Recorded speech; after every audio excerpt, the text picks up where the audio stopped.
Behold Min Seiyu. For 100 agonizing years, he was abandoned in a brutal realm of monsters.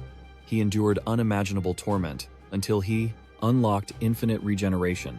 Eventually, he shattered the tutorial tower to return, but his legacy was entirely forgotten, simply because his century of endless bloodshed equated to merely 10 years on Earth.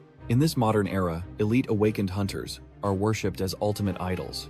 He effortlessly obliterated the tutorial beasts, sending shockwaves across the globe. Armed with a century of lethal combat mastery, he brutally extracts other players' abilities. He is the living proof that 100 years in pure hell never broke his spirit. It forged him into an absolute god among mortals. An ancient voice suddenly echoes, whispering about the fallen star that crashed into the demonic realm 100 years ago. The entity declares the mortal will no longer desecrate their terrifying domain using his monstrous anomalies. A colossal dragon demands the pathetic human's final wish. What drove him into this abyss, barely breathing, the battered warrior whispers his only desire is returning to his rightful dimension back home. The monstrous beast mocks this ridiculously pathetic ambition, coming from a fool who gambled his soul. It sneers that while his fleeting dream is utterly worthless, his bloody crusade has miraculously dragged his fate toward the ultimate truth. The great beast smugly reveals the dimensional crystal he seeks lies buried deep within its beating heart. Our legendary survivor scoffs, reflecting on the unimaginable agony he endured just to track this item down. He waged endless war in that nightmarish wasteland for a full century. 100 years of absolute despair. Amused, the arrogant dragon decides to bestow upon him a twisted fraction of mercy. It promises to annihilate his miserable existence with one devastating, painless strike. However, our fearless protagonist simply smirks entirely, agreeing that this horrific nightmare was finally concluding. In a heartbeat, a blinding, majestic aura erupts from his battered flesh, surging violently toward the monstrous deity. The colossal dragon takes the radiant blast head-on, staggering backward from the overwhelming shockwave. Completely bewildered, the beast questions what kind of terrifying divine energy threatens to consume it. Meanwhile, the scarred hunter watches his fatal injuries rapidly, knitting together, wondering if this is mere healing magic. The trembling dragon roars in denial, realizing it transcends ordinary spells. It is infinite regeneration. Fully restored, he arrogantly commands the mythical beast to surrender its beating heart, or he will violently rip it out, himself. Granting a cold 3-second countdown, he declares he is no mere mortal combatant. The massive entity freezes in sheer terror, paralyzed by his supreme vitality, failing to comprehend reality. Without hesitation, our ruthless hero obliterates the supreme dragon's skull with one terrifyingly brutal impact. Reaching one, he coldly remarks that his patience for this pathetic duel has entirely vanished. Then, accompanied by a colossal crash, the legendary monster's lifeless corpse slams into the wasteland, totally conquered. The shadows fade, revealing his true identity as Sumin, an anomalously supreme, healer-class hunter. Gripping the glowing core, he scoffs in disgust, viewing it as absolute garbage compensation for 100 years of endless slaughter. A mysterious voice barks at him to stop whining about a priceless artifact, prompting him to casually flip it. Lacking zero hesitation, the absolute madman swallows the divine dimensional core whole. Instantly, an overwhelmingly complex arcane circle ignites beneath his boots, pulsating with transcendent mana. Smiling victoriously, he realizes that, after all this agonizing, suffering, his triumphant return to Earth has begun. Our legendary survivor desperately yearns to reunite with his loyal disciples, and above all else, his blood brother. Channeling his final shred of willpower, he anchors his soul to his beloved modern world. Surrounded by an explosive pillar of blinding radiance, his battered form crashes onto lush greenery deep inside uncharted woods. Slowly regaining consciousness, he groans softly, immensely nauseous from the brutal dimensional warp. Suddenly, his eyes snap open, and he bolts upright, screaming in shock upon realizing he is stranded in some bizarre wilderness. An obnoxious unseen entity mocks him as a freeloader, questioning if he finally awakened. This irritating voice demands immediate sustenance, aggressively threatening to vomit directly inside his internal organs. Brushing off the chaos, our hero curses the horrific portal. Vertigo praying, his stomach dissolves the grotesque stowaway. Furious, he angrily orders the beast to shut up, or he will aggressively empty his guts on the spot. The demonic hitchhiker questions if they reached Earth. Our champion confirms it, though he completely fails to identify this mysterious territory. Suddenly his senses lock onto an eerie, unnatural mana current identical to the sinister dread lurking inside dungeons. Suddenly, his vast magical reserves violently plummet. The arrogant symbiote mocks his supposedly fake strength. Panic strikes, our hero screaming. Refusing to accept this absolute nightmare is repeating itself. He frantically explains it is a catastrophic penalty from the dimensional jump, dropping his aura down to a pathetic 20%. The inner demon whines furiously about the downgrade, but the frustrated hunter violently snaps back that it is not a quick fix. Recalling it required agonizing decades to restore his limits, the passenger explodes in pure fury.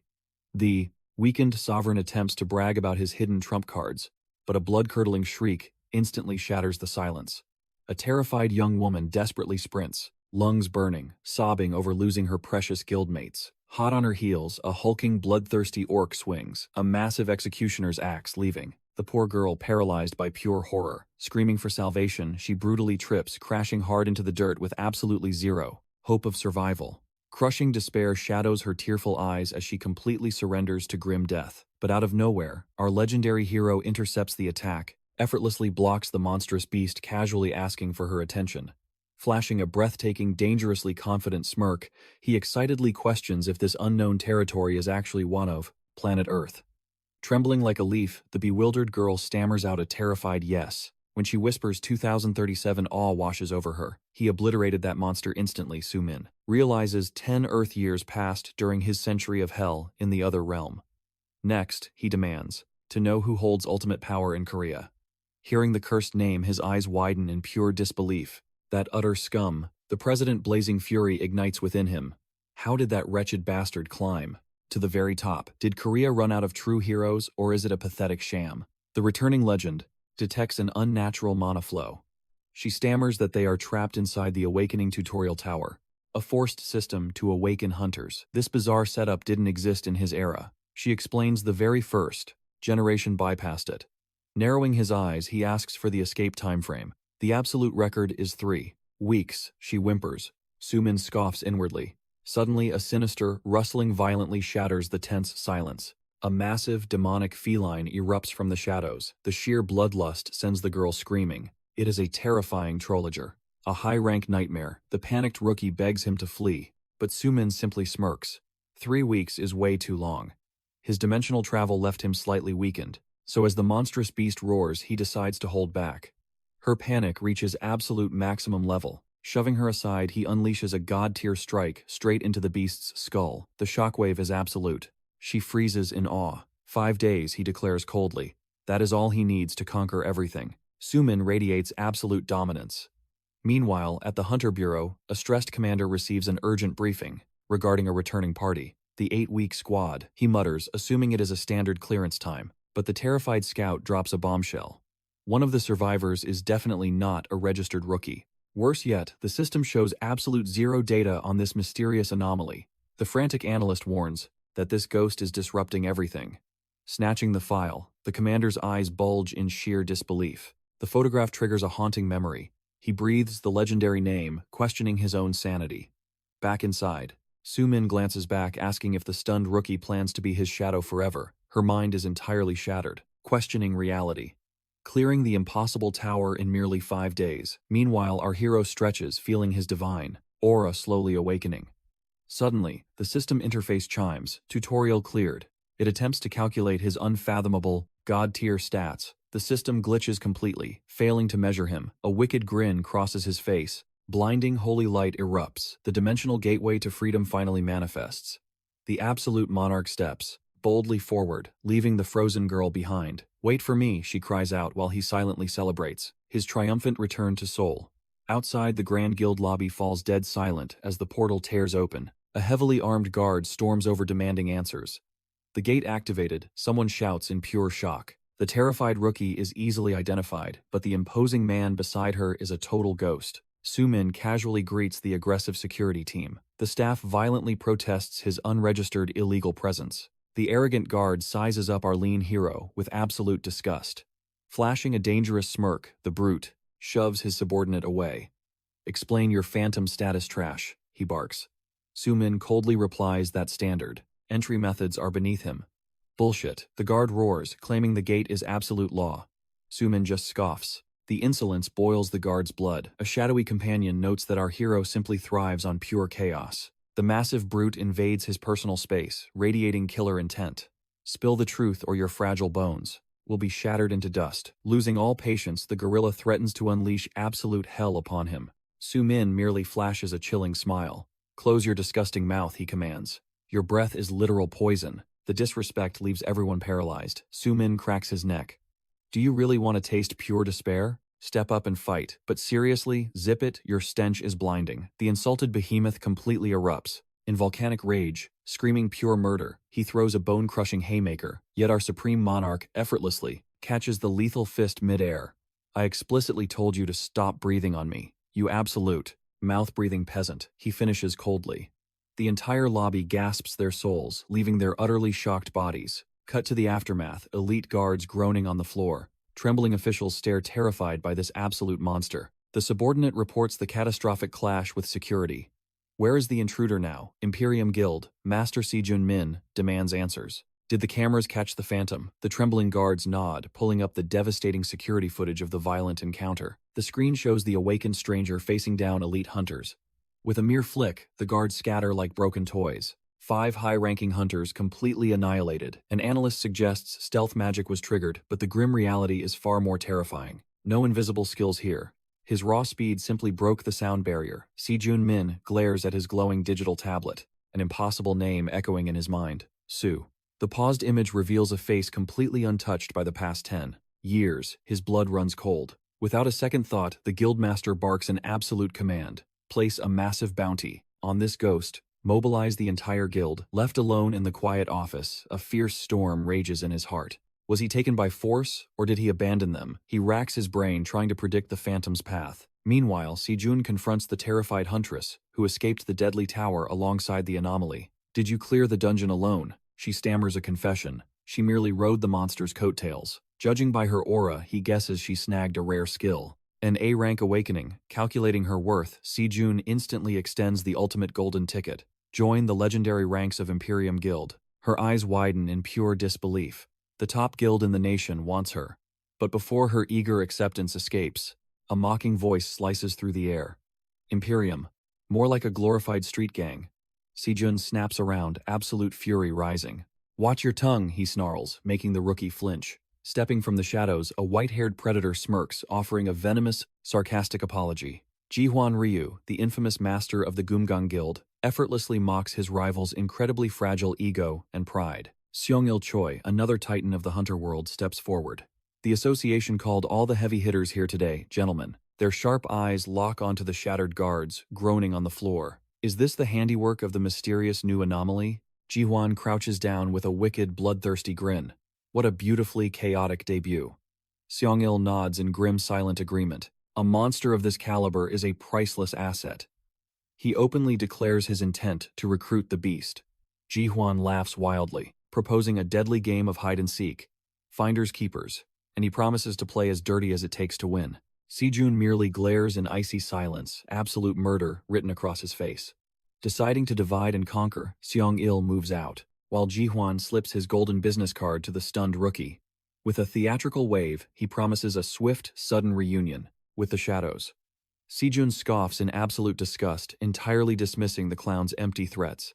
Meanwhile, out in the bitter cold, a blue-haired disciple anxiously awaits his cunning master. How did the summit go? Sir Jihuan's playful, innocent facade drops instantly. Mobilize our shadow units. We have prey to hunt tonight. When the disciple asks for the target's identity, a sinister, terrifying, bone-chilling smile creeps across the guildmaster's face. Our true prize is Sejun Min's hidden bloodline. The dramatic narrative shifts back to our returning legend wandering the neon-drenched city streets. His demonic parasite groans in absolute disbelief. 100 years of bloody hell, and your first mortal meal is fried bird. The young master just chews in pure bliss. Quiet. I am recharging my lost humanity. Stepping into the bustling crowd, the ancient demon questions their next incredibly chaotic move. Where to now, O Grand Conqueror? His eyes darken heavily. The answer is obviously carved in his unyielding destiny. Only one true sanctuary remains in this timeline. Home. He finally halts before a crumbling, deeply weathered old structure, the graveyard of his lost innocence. With trembling fingers, he pushes the rotting wooden gate. It screams on rusted, decaying hinges. A phantom voice whispers gently in his mind. Welcome back. The sepia-toned memories crash over him like a massive tidal wave. His parents' warm smiles after a grueling day. The happy pitter-patter of his little brother rushing to the lively dinner table. A symphony of laughter and golden family dinners. But the cruel illusion abruptly shatters. Reality paints a devastating, horrific picture of a ransacked, lifeless ruin.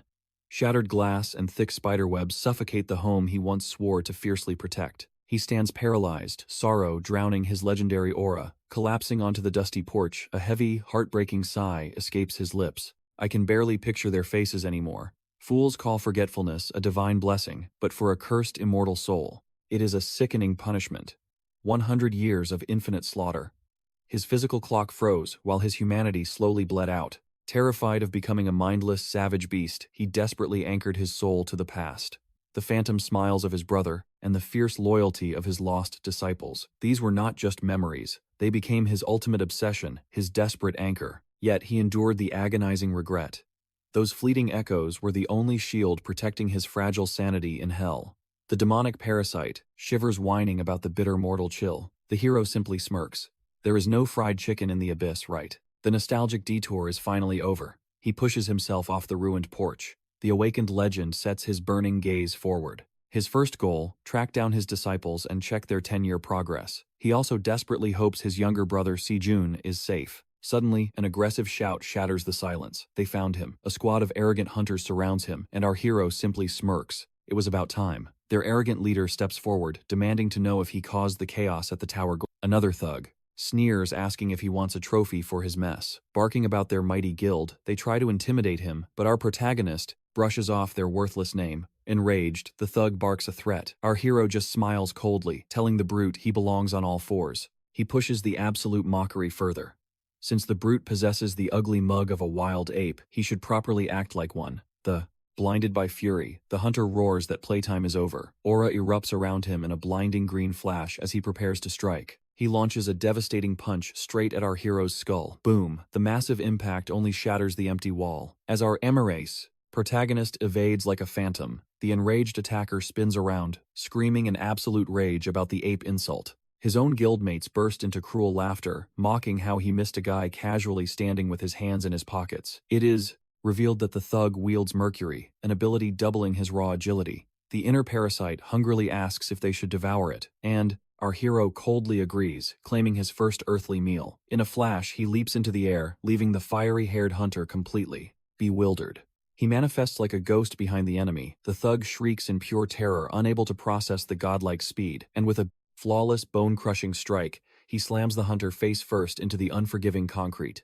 The defeated man violently coughs up blood, utterly broken by the overwhelming impact. His arrogant crew freezes in utter dread. Our hero looms over his defeated prey, unleashing his terrifying darkness. He raises one hand, ordering his demonic shadow to feast upon the pathetic trash below him. Whoosh! A sinister magic array erupts from the ground, paralyzing every single hunter. The terrifying predator system fully awakens, and he violently rips the speed ability straight from the hunter's soul. It works perfectly on Earth, yet his dark passenger complains this spiritual snack cannot beat crispy fried chicken. The plundered hunter convulses in absolute agony, revealing the true horror of the extraction. Panicking, a thug orders a desperate group assault. Our protagonist smirks, ready to test drive his stolen power. He embraces the dark hunger, unleashing his fresh bounty. Activating the stolen Mercury, he becomes an unstoppable blur of motion, wiping out half the squad in a single breath. Enraged, a desperate survivor lunges with a deadly, glowing combat blade, using an explosive dash attack. But our hero effortlessly counters, delivering a perfectly timed knockout uppercut to the jaw. Mocking the pathetic weapon, he brutally extracts the enemy's fatal strike ability. Seeing an opening, another foolish rat tries an ambush, but our overpowered hero simply laughs, declaring he will devour that power too. Suddenly, a frantic, trembling voice shatters, the tension screaming his name. The deadly assault pauses instantly. We see our absolute menace casually holding a thug hostage, while the rest groan on the ground. His eyes are cold as ice, a sharp blade resting right against his trembling captive's throat. Then his little brother Si-jun bursts onto the scene breathless. A wave of nostalgia hits as pure relief washes over his face. The hero stares back, completely stunned by this unexpected reunion. Recognizing the grown man, he softly asks what Sejun is doing in this dangerous zone. Memories pull us back 20 years, to the tragic day, apocalyptic gates shattered Earth's sky.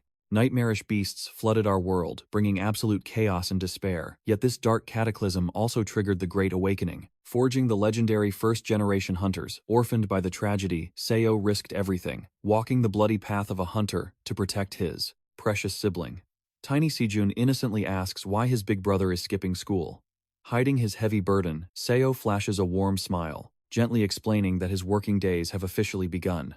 The little boy's eyes well up with tears, heartbroken and drowning in heavy guilt. But Seo lovingly reassures him, joking that he simply started his glorious career a bit early. Sniffling, Sejun asks if he will return late tonight. Our young hero waves goodbye, swearing on his life that he will rush back home, immediately telling him to wipe his tears. Snapping back to reality, we witness Seo staring in pure awe at his brother's incredibly luxurious mansion. He is absolutely speechless, while Sejun proudly claims he simply built this success by following his big brother's teachings. Secretly, Sejun admits he prepared this grand estate just for his hero's destined return. Seo acts like a hyped kid over getting his own room. Sejun's heart aches, realizing the absolute hell his brother must have endured. Choking back tears, he whispers that Seo still sounds exactly like the warm brother from his childhood. Stepping closer, Sejun desperately begs to know where he vanished to, pleading to understand this massive delay. Flashing his signature confident grin, Seo tells him to sit tight. He has a century of legendary stories to tell. Now, settling into the lavish living room, the veteran returner begins unraveling his epic blood-soaked saga. He reveals his forced isekai survival, merging with a terrifying skill-devouring parasite. Through this dark bond, he slaughtered a cosmic dragon, claiming its heart crystal, to forcefully shatter the dimensional walls. Casually munching on food, he drops the ultimate bombshell. This monstrous predator still slumbers inside his soul. Sejun steps back, trembling. "Are you possessed?" he asks. But his brother calmly reveals it is just a parasite. Trying to soothe the younger sibling, he promises his mind is perfectly intact. Hearing this, Sejun sighs in pure relief. For now, having his brother back is enough. But the mood shifts. How did that snake Daesao Choi become president? That traitor stole your achievements to build his empire, Sejun explains.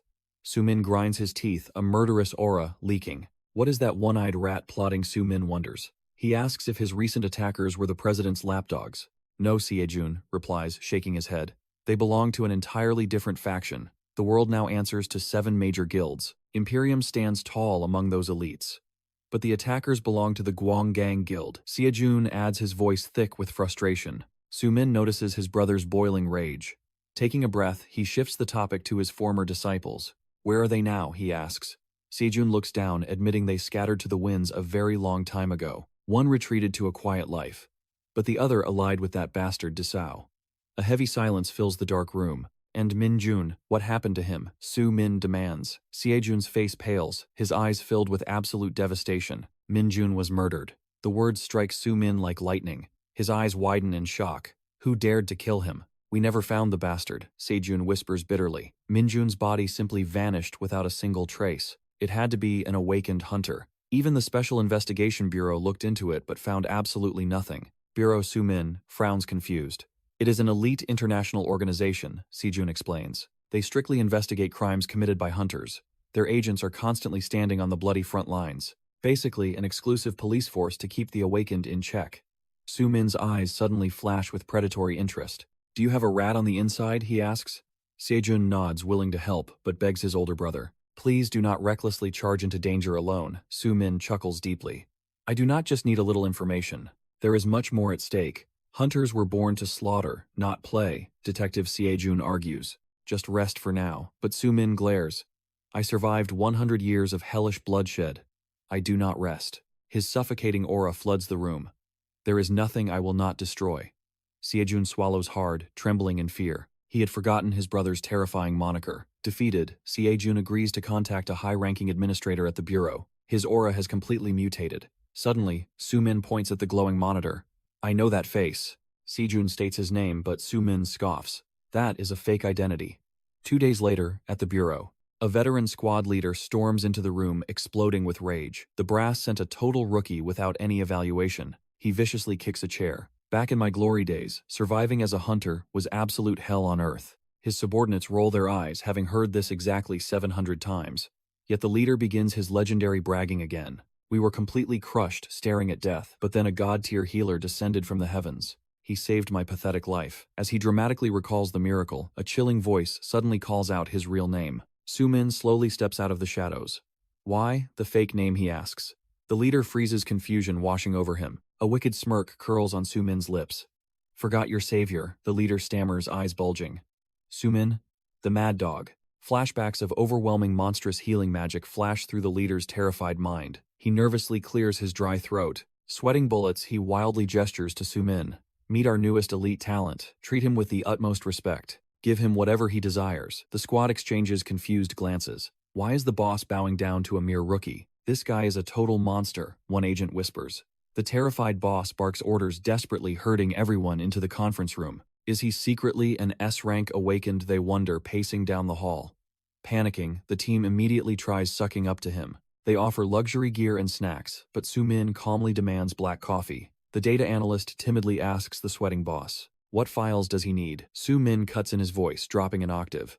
Bring me every single classified file on murdered hunters. The analyst gasps in sheer terror. The leader aggressively snaps. Just do exactly what the mad dog says. No questions asked. You can handle it. She trembles, realizing her boss is acting like a frightened, obedient lapdog. Gulping hard, she asks, do you only want hunter-on-hunter homicide records? Sumin's eyes glow with lethal intent. Yes. And hand over the active bounty list for killer awakened. He knows deeply that only an ultra-high-level monster could have slaughtered his beloved disciple.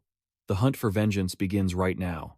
Trembling, the girl asks where to send the files. Send it directly to my device, Sumin commands. Suddenly, a loud, sharp knock echoes through the heavy conference room door. The door bursts open. An officer rushes in, desperate for backup in a massive gang war. The commander scoffs, assuming they are just a bunch of street trash. But the scout stammers out a terrifying name, Cerberus. The boss sighs heavily, completely exhausted. Meanwhile, our main character demands to know what Cerberus actually is. The woman shudders, explaining they are a legendary syndicate, deeply tied to underground hunter trafficking. Hearing this dark truth, our protagonist smirks, ordering the chief to bring him along to hunt them down.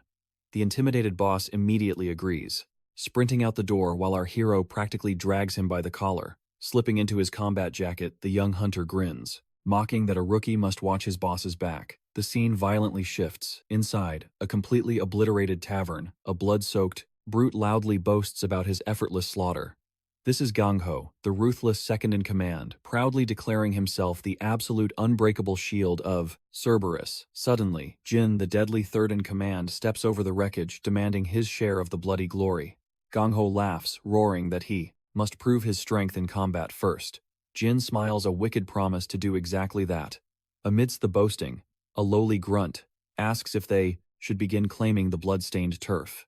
Gangho roars to the heavens, declaring this conquered ground as the absolute domain of Cerberus. But instantly, a devastating explosion shatters the celebration, blasting a thug away. Jin stumbles back in sheer terror, screaming to know who dares attack them, convinced they had slaughtered everyone. Stepping through the smoke, our hero struggles to recall his squad's exact acronym. The dark parasite coldly provides the letters HMCS. Smirking, he announces himself as the Hunter Police, commanding their immediate surrender. Jin trembles in panic, completely baffled by this phantom-like ambush. Furious at the disrespect, the monstrous gang leader curses our hero as a filthy insect, his eyes blazing with absolute disgust. Screaming for blood, he violently crushes the skull of his own defeated henchman like a fragile melon. Jin watches in pure horror, paralyzed by his boss's sudden madness.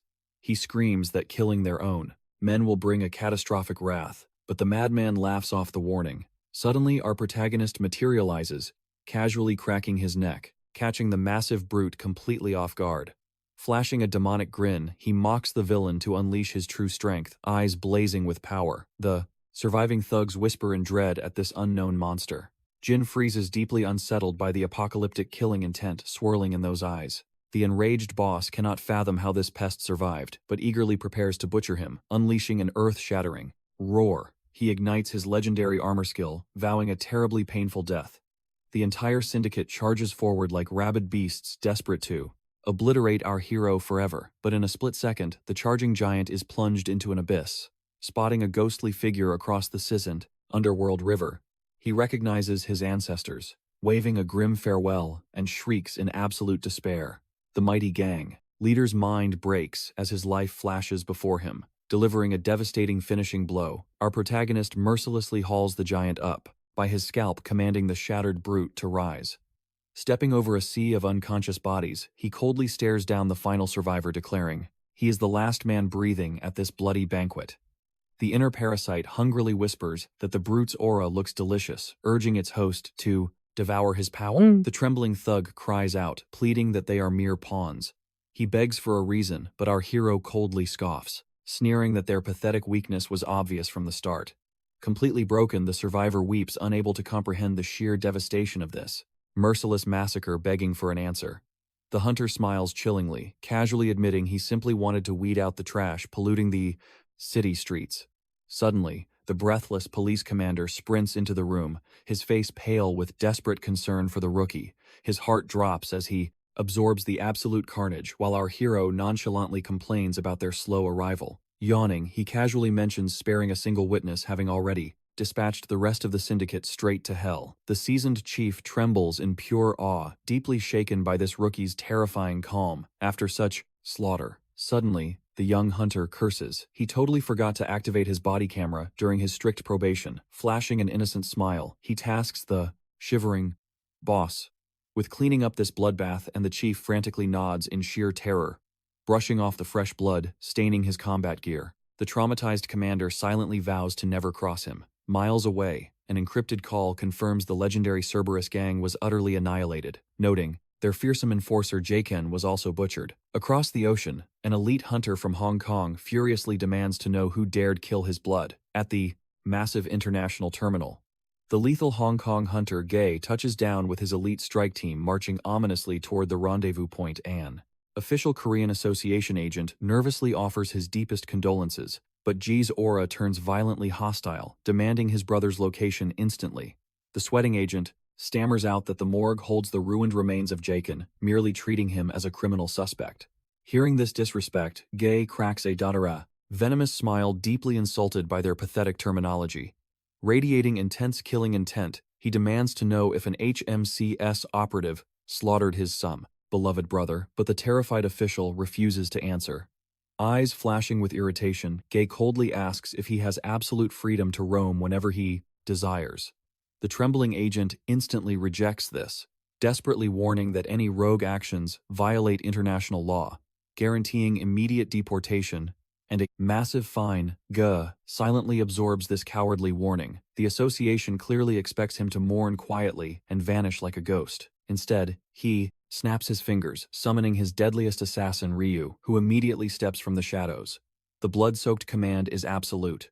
He orders the Shadow Hunter to track down his brother's killer at all costs. Striding forward with eyes burning like hellfire, Gay vows to ruthlessly rip the beating heart from whoever, the one who killed his brother. The scene shifts to Sumin. He asks Sun if Minjun's belongings were stolen. Sun nods, revealing the house was stripped bare days after the brutal murder. He explains that a hunter's mana leaves a unique signature. The killer wiped the place to erase their tracks. Since Minjun was an esteemed archaeologist, anything that could hold his lingering mana was stolen. Simin doubts the killer went to such lengths, suspecting it was merely a common thief. Sun gasps in sheer shock. He reveals the stolen inventory packed with priceless artifacts, questioning why anyone would take such a massive risk. Simin smirks. If he were the killer trying to erase mana traces, he would have simply burned the entire house to the ground. Sun asks if a rat broke into the empty crime scene. Simin recalls similar cases hidden in the underworld files.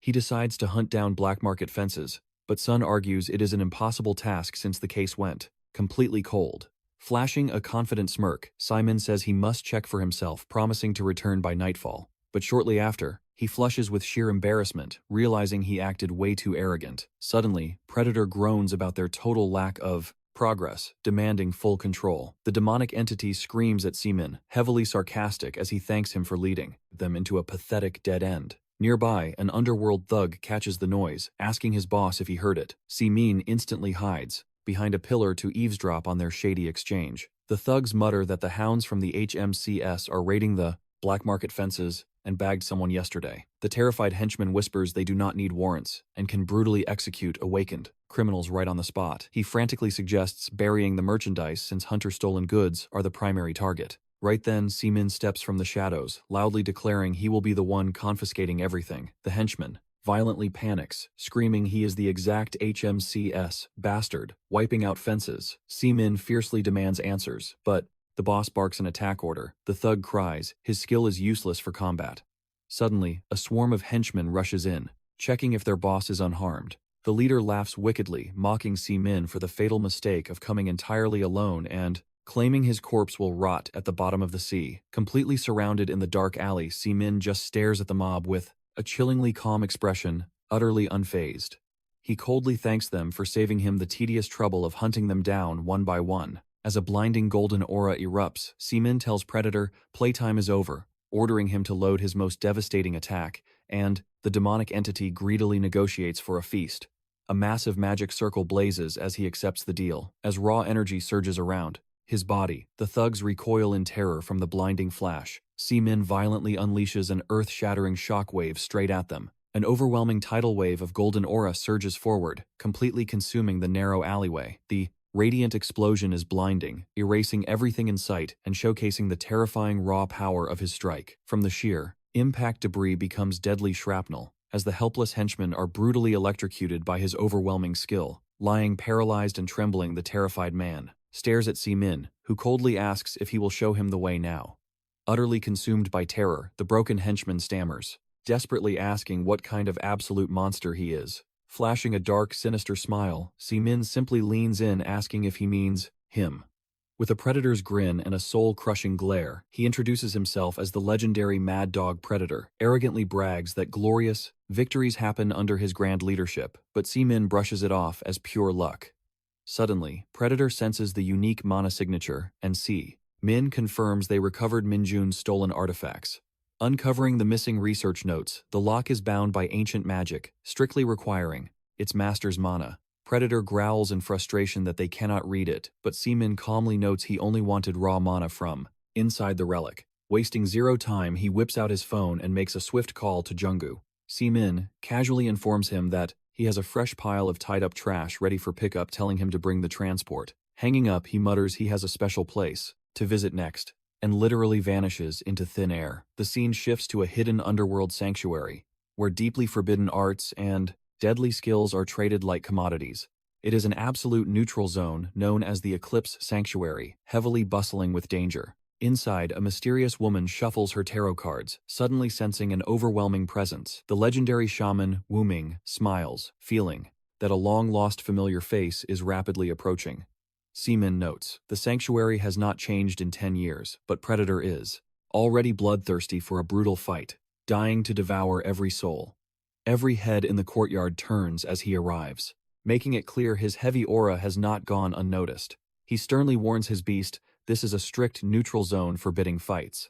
Wu Ming warmly greets him, noting it has been a very long time. Flashing a deeply inviting smile, she says she was patiently waiting, gracefully guiding him into her private chambers. Once inside, she remarks that he has not aged a single day in 10 years. Sumin replies, the same about her. Wu Ming flashes a knowing smile, asking what kept him away for so long, burning with curiosity about such a powerful mystery, but he sharply cuts her off. Slamming the cursed journal onto the table, he demands she extract the lingering mana from the relic. She finds his bold attitude amusing. She accepts the job instantly, thrilled by the challenge. To begin the arcane ritual, she places a silver chalice and a dagger on the table. She tells him to proceed. Without a single moment of hesitation, Sumin grips the cold steel, ready to pay the price. Reverting mana to its pure original state is supposed to be impossible. So, he slices his palm open, letting crimson blood drip into the chalice. Her divine skill, Mana Rewind, achieves the truly impossible, separating elements perfectly. Clutching her ancient grimoire, she reveals that such god-tier skills rely on forbidden arts, completely shattering natural laws. It is exactly why the criminal underworld craves them, forcing the authorities to watch her constantly. Wu Ming completes the spell, praising his pure blood. But Predator trembles, finding the dark sorceress absolutely terrifying. Sumin thanks her for the praise and leaves a tip, manifesting a brilliant golden light in his hand. Wu Ming asks if he is departing so soon, but Sumin states he has urgent business and promises to return. She lets out a soft chuckle, deeply intrigued by this incredibly mysterious man. Inside the car, Predator vows to never return to that creepy place. Sumin casually asks why the entity is throwing a tantrum. He finds it absurd considering they only drew a few drops of blood. That is all. Sumin then announces they are heading straight to the Ancient History Research Center immediately. His eyes darken as he reveals the bitter truth. This is the very place where Minjun was brutally murdered. Predator whines about trespassing, but Sumin coldly states the territory belongs to the Imperium. Wearing a deadly serious gaze, he reflects on how Minjun's tragic death shattered everyone left behind. His voice drops, admitting the heavy grief still haunts his own soul to this very day. Overflowing with absolute resolve, he vows to uncover the bloody truth of that fateful day. Predator nervously asks if he truly plans to use that forbidden method. Sumin confirms without a shred of hesitation. He activates Mana Recall, a legendary skill that physically materializes lingering emotions from a target's mana. The enchanted energy he retrieved from Wu Ming bursts from the vial, rapidly spreading across the area. Instantly, ghostly phantoms of the tragic past begin materializing right before his eyes. Predator complains that there is simply not enough mana, leaving the projected image heavily blurred. But Sumin calmly explains the skill manifests raw emotions, not exact memories. With an intense, sharp gaze, he analyzes the battlefield. He states that Minjun was no weakling. This chilling fact leads him to conclude that the mysterious assassin must have possessed overwhelming strength to defeat his disciple single-handedly. And so quickly, suddenly, the spectral image of the fallen Minjun begins to weakly murmur something, instantly grabbing Sumin's full attention. Straining his ears, he catches the phrase, "Order a VIP," and wonders if it was an order from a VIP. The spectral projection shifts, revealing the terrifying silhouette of a mysterious assailant, entirely shrouded beneath a pitch-black hood. The projection proves it was no simple VIP, but an execution ordered by a supreme higher-up. Sumin questions if Minjun secretly worked for a shadow syndicate. Predator cautiously asks if his master is all right. The anxious entity remembers how Sumin boasted about his precious disciples for an entire century, desperately hunting for them upon his triumphant return. Predator finds it deeply unnatural that not a single teardrop has fallen from his master's eyes. Sumin merely chuckles, joking that watching Netflix turned him into a heartless poet.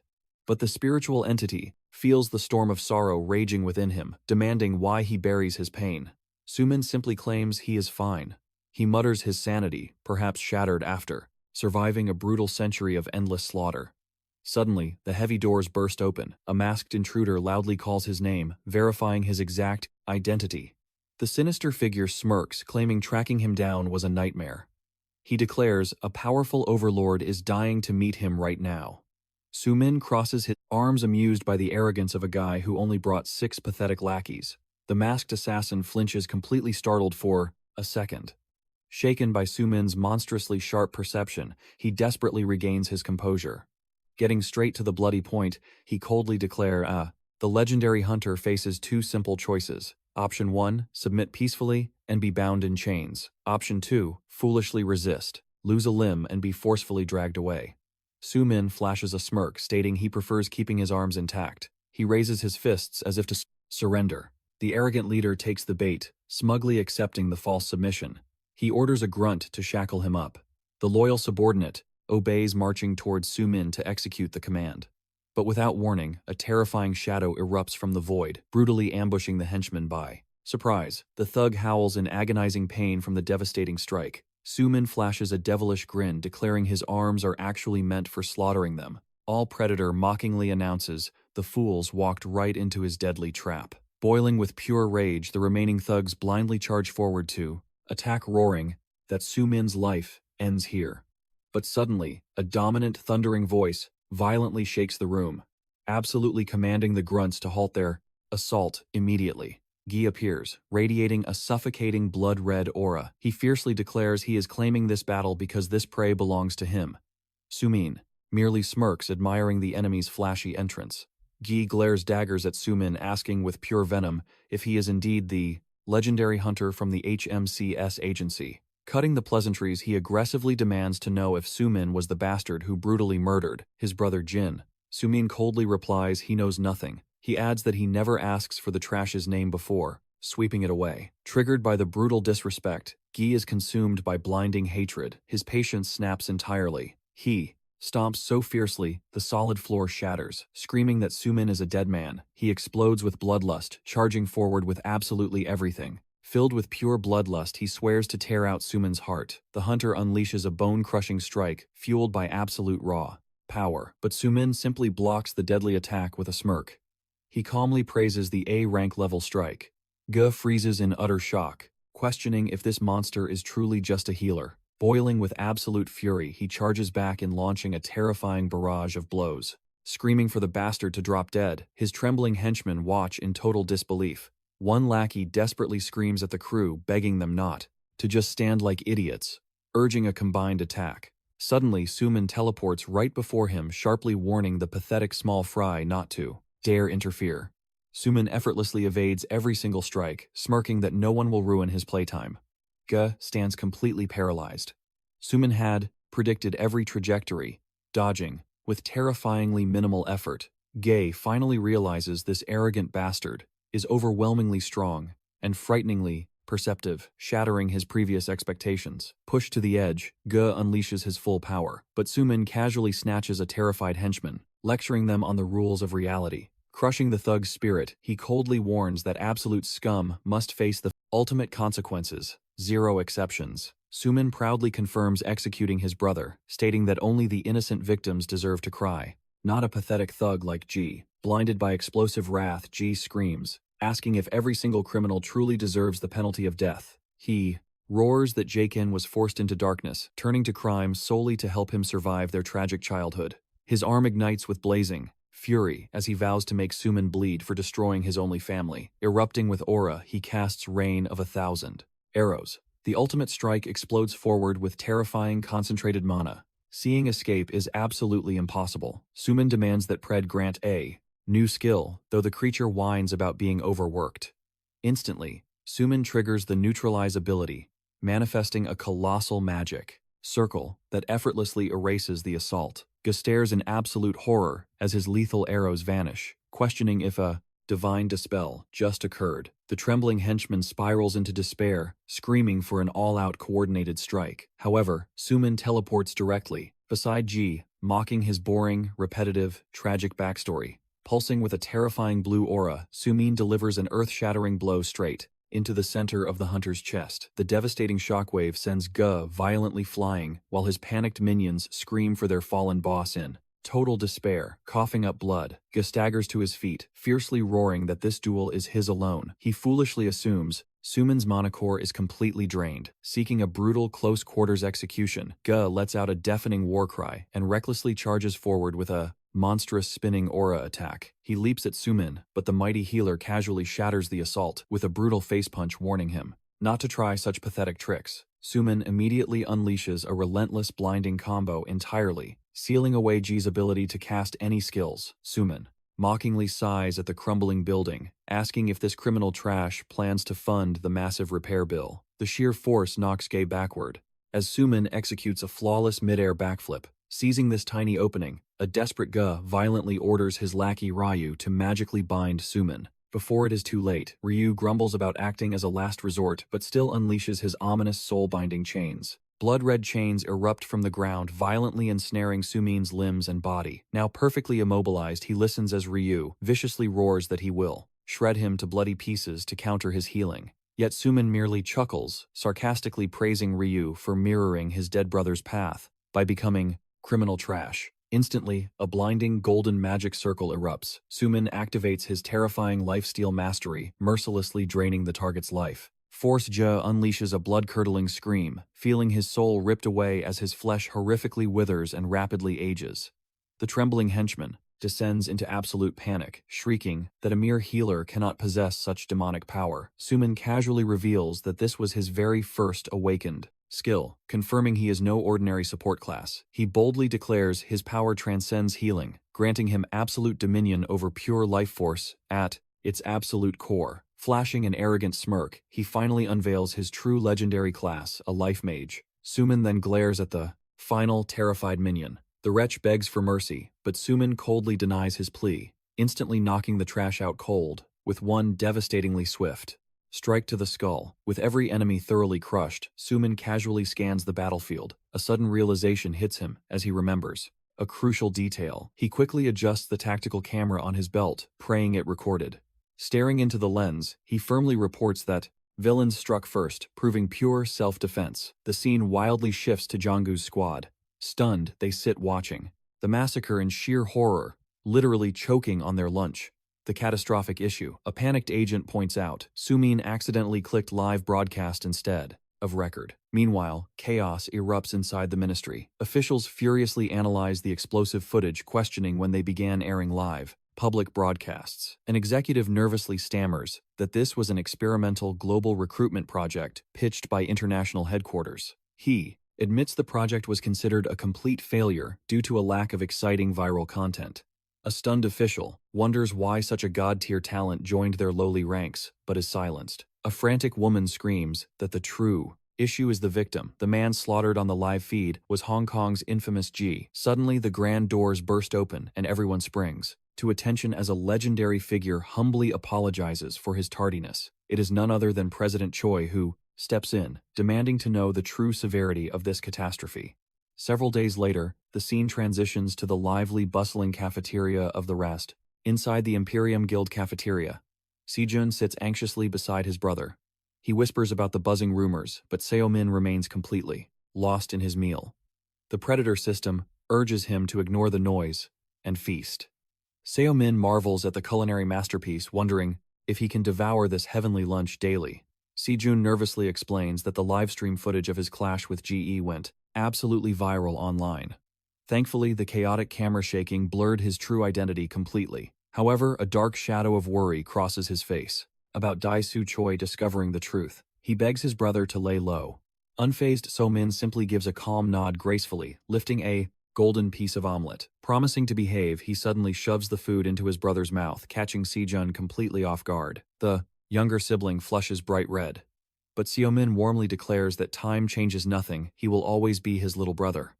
Out of nowhere, an elite squad approaches their table, respectfully greeting the guildmaster. Hunter Jisoo Shin bows deeply, overflowing with immense gratitude. She recently awakened an A-rank ability, all thanks to his guidance.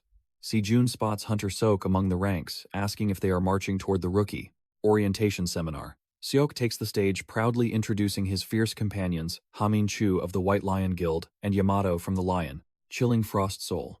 Finally, Taegi Sok steps forward with a respectful bow, honored to stand before the legendary So Min. Having heard tales of his hunter management achievements, Sok beams. So Min politely returns the warm greeting, but the arrogant Hamin Chu abruptly cuts in. He smirks, demanding to know if this is the so-called big-shot rookie making waves. He mockingly questions if So Min actually crushed his rival GE in that bloody broadcast.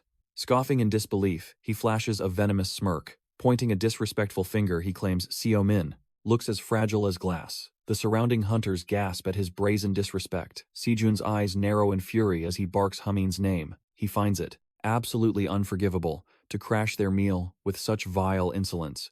Hamin throws his hands up defensively, claiming he merely asked a harmless question.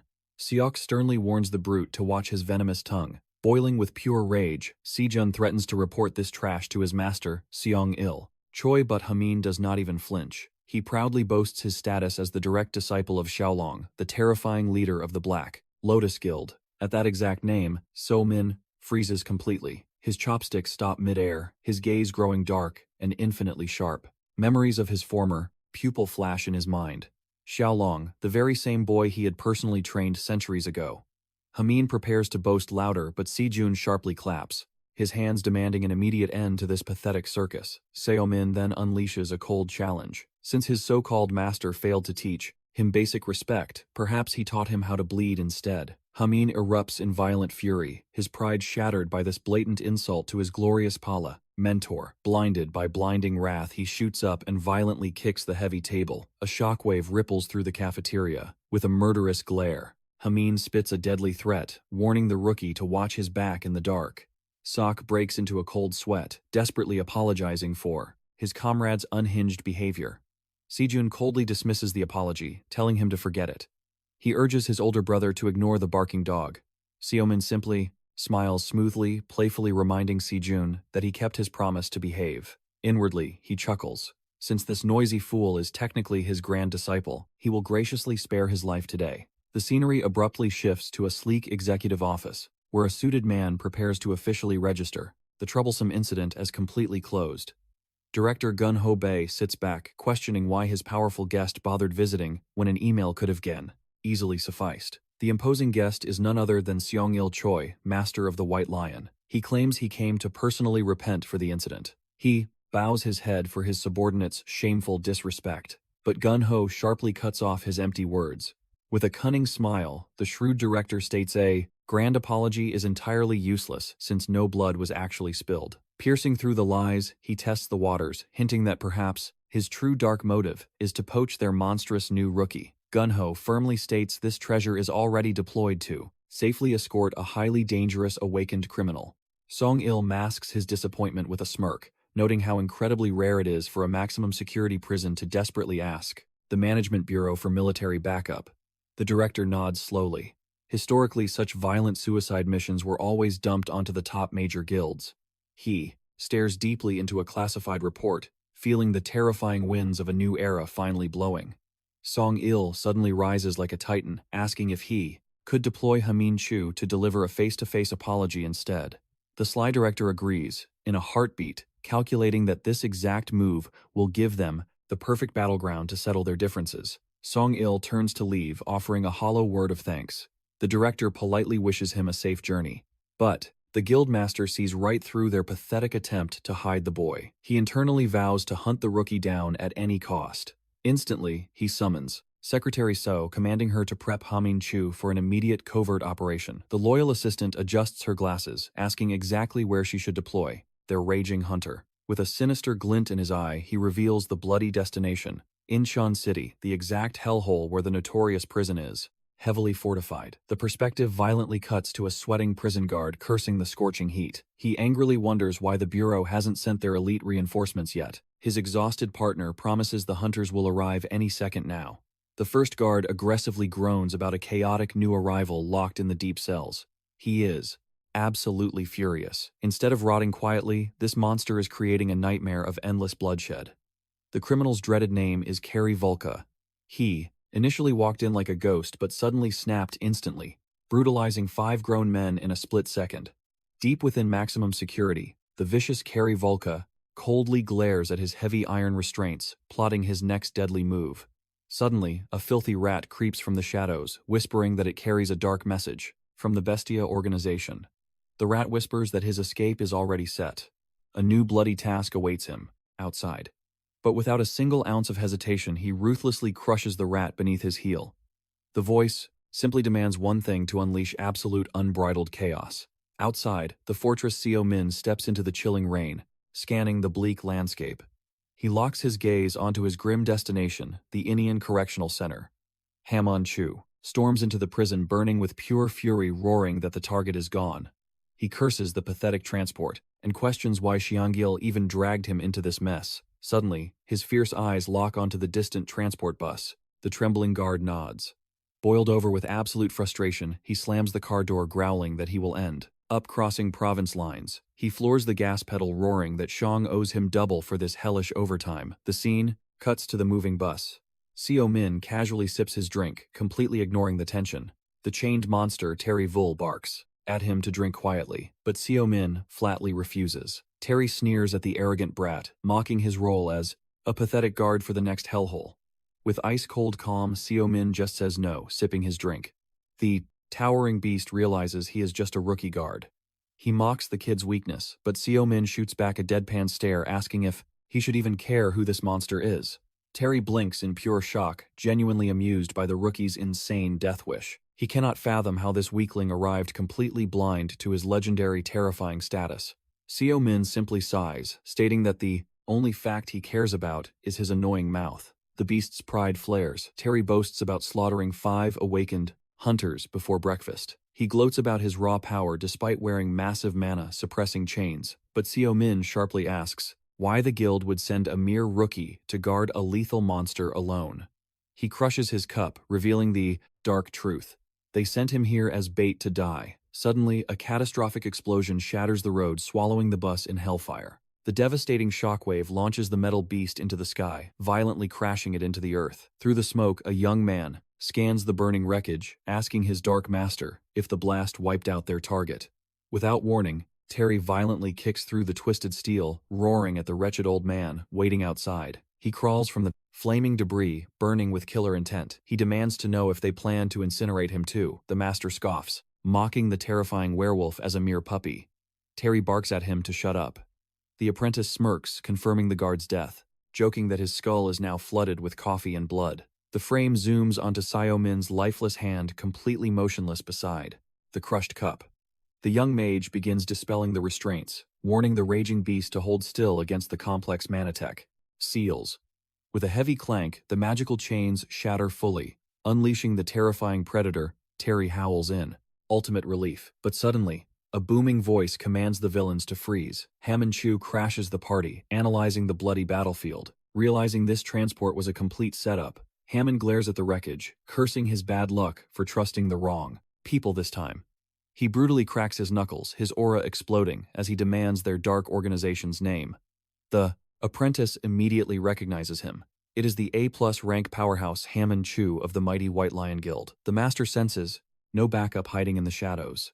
Terry flashes a bloodthirsty grin, ready for a warm-up. Hammond charges forward, but Terry glares right back, mocking his demands. In a flash of raw power, Terry activates his beastification skill, mutating into a colossal white werewolf. Hammond flinches at the monstrous evolution, but arrogantly spits that human or beast.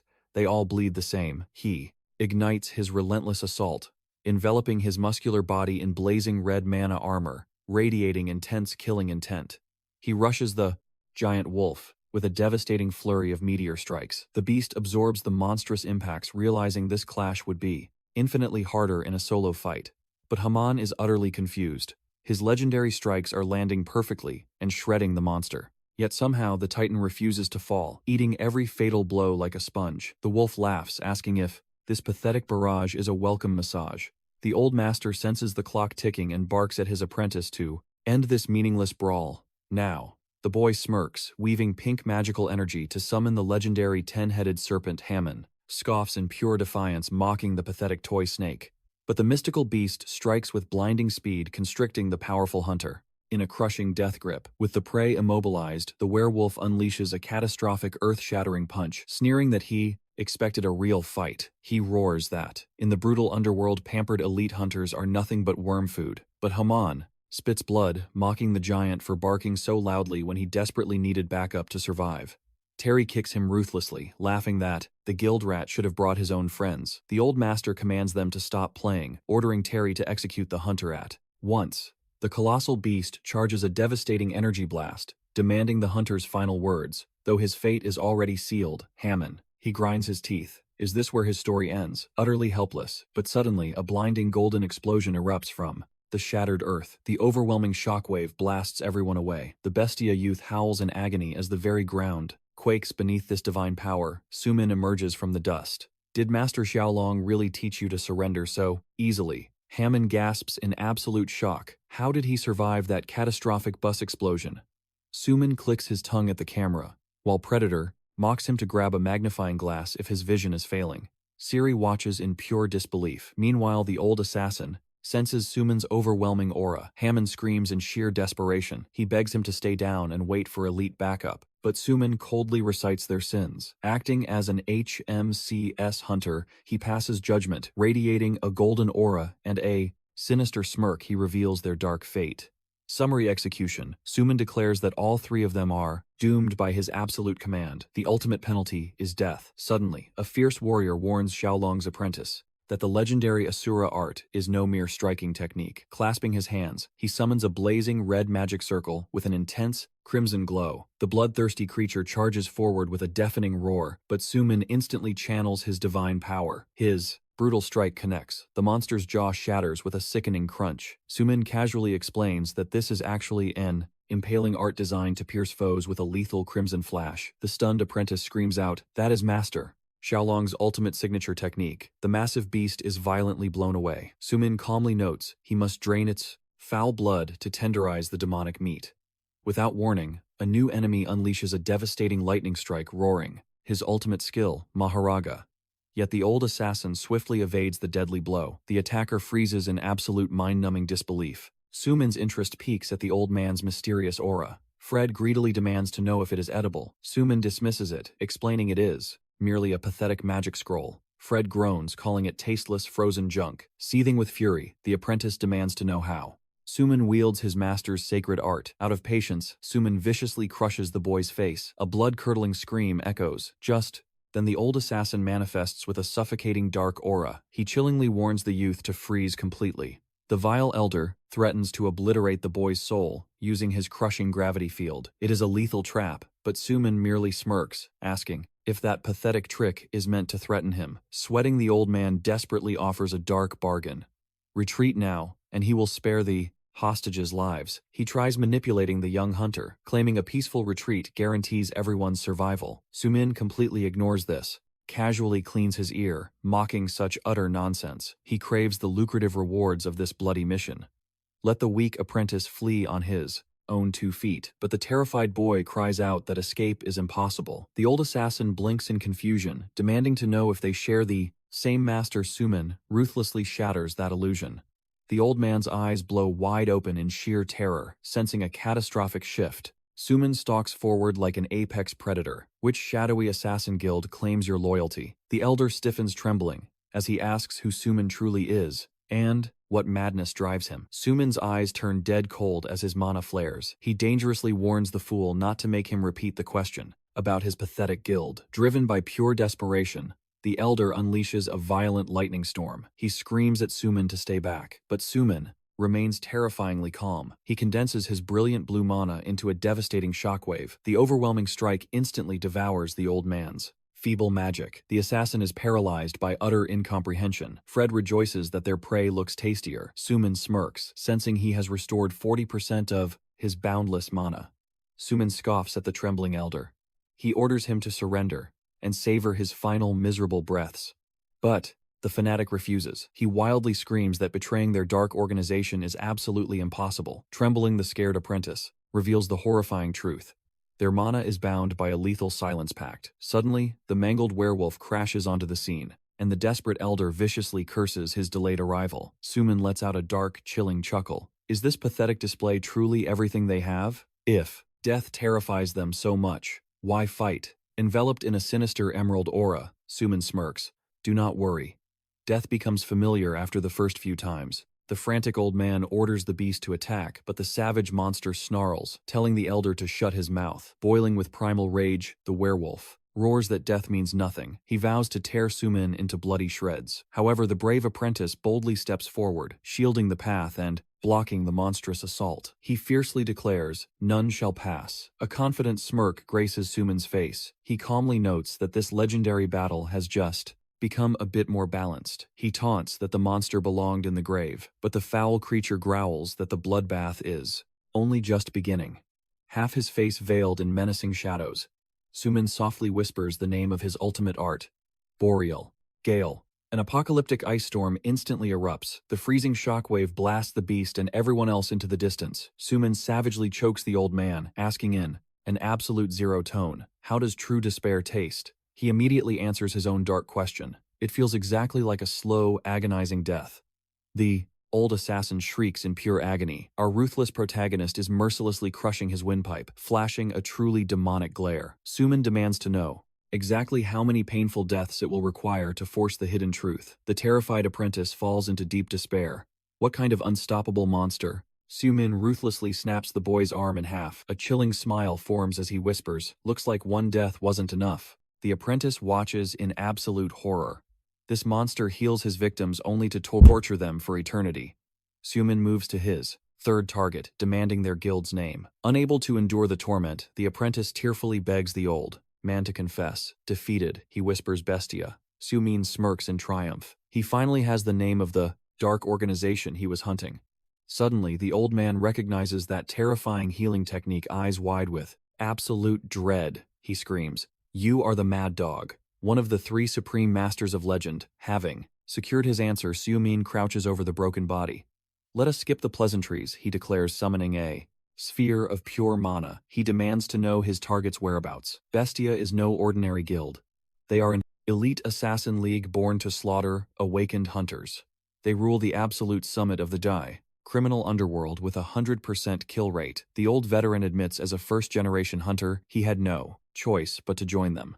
He reveals the Pact of Silence, a deadly blood oath meant to protect the secrets of their guild. An absolute rule forcing eternal loyalty until the Reaper claims their souls. For 15 long years, he served the shadows flawlessly, ready to take his secrets to the grave. But Sumin's endless cycle of death and resurrection shattered his sanity. He had to confess. Trembling, the apprentice reveals their mysterious targets, codename Black Mamba. The puzzle pieces finally connect. Adding fuel to the fire, he confirms this assassin is an executive in their very own guild. Sumin scoffs at the edgy name. So, this is the rat hiding in the shadows. His voice turns cold. He demands to know if they assassinated the legendary hunter Myungjeong in the past. A suffocating aura explodes from his body. The sheer pressure crushes the apprentice against the cold ground. The young man suffocates under the monstrous killing intent. What kind of demon is Sumin? Coughing up blood. The old assassin explains that members operate in total darkness. His only mission was breaking the hound out of maximum security. Bestia ordered him to deliver the hound to the biennial underworld summit next week. Pleading for mercy, he offers the secret meeting's exact coordinates. Desperate to survive, the old assassin smashes his forehead into the dirt, begging the Supreme Master to accept them as loyal hounds. Xiaolong's disciple glares in disgust. "Have you lost your pride?" he shouts, insisting that this is madness. He begs Sumin to reject them, but our protagonist tilts his head. Why is this kid suddenly calling him Big Brother? The boy proudly explains. Since Sumin inherited the Asura arts that makes them martial brothers, he excitedly volunteers as Sumin's sidekick. "Shut your mouth," Sumin snaps, his eyes narrowing with a thoughtful glare. His only goal was hunting down Black Mamba. However, if he lets these two rats run free, Bestia will definitely uncover his identity. That would be endlessly annoying. A wicked grin appears. "Fine, we have a deal." The disciple gapes in utter disbelief. The old assassin weeps with joy, but Sumin raises one finger. "There is a condition for sparing your miserable lives. To guarantee absolute obedience, you will forge a mana oath," Volka cries out. "But that is a literal slave contract." "Shut up if you want to keep breathing," the old man hisses. Cornered by death, they step into the brilliant magic circle blazing across the forest floor.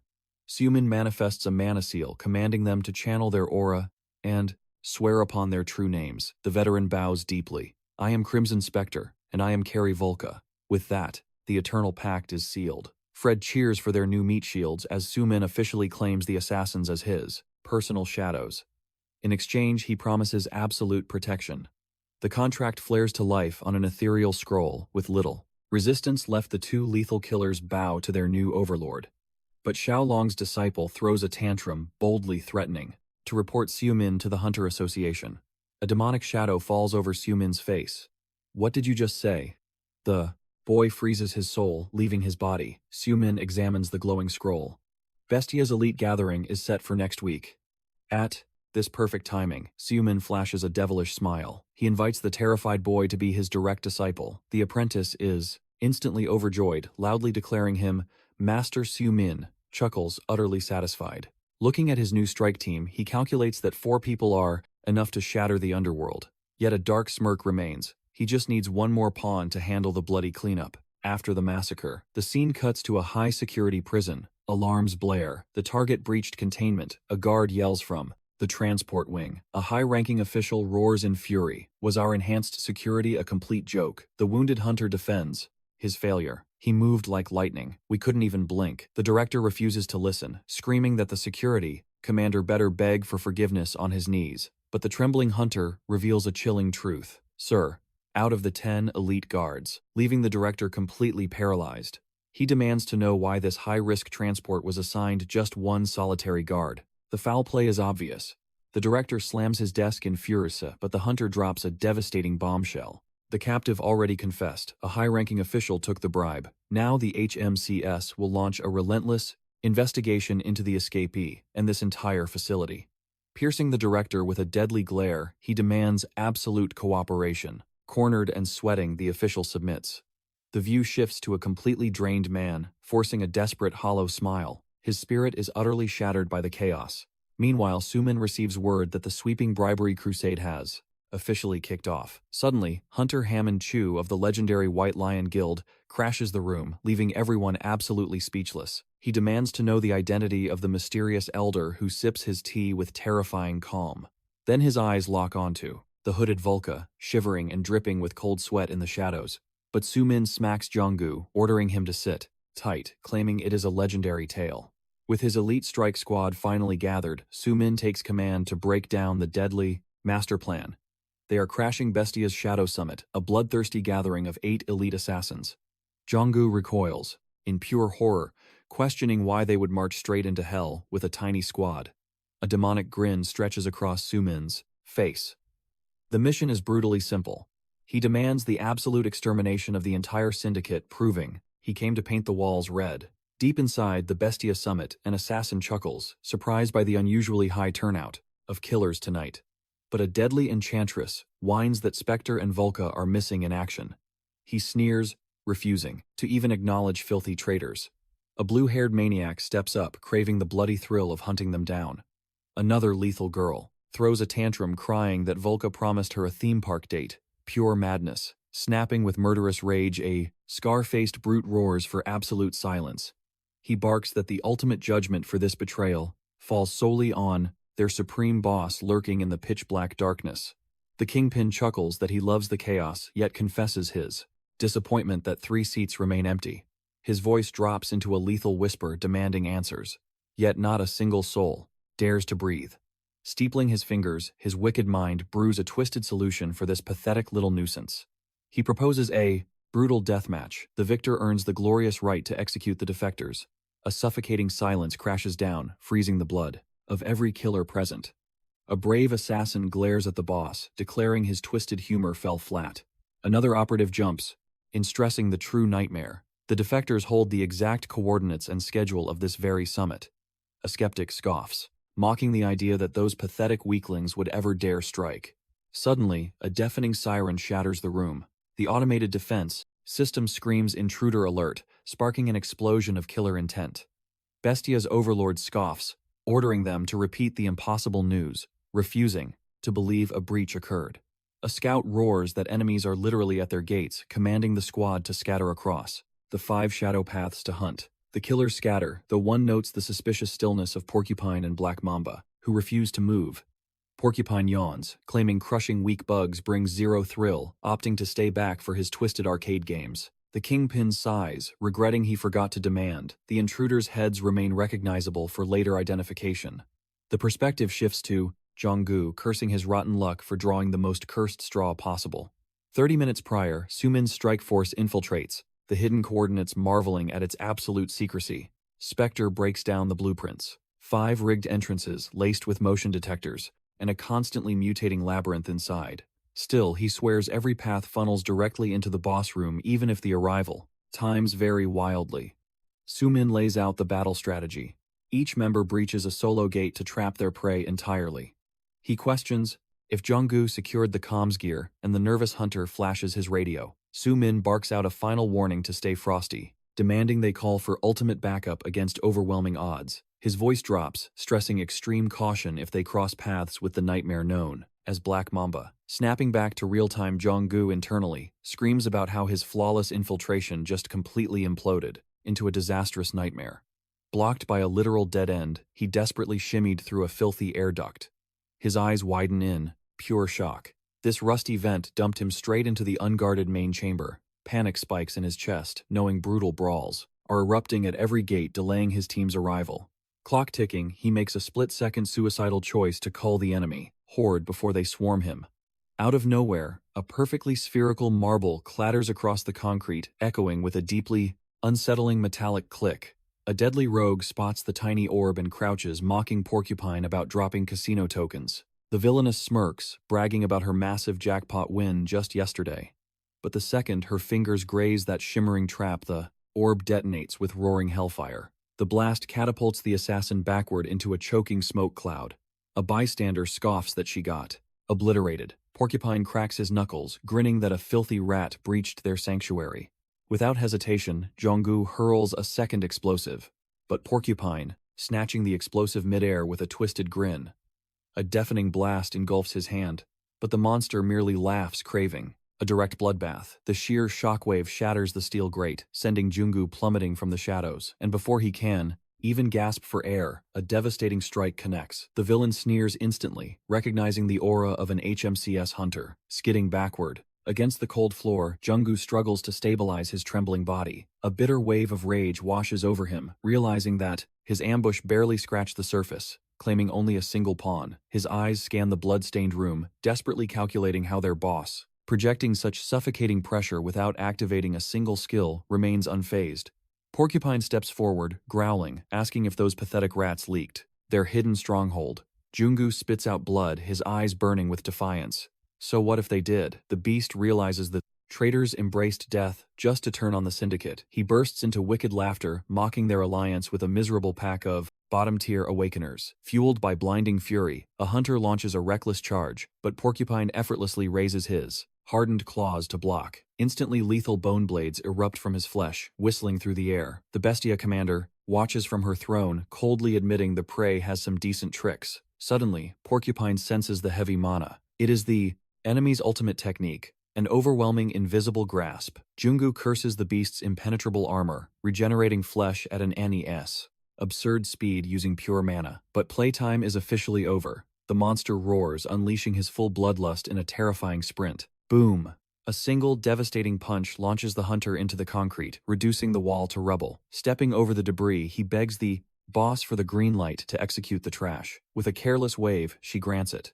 Coughing blood, Jungu frantically reaches for his radio, desperate to broadcast the target's location, but a brutal kick shatters his jaw. The heavy blow completely silences his final plea for reinforcements. Paralyzed on the floor, he listens to Porcupine's chilling whisper. Salvation is completely out of reach. The spiked demon tilts his head, genuinely eager to butcher whoever steps up next. Will it be the elusive director, the legendary phantom, the stray mutt, or fresh meat? Or perhaps the whole pathetic strike force is knocking on death's door. The needle-covered beast ignites his fighting aura, locking eyes with the vanguard, breaching the grand hall.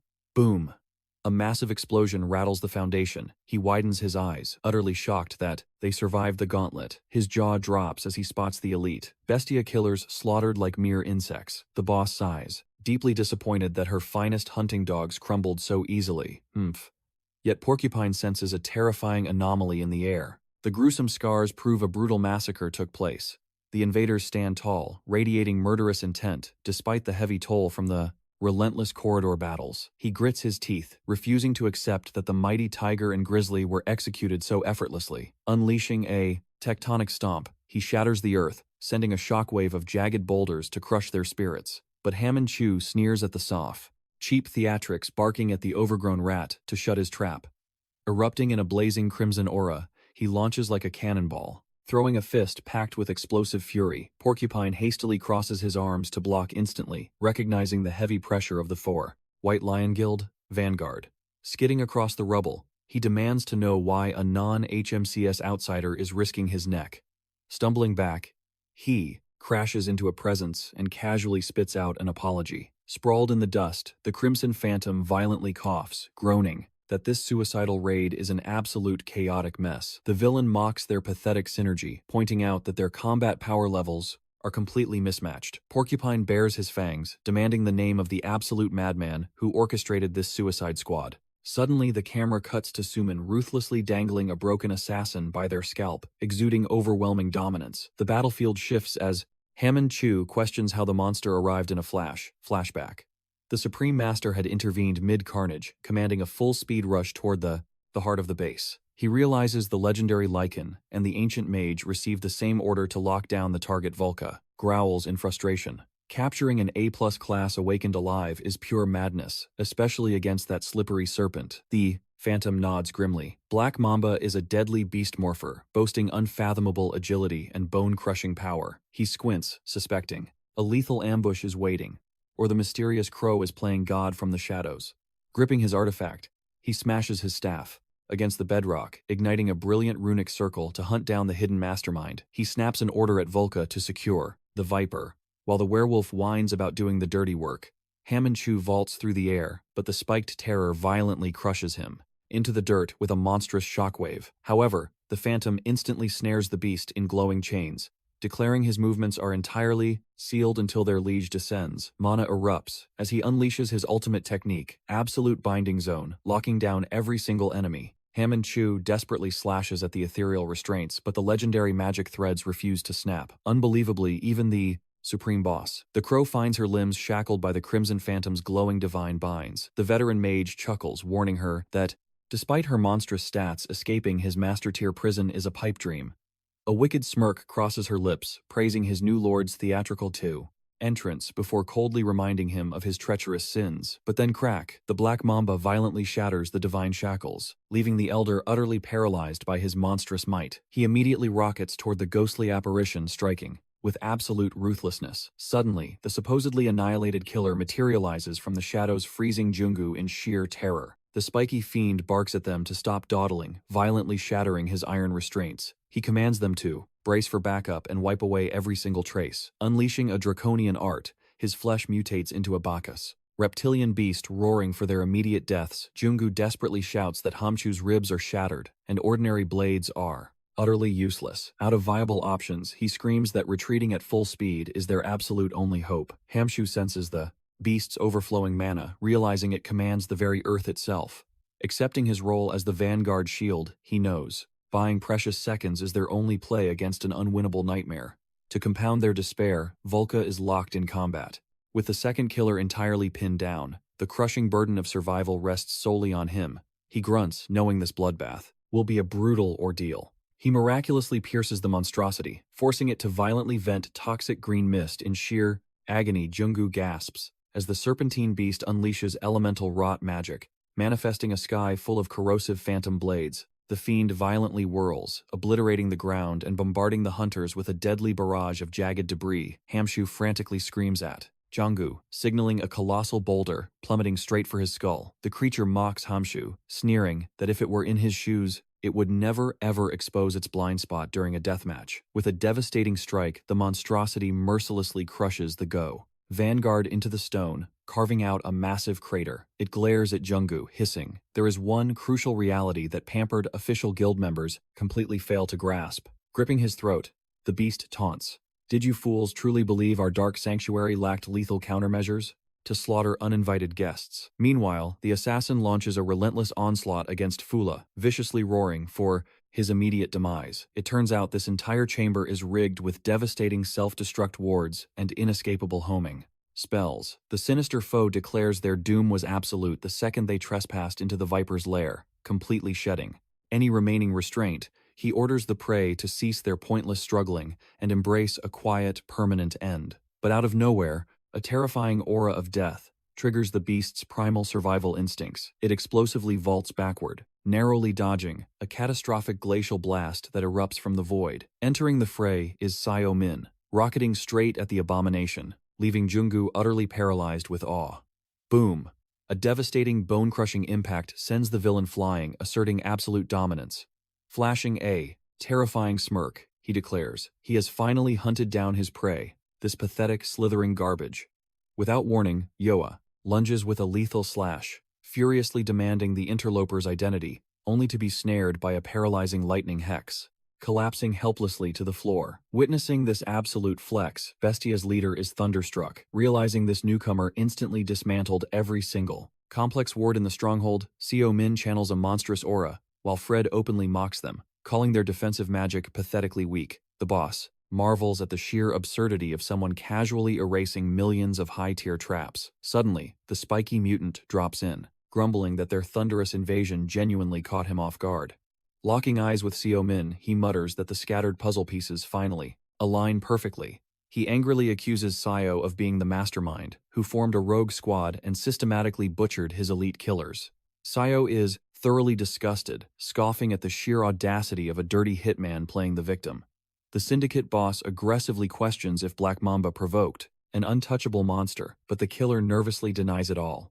However, the monstrous leader easily deduces the bloody truth, declaring, "This is undeniably a ruthless quest for vengeance." Sio Min calmly praises their tracking skills, considering he famously erases every single shadow of a clue. He coldly confirms his vendetta, but severely warns that the assassin must survive an interrogation first. Without hesitation, he unleashes an earth-shattering blow, launching the spiky mutant across the room like a ragdoll. Bestia's boss furiously charges forward, terrifyingly aware of the apocalyptic entity standing before him. Still paralyzed, Yoa desperately begs her leader to stand down, trembling that the absolute monarch is preparing to pass judgment. Bestia's leader bursts into maniacal laughter, claiming she lacks the sheer nerve to interrupt or second-guess such terrifying devotion. Hiding in the shadows, a rogue killer spectates the clash, trembling at the thought of what absolute anomaly Sumin truly is. The mutant lies totally paralyzed by shock, horrified that his own ultimate magic was hijacked. He simply cannot fathom how this demon tracked him down, nor how he wields arcane arts with such godlike speed. With a sickening crunch, Seo violently crushes the mutant into the reinforced concrete, coughing up dark blood. The hitman gasps. He has never, ever faced an entity remotely like this before. Despite arrogantly memorizing the profile of every elite awakened hunter, Seo remains an absolute terrifying mystery, channeling a sinister, dark aura. He hysterically shrieks, demanding what this grim reaper wants with his life. Seo simply vanishes, reappearing to ruthlessly curb-stomp his spine, whispering that he is entirely missing the point. He brutally grinds the killer's face into the shattered stone, growling that the absolute predator dictates the interrogation. Driving his boot deeper, he commands the trash to remain totally silent, unless he wishes to die an agonizing death. Right. Accident. The defeated assassin chokes on his own blood, begging Sumin for mercy, but Sumin violently grips his skull, demanding the true identity of their hidden VIP. His eyes ablaze with absolute fury, he roars, "Which bastard ordered Minjun's execution?" Hearing that name, the killer trembles. Flashes of the historian Minjun cross his mind, and a broken, terrified laugh escapes his lips. He finally realizes this monster is connected to the boy. Sumin's voice drops to a deadly whisper, demanding answers. "Unless your pathetic contract is worth your life." Scraping together his last shred of miserable courage, the killer makes his choice. He reveals a glowing curse mark on his tongue. "Even if I confessed," he sneers, "your ears would literally melt off." Suddenly, he spits blood directly at Sumin. A twisted smile creeps onto the assassin's face. A true professional never betrays a client. Sumin's patience shatters. Wiping the filth from his cheek, pure murderous intent erupts from him. "If you won't speak willingly," Sumin growls, "I'll rip the words out." A blinding golden aura violently explodes around him. The killer's eyes widen in absolute horror. Is he a healer too? Panicking, he screams for his guild leader, but she remains hopelessly cornered. Trapped in this nightmare, the assassin finally breaks. He promises to confess everything, trembling as he speaks. The client's cursed name, boom. His head instantly violently detonates. Only one sinister word echoes in Sumin's ears: Pandemonium. Meanwhile, Bestia's leader flashes a wicked, calculating grin. Everything is going perfectly. In a single devastating movement, she unleashes an attack, sending a massive shockwave that blasts everyone backward. Standing amidst the dust, she smirks at Sumin, playfully whispering that she already knows his true identity. Sumin, she mocks the legendary mad dog who vanished 10 years ago. Sumin glares, demanding to know if she serves Pandemonium too. She laughs it off, claiming Bestia is just a guild of freelance killers, unchained to any single master. She deduced his legendary identity simply from his overwhelming aura and his reaction to that cursed name. Sumin steps forward, lethal pressure radiating from him. "Lie to me and you die." But the confident leader maintains her absolute innocence, knowing his sharp instincts sense the truth. Honestly, she teases, "I just can't fathom why everyone forgot a legend like you." Snap. With a flick of her fingers, a catastrophic trap triggers. A massive explosion rocks the battlefield. Floating safely in the sky, with Yoa, she taunts, "Aren't you coming with us?" Mad Dog Min coldly rejects the invitation. He has already extracted the crucial clue. Acknowledging his fierce resolve, the Bestia leader flashes one last, knowing smirk. "We will meet again very soon," she purrs, before vanishing completely into a swirling magical spatial tear. Junggu rushes over in absolute panic, but Sumin remains incredibly calm, noting her explosive parting gift. With cold authority, he orders Junggu to handle the aftermath. Their bloody mission here is done. Crushing the debris beneath his boots, Sumin's mind is consumed by that dark word, Pandemonium. What forbidden secrets did Minjun uncover? Later, inside his dim, quiet room, Sumin frantically scours the web, that demonic name burning in his thoughts. Flashback to 20 years ago, when the first Terrifying gate shattered the sky, horrors poured out along with magical crystals and mana, the very foundation of supernatural power.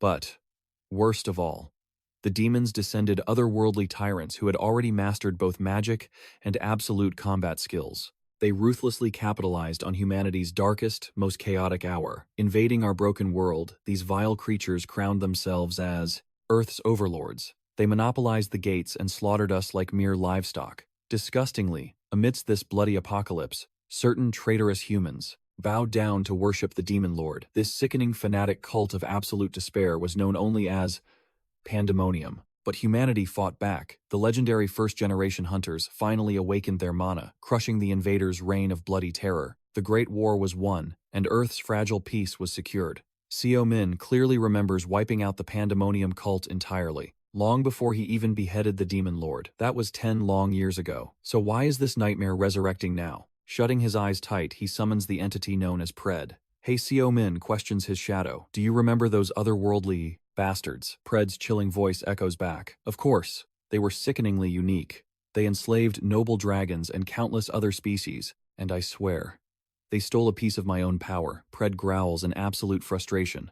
From what I've witnessed, they've probably pillaged 100 other dimensions too. Sumin aggressively scratches his head, utterly frustrated by this massive lack of crucial intel. Back then, he was just a relentless killing machine. The only detail etched in his memory is that their mana signature is terrifyingly alien, and now they flawlessly mimic humans. Hearing this absolute mess, Pred furiously roars at him. Just slaughter them all immediately. But Sumin knows this shadow war is far more complicated. Suddenly, his brother Seojun kicks the door. Open, you're back early, Sumin notes coolly. Sojun wastes absolutely zero time, his eyes narrowing as he demands to know what the hell his brother is doing in this borrowed office. Sumin nonchalantly lies, claiming he's just tracking down Minjun's killers. But Seojun sees right through the bullshit I know about the secret squad you assembled, he presses. Why hide this from me? At the Hunters Association. Worried sick, Sejun warns that if President Daisu discovers his return, things will turn incredibly ugly. But Sumin brushes it off. Junggu covered his tracks, and Daisu doesn't scare him. He even smirks, revealing his plan to pay the president a personal visit. This bold declaration leaves his brother absolutely shocked and terrified. But Sumin refuses to play games, he demands answers. Sighing heavily, his brother reminds him his mana core hasn't fully recovered, begging him not to act recklessly. Standing tall, Sumin listens as Sejun warns that this modern era is far too dangerous now. Hoping to shatter the heavy tension, the main character warmly ruffles his brother's hair, promising that everything will be perfectly fine. Slightly annoyed, Sejun swats him away, demanding he honor his promise to mentor the rookie hunter. He brings up Jisoo Shin, explaining her divine ability is incredibly indestructible, complex to master. Picking his ear lazily, Sumin reluctantly agrees to offer a few pointers. Suddenly, his stomach roars like a beast. He begs for food, leaving his brother dumbfounded by his monstrous appetite. Abruptly, the phone blares. Meanwhile, Pred echoes the hunger strikes, throwing a tantrum for fried chicken. Over the deafening call, Junggu screams, demanding why Sumin erased his own name from the mission report. Annoyed, Sumin listens as Junggu reveals their top-secret operation leaked to the media. Headlines explode, falsely claiming the Hunter Management Squad single-handedly slaughtered the Ruthless Assassin Guild. Total chaos erupts at the agency headquarters, with desperate agents fighting back, aggressive reporters, and frantic civilians. Junggu cries that Director Bae is breathing down his neck. Without Sumin's backing, the poor guy panics, clueless on how to prove he annihilated those killers alone. Sumin casually suggests throwing Hammond under the bus, but Junggu is already spiraling into despair. He practically begs for salvation, but the protagonist ruthlessly hangs up, declaring dinner takes absolute priority. Sumin strolls away, grumbling for just 1 single minute of total peace. Collapsing onto the sofa, he sarcastically tells his brother that Junggu is absolutely thrilled with the results. Shifting the heavy mood, Sumin gets serious burning with a dark curiosity. He asks about the demon race. Are they still the same monsters from 10 years ago? Sejun shakes his head, revealing they begged for absolute peace following their devastating defeat. Since then, they vanished to Antarctica, constructing a massive fortress to study mana. He insists they remain completely peaceful, hiding entirely from the modern human eye. Because of this silence, younger generations believe demons are mere fairy tales. Sumin's eyes narrow, his sharp instincts screaming that this peace treaty is total garbage. Pred furiously roars that it is a pathetic trap, and Sumin completely agrees, though he wonders if any decent demons actually exist. Suddenly the memory of Crow's dark aura strikes him a sinister fusion of demonic and human energy. Staring at an old photograph, he whispers that his only initial goal was avenging his fallen disciple Minjun. But as he traced the bloody clues, a far more terrifying truth began to emerge. The scene shifts, revealing a young Minjun marching towards that frozen Antarctic fortress. Sumin finally grasps that this brutal war will last an eternity. Flashback to the past, Sumin stands before his eager disciples, ordering them to deeply focus their raw aura into their core. Hawkman stares blankly, utterly baffled by the ancient concept of cycling energy. He whines to his master, arguing that hunter skills run purely on adrenaline, calling meditation absolute garbage. Sumin brutally smacks the fool's head, disgusted by their lazy modern mindset. He growls that blindly firing skills without foundations is suicide. Today's pathetic hunters lack basics. He vows to teach them the deadly truths the Tower of Tutorials hid from humanity. Pay close attention. Mana is absolute fuel, and Hawkman fails to ignite his inner center, due to his complete ignorance. Sumin reveals the secrets of the mana reservoir, known as the core, the absolute source of life. Here aura condenses to forge overwhelming power, manifesting into reality. He firmly strikes Hawkman's chest, declaring that true destructive force demands perfect flow control. Continuing this harsh lesson, he promises that hellish training can unlock infinite power centers. Hawkman perks up, intensely curious about this ancient technique.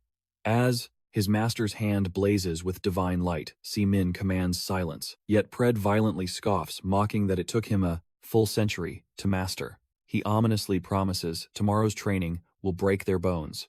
Suddenly, back in the present, his door explodes open. A desperate Jungu bursts in, screaming that he searched everywhere for him. Sumin groans that this stalker simply will not stop calling. Jungu drags him out, demanding they rush to headquarters instantly. Marching forward, Sumin asks what the regional director wants.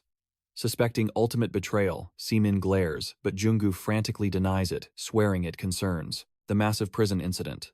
Suddenly, two arrogant figures block their path, and one steps up to viciously mock Jungu. Huang continues his relentless taunts, treating Jungu like a mere desk jockey. Jungu grits his teeth, baffled by how this arrogant man finished his mission so fast. He orders the annoying duo to back off, but the punk smirks, claiming he merely came to say hello. Pointing directly at Sumin, he sneers about the massive chaos he supposedly caused. Sumin's patience wears dangerously thin, as boredom clouds his eyes. Finally snapping, Jungu unleashes his frustration, demanding the insolent fool to get out of their sight and stop pushing their buttons. The punk's partner just scoffs, mocking that such weaklings would not understand since they have never stepped foot outside the borders. Jungu clenches his jaw as they belittle his squad for handling the grunt work. The provoker then glares at the new recruit, with eyes practically dripping with absolute disdain. The bespectacled rookie adjusts his frames, lecturing him about showing respect to his seniors, but Sumin bites back, instantly telling Four Eyes to buy a new prescription and shove off. Thrilled by the blatant disrespect, the two instigators flash sinister smirks, fully prepared to draw blood. Beside them, Yuna's hands tremble, violently overflowing with pure fury at Min's sheer audacity. Explosive mana leaks from his body, begging to brutally discipline the arrogant rookie right then and there. Jungu hastily blocks his path, warning him to kill his aura inside the headquarters. But Wan completely loses it, roaring that a weakling like Jungu has zero right to dictate his squad. Jungu plays deaf, while chuckles that his inflated ego is making him hear voices. Driven to madness, Chongwan vows to absolutely crush them, both to prove the ultimate hierarchy. Their roaring battle cries draw every eye in the lobby, sparking a wildfire of anxious whispers. Chongwan readies a devastating strike, but a heavy voice cuts through the tension, stating that everyone already knows who holds absolute power here. Stepping from the shadows, Regional Director Gan Hobo Bay tightly grips his shoulder, declaring himself the supreme authority. Seeing their absolute superior, Chongwan and his partner, drain of all color, paralyzed by pure terror, the imposing director strides straight toward Sumin, sharply rebuking Jungu's lack of control. He casually throws an arm around Sumin, offering a cup of incredibly rare tea. Chongwan stammers a pathetic protest, but the director's cold voice slices through his words like a blade. With a chilling smile, he brings up his special Japanese privileges, ordering him to shut his mouth and work. Completely defeated, the arrogant duo swallows the harsh reprimand, standing frozen in absolute humiliation. Glaring from afar, Chong-wan seethes, questioning why Director Bak would treat a mere rookie like absolute royalty. Safely inside his private office, the director beams, expressing his deep honor to finally meet the legendary Hunter Min. Seo Min politely nods, demanding what he really wants, causing Jungu to break into a terrified cold sweat. The director merely laughs, thoroughly enjoying his straightforward warrior's attitude. His expression darkens as he brings up the highly classified escort mission at Incheon prison. Thanks to the catastrophic Bestia incident, they finally possess the absolute authority to purge the prison's deep-rooted corruption. He sternly declares that all guild resources must now hunt down the dangerous escapee. Narrowing his eyes, he intensely questions Seo Min, finding it utterly impossible that a hunter of his caliber lost the target. The director then orders Jungu to give them absolute privacy. Jungu instantly shoots up, offering a silent prayer of apology to Seo Min as he flees the suffocating tension. Left completely alone, Director Bak drops the pleasantries, stating he is a man of logic who sees the hidden truth. He boldly suspects Seo Min orchestrated Bestia's elimination and the fugitive's escape. Seo Min remains stone-faced, while the director insists they cannot let a monstrous, awakened criminal roam free. Suddenly, a sly grin appears as he reveals a special guest who is desperately waiting to see him. Seo Min's eyes widen in sheer shock, turning toward the heavy oak door. The director announces, a living first-generation legend, one of the 3 supreme martial masters. The imposing aura of Gyeonghuo, master of the Salabi Guild, suffocates the room. Gyeonghuo pours a shot of liquor, rumbling that it has been an eternity since they last crossed paths. He chuckles, thinking the rumors were a cruel joke, since everyone believed Seo Min was dead. Seo Min says it is a tragically long tale. As the tension fades into nostalgic warmth, we learn that Gyeonghuo is a legendary battle comrade of Seo Min. The Supreme Master marvels, amazed that his friend has not aged a single second. He asks where his sworn brother has been hiding, as his disciples scoured the earth. Flashing a nostalgic smile, Seo Min gently suggests they grab another bottle to fuel the heavy conversation. He solemnly warns that it will be an endlessly long night, preparing to unveil his unbelievable truth. Hearing the epic saga, Gyeonghuo finally grasps that he was trapped for a century in a brutal alternate dimension. Seo Min blames the terrifying power of the Demon Lord's magic, but a sudden earth-shattering revelation interrupts him. The legendary hunter is utterly paralyzed, unable to process the horrific truth his comrade revealed. He violently shatters the table in blazing fury, roaring in disbelief at how humanity forged a peace treaty. While that monster lives, the master begs him to calm down. He reveals the chilling truth. The Demon Lord is merely a living corpse. The demons themselves proposed the treaty, pinning all the blame on their former ruler. Seo Min scoffs at their cowardice, but Gyeonhu solemnly reminds him that humanity's forces were utterly shattered. He recalls the dark era, when the first gates tore the sky apart, reducing the world to ruin. Add the bloody war against the demons and humanity was hanging by a thread. Then shockingly the demons offered to rebuild the shattered world and teach them the art of closing gates. Their only condition, reclaiming their fallen lord's corpse and retreating to the frozen wastelands of Antarctica. Back then, desperate for survival, people blindly grasped at the power of mana. The exhausted nations eagerly accepted the pact, with Daisu Choi standing as Korea's representative. Since that fateful day, the demons vanished into the shadows, playing the role of silent helpers. However, the proud first-generation hunters despised this cowardly pact and simply vanished. Gyeonhu sighs, admitting he had given up too, but now something feels dangerously wrong. He drops a massive bombshell. Seo Min's legendary name and heroic title have been completely wiped from history. Every record of his glorious past decade has been erased, and all shadows point to Daisu Choi.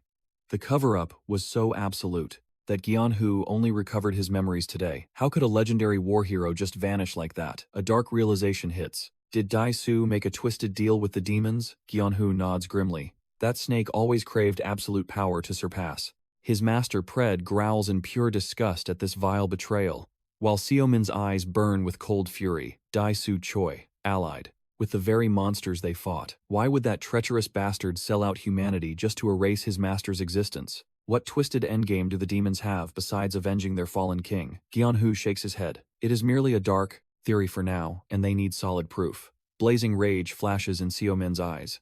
Those demonic bastards started this bloodbath in the first place. Sensing his killing intent, Gyeonhu urges him to track down his former disciples for answers. Seo Min hesitates, The bonds of the past have scattered like ashes in the wind, but his old friend quickly reminds him of Yoa. She is right here in Korea now, a legendary S-rank hunter. The once fragile girl has blossomed into an absolute powerhouse, and the fierce master of Azure Bloom, Seo Min, smirks, remembering the little shadow who followed his every step. But why would she bow to the traitor Daisu? He drinks deeply, accepting that time changes everyone. She must have a motive. He suddenly spits out the bitter drink, making Gyeonhu laugh and tell him to act his age. The veteran guildmaster wishes they had called Sun, but Seo Min prefers the shadows.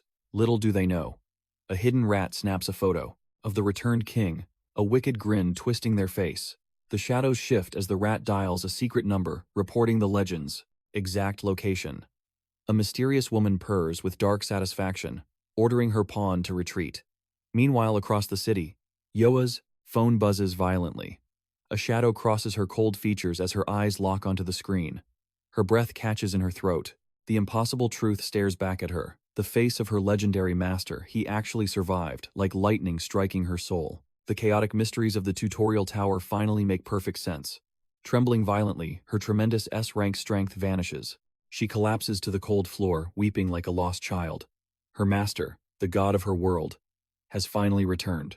Devastating waves of emotion crash over her. Her instincts were right all along. Ever since the corrupt system began hiding its dark secrets, she never once stopped searching. Even when the entire world abandoned his memory, she held on to hope. Tears stream down her face as a radiant smile breaks through. He still carries that exact same invincible aura. Surging with newfound resolve, she leaps up, ready to sprint to his side, but a suffocating pressure suddenly fills the hallway. Daisu Choi blocks her path. His chilling voice freezes her blood. The treacherous president steps forward, exuding a terrifying and oppressive aura. His cold eyes pierce right through her. He questions her desperate rush, demanding she show respect to her. Dear uncle. Yoa tightly conceals the phone, forcing a mask of icy calm. But as his heavy hand lands on her shoulder, he whispers a venomous warning. Her trembling eyes give away her absolute panic. The corrupt president leans in, devouring her fear, and instantly deduces the truth. A monstrous smirk twists his face. The impossible rumors are true. Seo Min has risen from the grave. Daisu mocks her devotion, comparing her to a pathetic tail-wagging hound begging for its old master. He violently strokes her hair, laughing at her naive delusion. His suffocating aura flares as he reminds her she is his prized puppet now, and escape is completely impossible. Fury ignites. She strikes his hand away, screaming that she only endured his presence to find her true master. Daisu chuckles darkly. He knew her little secret all along, but allowed her to play detective to exploit her growing S-rank power. She freezes in horror. To him, hunters are mere tools. Blazing with absolute wrath, she roars that Seo Min is her only true family, but the snake strikes back with lethal blackmail. Will think once her dark past surfaces. He sternly warns her to tread carefully, as Sumin shows zero mercy to criminals from her tainted bloodline. Walking away, he coldly declares that no amount of effort can cleanse her cursed roots. Left entirely alone in the dim corridor, she grinds her teeth, cursing his name while suffocating under despair. The scene shifts to a massive hangar, where Jisoo Shin and fellow awakened hunters assemble for brutal training. Her eyes scan the crowd, completely ignoring a nearby rookie desperately begging for her attention. Jisoo approaches Sumin, acknowledging the guildmaster appointed him as commander, but demands to know the identities of the Nale, two intimidating figures glaring from the shadows. Sumin casually brushes it off, introducing them as his elite comrades, similar to these greenhorns but forged in real combat. Following protocol, Jisoo Shin and her assigned partner Byung-guk Kim bow and introduce their team. The female hunter shudders, deeply overwhelmed by the older warrior's crushing aura, an absolute rarity. However, the veteran's terrifying pressure shatters into a warm, fatherly smile, leaving her utterly bewildered. He loudly applauds her excellent discipline, and fired up Jisoo vows to unleash 100% of her power. Sumin instantly reprimands the veteran, reminding Hakmoon that this is literally his second lease on life. With tensions defused, the strike squad marches toward the swirling vortex of Gate F5. The trembling novices admit their sheer terror, but Sumin calmly clarifies it is merely a bridge crossing dimensions. Still, the rookie hunter trembles over dark rumors of vanished awakeners, though Sumin dismisses them as fools trapped inside. The veteran nods in agreement, stating, "These dimensional rifts are now monopoly properties of massive guilds." He explains that dungeon diving has evolved into a blood-soaked enterprise, overflowing with priceless mana stones. Stepping through the spatial tear, they materialize within an enchanting mystical woodland, leaving Ji-Su completely breathless. While the newbie dry heaves from dimensional sickness, he arrogantly questions the total absence of beasts. Hawk Moon scoffs at the brat's arrogant attitude, while Sumin coldly notes that targets are already lurking. The grim reality reveals that post-tower major guilds recklessly recruit and force-train fresh awakeners.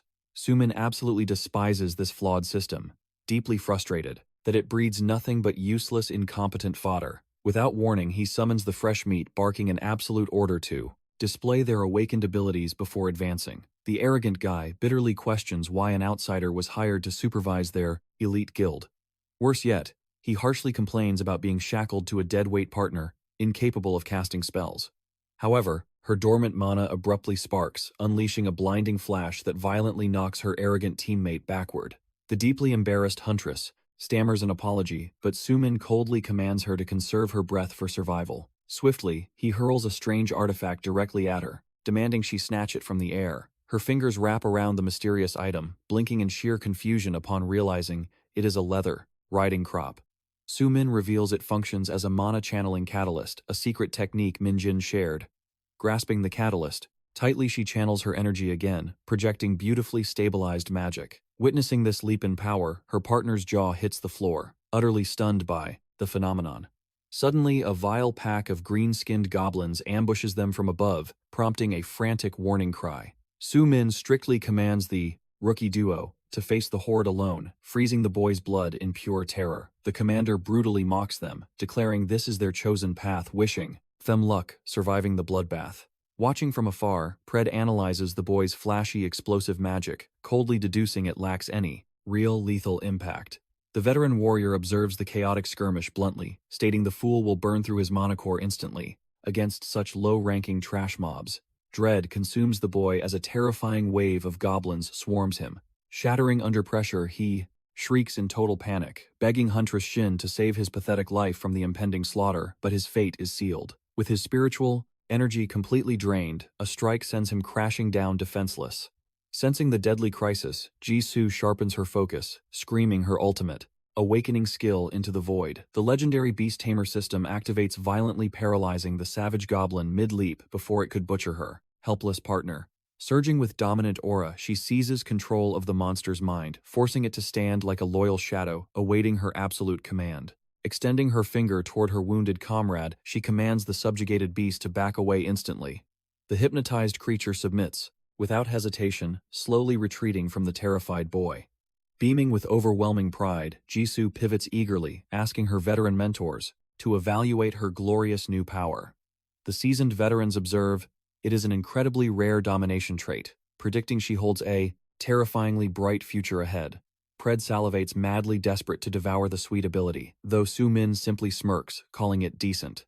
Still, he ominously warns, she must enslave more as a monstrous goblin horde materializes. With her ally knocked out, and death closing in, the overwhelmed rookie cries out desperately for a miracle. Once the blood-soaked raid concludes, Ji-Su bows deeply in gratitude, declaring she has truly mastered the core essence of her terrifying power. Hak Moon notices her dangerously pale complexion, but Sumin bluntly offers her the freedom to seek a softer mentor if the pressure is high. Smiling brightly, she expresses gratitude, confessing her past arrogance in believing she possessed unmatched talent. A few steps away, her drained teammate collapses into a deep slumber against Hak Moon. Ji-Su reflects that awakened skills are mere weapons, and the true path to supremacy lies in commanding the absolute flow of mana. Sumin smirks, satisfied the harsh lesson finally cracked her limits, declaring the day's brutal training officially over. But suddenly, an approaching crowd catches their attention. Everyone pauses, wondering just who these newcomers are. Ju steps up, explaining her guild's ongoing gate negotiations with Azure Bloom. At that very name, Seomin's eyes spark with sudden interest, completely baffling the young rookie. Without a word, he marches straight toward the unfamiliar faction. The bewildered hunter just watches him go. Meanwhile, a scout urgently reports to Yoa, detailing the gruesome discovery of fallen hunters scattered near the gate. Their internal organs were completely shredded. Hearing this dark news, the guild leader's jaw tightens. Was some parasitic monster bursting them open from the inside? But right then, a shockingly familiar aura washes over her. A trembling, breathless smile crosses her lips. Finally, she whispers, Just like that, Min materializes right in front of her. "Long time no see," he greets casually. Smirking, Min teases that his little runaway should have come finding him first. Yoa freezes, absolutely stunned. Yet fighting back her overwhelming emotions, she softly welcomes his long-awaited return. He quickly invites her to reconnect, but an icy rejection falls from her lips as she turns away. Her subordinates stand utterly paralyzed, baffled by their cold-hearted boss's bizarre reaction. Pred chuckles at the drama, while the veteran hunter questions if that girl was truly his disciple. Min nods, yet a heavy shadow clouds his mind. He caught the subtle glimmer of unshed tears in her eyes. Was she crying? The memory violently pulls him back in time.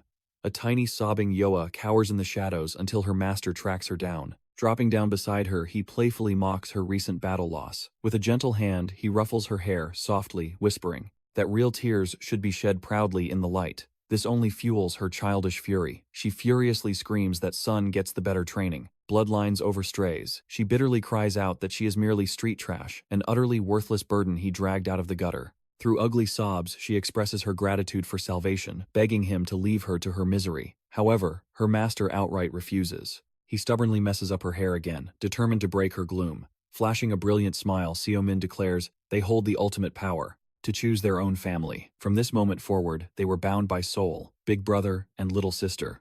Blushing furiously, Yoa harshly rejects his sweet proposal, claiming she needs no such sibling. Min just laughs wickedly, promising that tomorrow's hellish training would break her bones.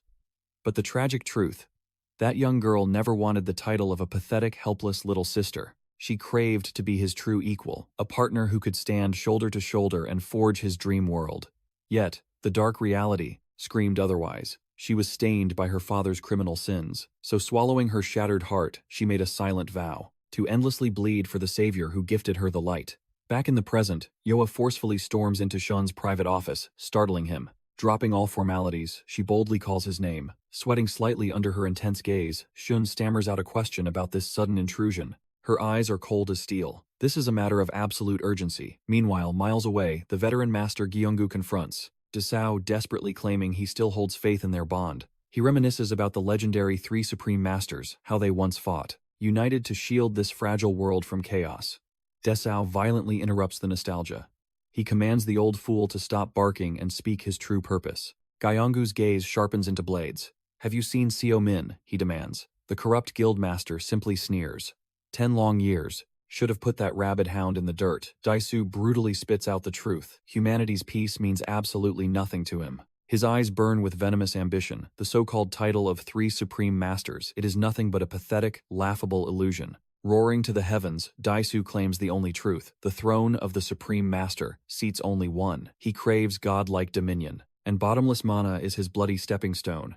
Without an ounce of shame, he confesses his unholy allegiance with the demonic forces. Greed drives the world. Nations only forged alliances to swallow each other. Yet, ironically, this selfish hunger kept mankind surviving. Mocking the elder, Daisu snarls.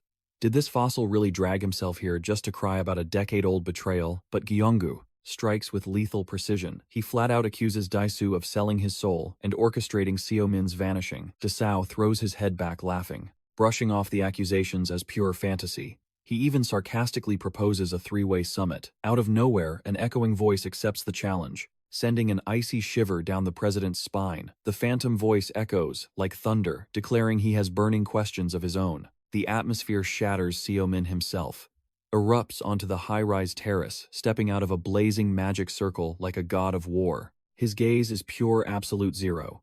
"Greetings, Mr. President," he sneers, his body literally defying gravity outside the skyscraper. "Long time no see, you traitor." With a mere flick of his fingers, an invisible shockwave instantly obliterates the massive glass barricade into a million sparkling shards. Standing amidst the rain of glass, Daisu smirks like a psycho welcoming Min back. Stepping inside like he owns the place, the returnee mockingly apologizes for the mess, hating slow elevators. Closing the distance, Min issues a deadly ultimatum before backup can interfere. Did this bastard forge a demonic pact 10 years ago and banish him to hell? Daisu snorts with arrogant disgust. He mocks the legendary hunter for asking such a pathetically stupid question, but Min's aura is deadly serious, demanding answers from the one-eyed freak immediately.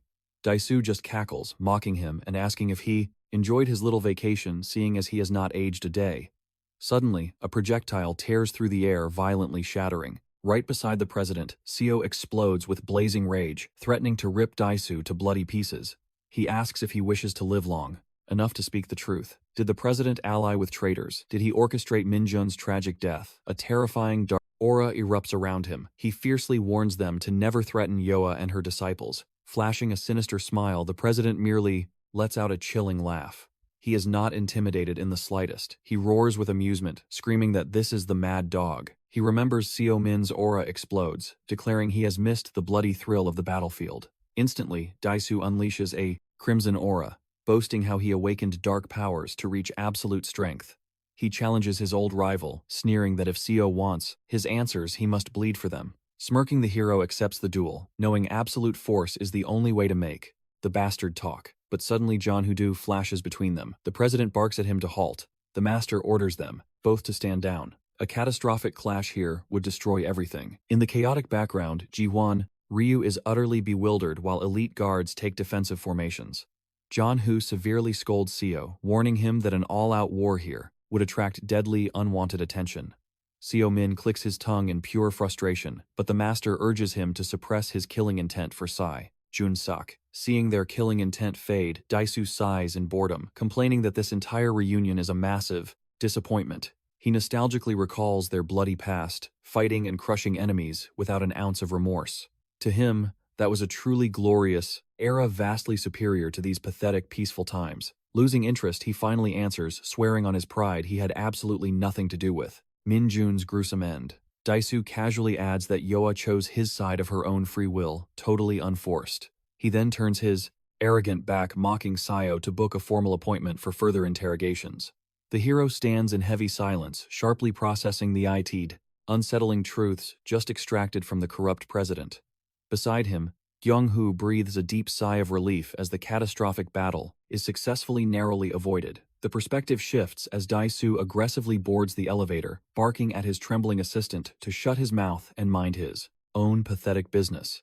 The terrified young man cringes desperately, stammering out a frantic apology to his tyrannical boss. The president then coldly orders him to prepare an A-rank dungeon gate immediately and drag Yoa straight to him. The narrative violently cuts to a blood moon night, flashing back exactly 7 hours into the past. We witness Yoa secretly meeting Jun aggressively, interrogating him regarding the shadowy guild.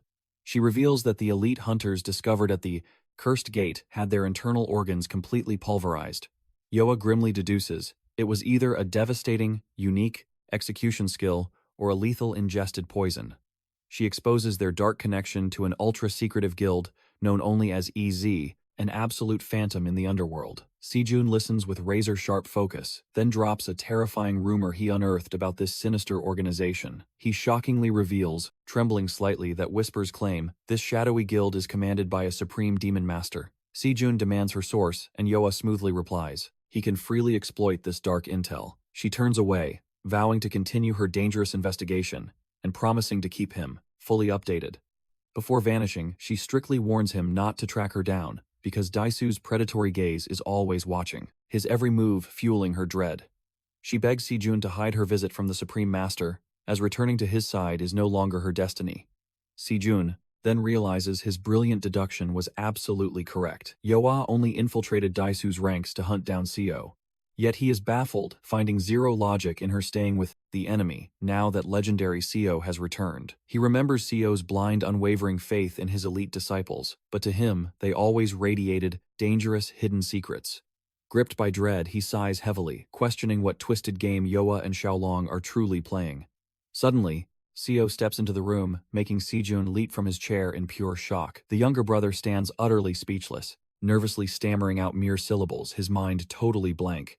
Bearing a mountain-like serious glare, Seo sharply commands him to spit out the truth, demands to know if some dark fate has befallen Yoa. The perspective violently shifts to the rain-slicked streets, showing Yoa lurking near a pitch-black car, waiting for one of Li Y, her mystery contact. Out of nowhere, shadowy agents materialize, declaring the Supreme President demands her immediate presence. She curses that absolute bastard under her breath, but ultimately surrenders, ordering the lackeys to lead the way. Plunging into another intense flashback, we witness Daisu. 10 years ago, right after Seo Min mysteriously vanished, a sinister demon named Hikatan, warns that Seo is a catastrophic threat for nearly annihilating a supreme demonic lord. He argues that a lord almost falling to a mere mortal is utterly unacceptable, proposing a wicked alliance instead. But Daisu remains completely unfazed, proudly reminding the beast that despite the fragile treaty, humanity undeniably won the Great War. He coldly questions why he should aid pathetic demons destined for eternal banishment in Antarctica. The demon's eyes glow, revealing they have stalked Daisu's every move and, know the war's end left his warrior soul completely hollow. He strikes a nerve, whispering that Daisu fiercely craves to test his absolute limits without pesky human restrictions. Hikatan manipulates him perfectly, exposing that this legendary hunter's only true burning desire is to slaughter endlessly stronger enemies. The demon then offers to help Daisu unlock his absolute peak potential and completely master dark mana. Daisu clutches his stomach in pain. Realizing the demon's twisted ambition goes beyond merely erasing history, he questions if this creature ever considered that granting him such absolute power would breed a deadly threat. But Hikatan simply smirks, claiming demons only seek to unravel the ultimate mysteries of mana and the portals. Turning his back, the demon fades away, eagerly awaiting his final answer. At that exact moment, South Korea's absolute strongest hunter made a fate-altering choice. The scene flashes back to the present. Daisu stands inside an F-rank gate, a perfectly desolate wasteland. Suddenly, a guild assistant steps through a portal, bowing as he reports the gate is prepared exactly to his master's command. He assures him the area is entirely their guild's territory, void of any living soul. Daisu praises their flawless execution, then casually asks if that special invitation was delivered.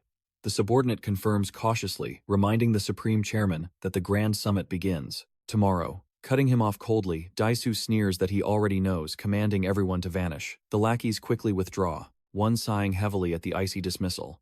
Just then, Yoa steps through the shimmering portal, demanding why he summoned her to this wasteland. Daisu fiercely reprimands her, warning her to watch her insolent tone, but she stands completely unfazed. She demands he cut the garbage and get straight to the point. Daisu then reveals he knows she suspects his treacherous hand in Seo Min's vanishing. 10 years ago, he claims he rejected that filthy demon's proposal, refusing to become their pawn. However, Daisu coldly confesses he let Su's legacy be erased, entirely apathetic to the pawn hero's legacy.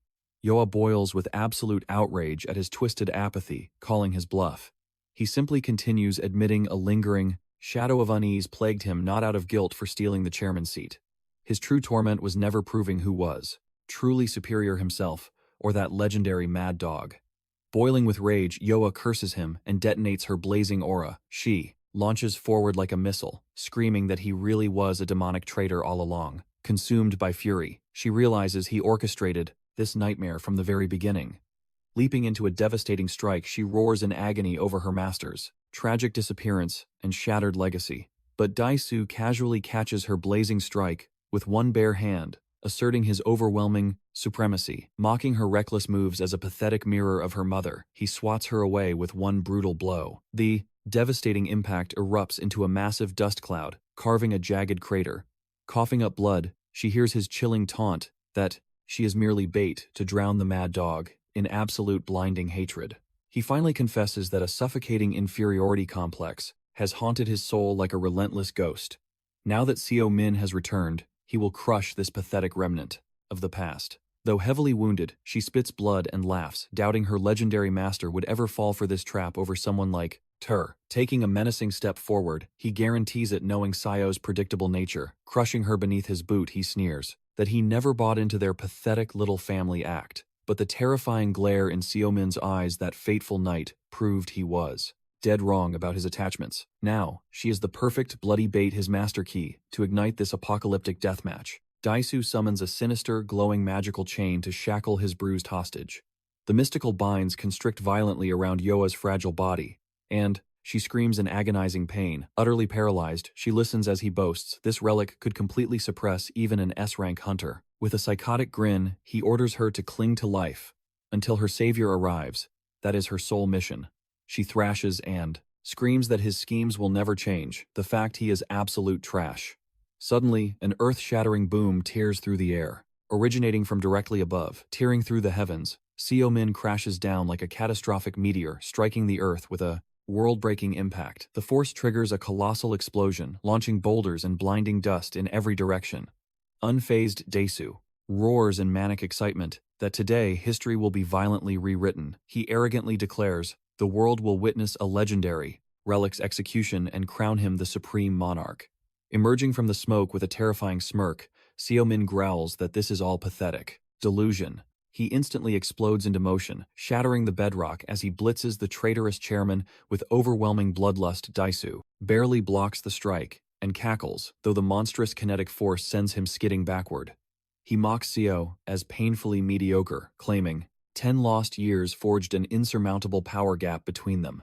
The inner predator frantically warns they cannot clash so recklessly, but Sumin coldly replies that he does not give a damn. Pushing his explosive aura to its absolute peak, he commands the predator to unleash everything for this deathmatch. Though Su demands total annihilation, the symbiote warns that Daisu has evolved into a monstrous anomaly. The parasite insists, warning, that breaking his physical limits will trigger devastating backlashes. But Sumin calmly calculates that just 50% of his true power is more than enough to annihilate him. Daisu scoffs, wickedly taunting if the once fearless mad dog is already trembling. Without hesitation, the two titans charge at supersonic speeds, hurtling toward an apocalyptic first collision. Sumin roars at the chairman that he will not even need his full strength to obliterate a piece of trash. Their auras collide in a heaven-shaking explosion, and Yoa realizes this is a legendary clash of awakened beings. Her eyes could not even track their godlike speed. Suddenly, crimson aura exploded as Daisu summoned a massive spear. Drunk on battle lust, he roared. This was absolute freedom, the thrill of shattering his limits. Grinning like a demon, he declared his descent into the very abyss of mana. But Sumin just scoffed, still playing with vintage toys. A glowing crest erupted, raising a colossal earthen fortress, yet Daisu's strike annihilated it, leaving Pred trembling in absolute terror. Is he even human? Sumin watched coldly, reckless as ever, a beast masquerading as a man. Summoning his own blade, Sumin noted his feral nature, chuckling. Daisu levitated, radiating crimson death. The mad dog lunged. A rain of blood-red blades fell, but Sumin stood completely unfazed. Going all out, Daisu roared, unleashing a devastating tsunami of lethal aura straight toward Proft, his skull. The shockwave slammed into an arcane aegis. Pathetic, Daisu mocked as fractures spread across the glass. Is this your absolute limit? Sumin, a titanic warhammer materialized. Let us test the breaking point of that fragile toy. He swung with catastrophic force. The deafening impact tore the spiritual barrier into countless fragments. Unshaken, Sumin roared, manifesting a legion of jagged frost javelins. A glacial storm descended upon the tyrant. With zero time to evade, the freezing arsenal converged and detonated. Point blank. An azure explosion engulfed the battlefield. Dropping his weapon, Daisu wiped his face. The feral beast still packs a punch. Breathing heavy, Sumin commanded him to shut his mouth and free the captive. Choose life or death. Yoa was merely bait, and her role in this twisted game was over. Yet, a sinister smirk crossed Daisu's face. Not good enough, he declared. The girl still possessed hidden value. She belongs on my leash. Bow your head in gratitude, you filthy spawn of a murderer. Fury ignited in Yoa's soul. Keep your venomous mouth shut, she screamed, her voice trembling. Weeping, she pleaded with her master not to throw his life away. But Sumin just ordered her to freeze. His dormant aura erupted. Stay back, or this bloodbath will consume you too. Daisu watched utterly, stunned by the overwhelming atmospheric shift. Then a psychotic grin split his face. Oh, how I have craved this suffocating pitch-black dread. Gripping his spear, he heralded the dawn of a true massacre. Sumin exploded forward. Silence. The master launched a lethal offensive. Daisu hastily conjured a barricade, but gasped. The sheer density of Sumin's spiritual pressure was completely alien. The devastating shockwave plowed Daisu through the bedrock. Coughing dirt, he laughed. You are exactly the same, always, chaining your true potential, and you remain a fool, Sumin retorted, manifesting a blinding arcane sphere. Veins bulged on Daisu's neck. I am not the weakling of our past. Crushing the earth, Sumin impaled his blade deep. My wisdom has grown over eons. But Daisu hoisted his weapon, snarling that their previous war proved one undeniable truth. Instantly, a sinister crimson vortex snared Sumin, locking his movements. The tyrant lunged with a materialized doomblade.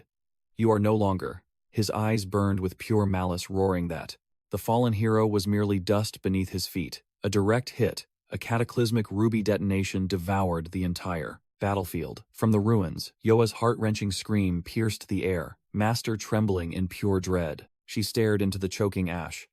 Then a chilling voice echoed.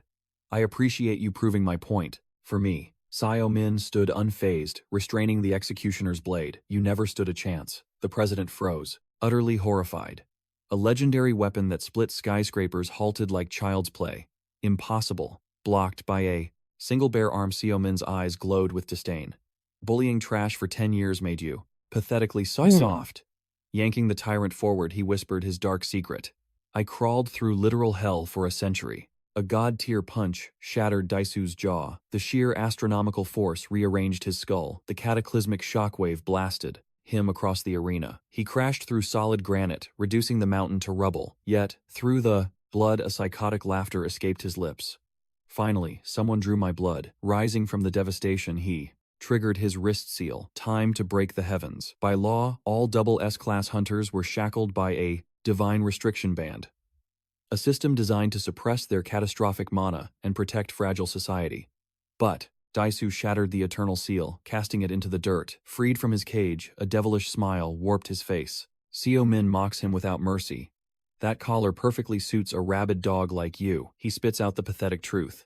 Did you climb to the president's seat just to snap that pathetic leash? But Daisu's eyes gleam with malice. It wasn't just about freedom. This is the ultimate stage. He roars to the heavens.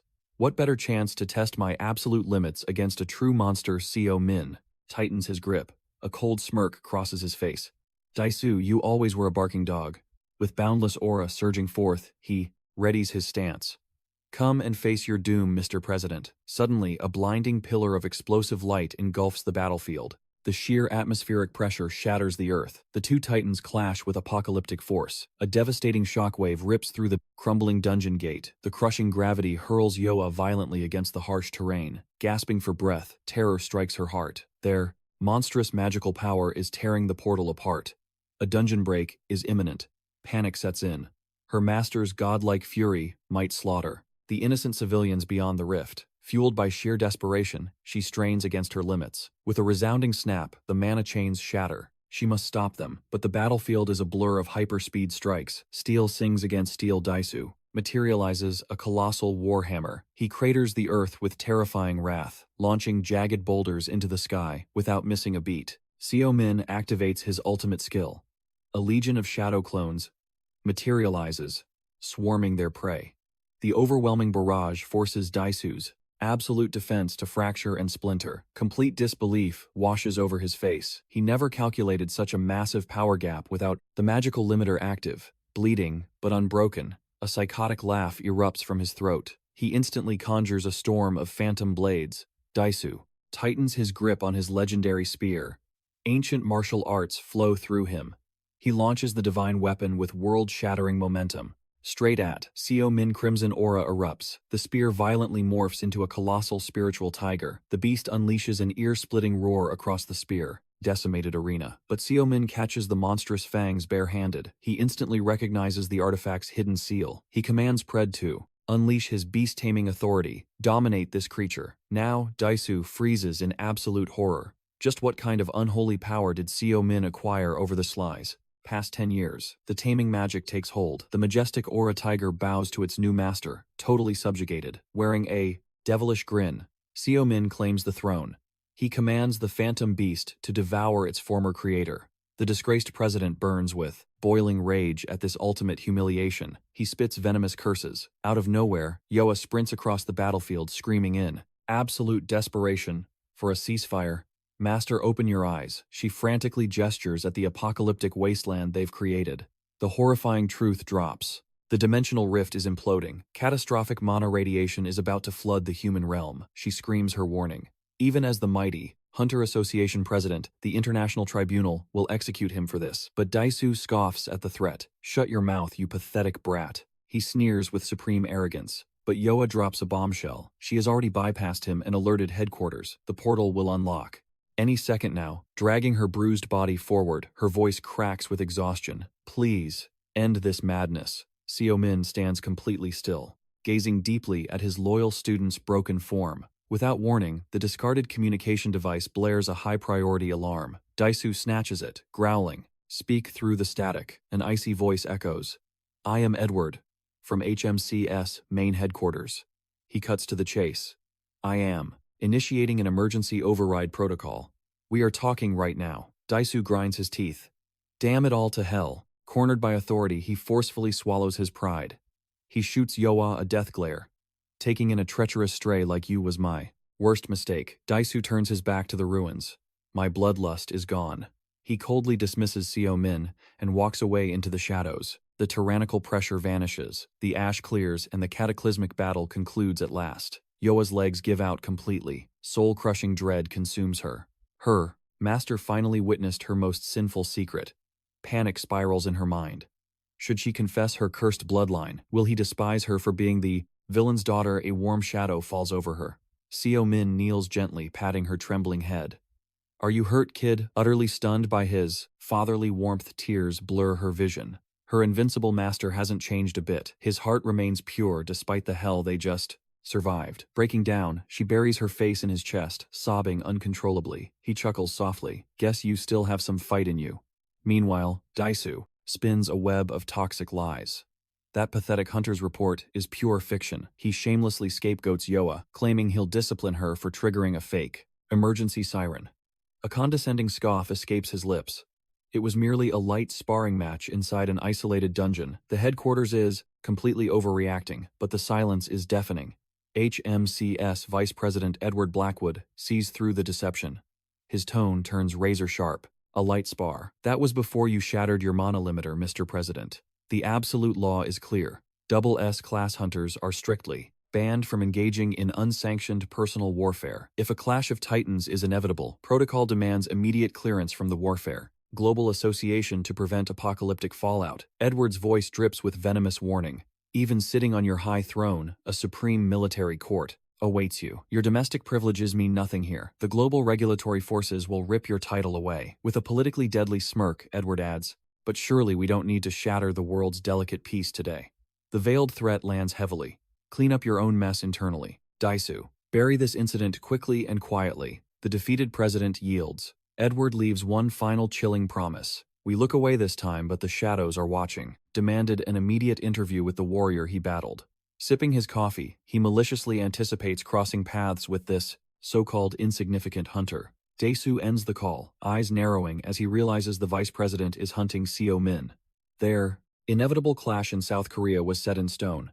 Daisu grinds his teeth, drowning in the venom of his humiliating defeat, shattered by that overwhelming display of absolute power. A memory strikes him. He was once entirely certain he would crush Seo Min, yet reality delivered a merciless blow. His blood boils with envy as he recalls Seo Min's monstrous strength. That man doesn't even feel human anymore. What forbidden secret fueled such terrifying might? It disgusted him that a lifetime of blood and sweat was so effortlessly trampled into dust. But suddenly a twisted smirk emerges. The intoxicating adrenaline of a true life-or-death slaughter had awakened him. He clenches his fist until his knuckles turn white. To survive, he needs to shatter his own limits and seize absolute power. A burning purpose now drives him a mortal enemy to obliterate. Let the mad dog come. Exactly 1 week later, shadows fall over the towering headquarters of the Azure Bloom Guild. In the dead of night, a sharp voice questions, Yua. Did she hide in the shadows out of pure shame? She nods solemnly, whispering that merely knowing her master had returned was salvation enough. Seo Min sighs heavily. Is she seriously spitting this nonsense? He stares in sheer disbelief. Yua then desperately asks for a sliver of hope. Did he finally uncover the truth behind Min Jin's tragic murder? He nods grimly, revealing a chilling fact. The mastermind pulling the strings operates far beyond the borders of Korea.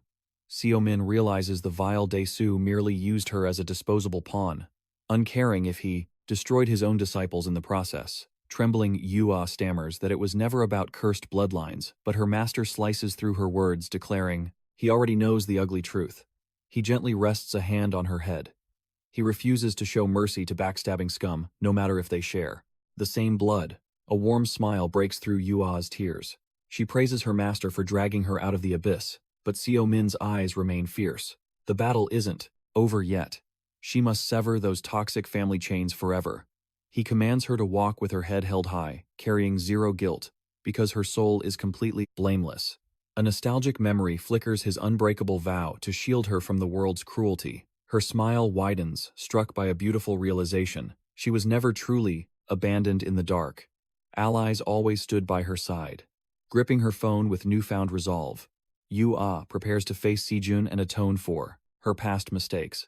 Rebuilding shattered trust is a brutal climb, but she fiercely accepts the burden. Seo-min casually scratches the back of his neck, bluntly declaring she will confront him tomorrow. The sudden timeline shocks her to her core, but he casually drops a bombshell. He has already orchestrated the meeting with Sejun. Glancing at his glowing screen, 9 frantic missed calls glare back at him. Suddenly, a breathless voice screams his legendary name. Agent Jong-woo bursts onto the scene, chest heaving. It was an absolute emergency of epic proportions. He stammers out a mind-blowing revelation. He just intercepted a high-priority transmission straight from the untouchable HMCS International Headquarters. The notoriously elusive Vice President Blackwood is descending upon Firkins Tented, South Korea, for a face-to-face encounter. Seo-min scowls in pure annoyance. That meddling Edwin must have caught wind of his explosive bloodbath, and it was going to be a massive headache. Why the hell would a giant like the HMCS Vice President hunt him down? Sweating bullets, the agent admits they've kept him entirely in the dark. Jong-woo is paralyzed that his companion actually knows Edwin. The agent desperately hunted him down because Seo-min's infamous alias was tied to this earth-shattering arrival. Rising to his feet with an intimidating aura, Seo-min decides to spare the terrified man the details, bound by a strict vow of absolute silence. Panicking, the agent begs him to remain in the office until the top-secret itinerary is officially confirmed. Behind the scenes, their furious superior is screaming through the receiver, ordering Jong-woo to ruthlessly extract the truth. Yu-ah coldly advises her master to play along and vanish into the shadows until this storm completely blows over. Moments later, he raises an eyebrow as she confidently matches his stride. Was she following him? She smirks, claiming it was simply her route home. Seizing the quiet moment, he probes her mind.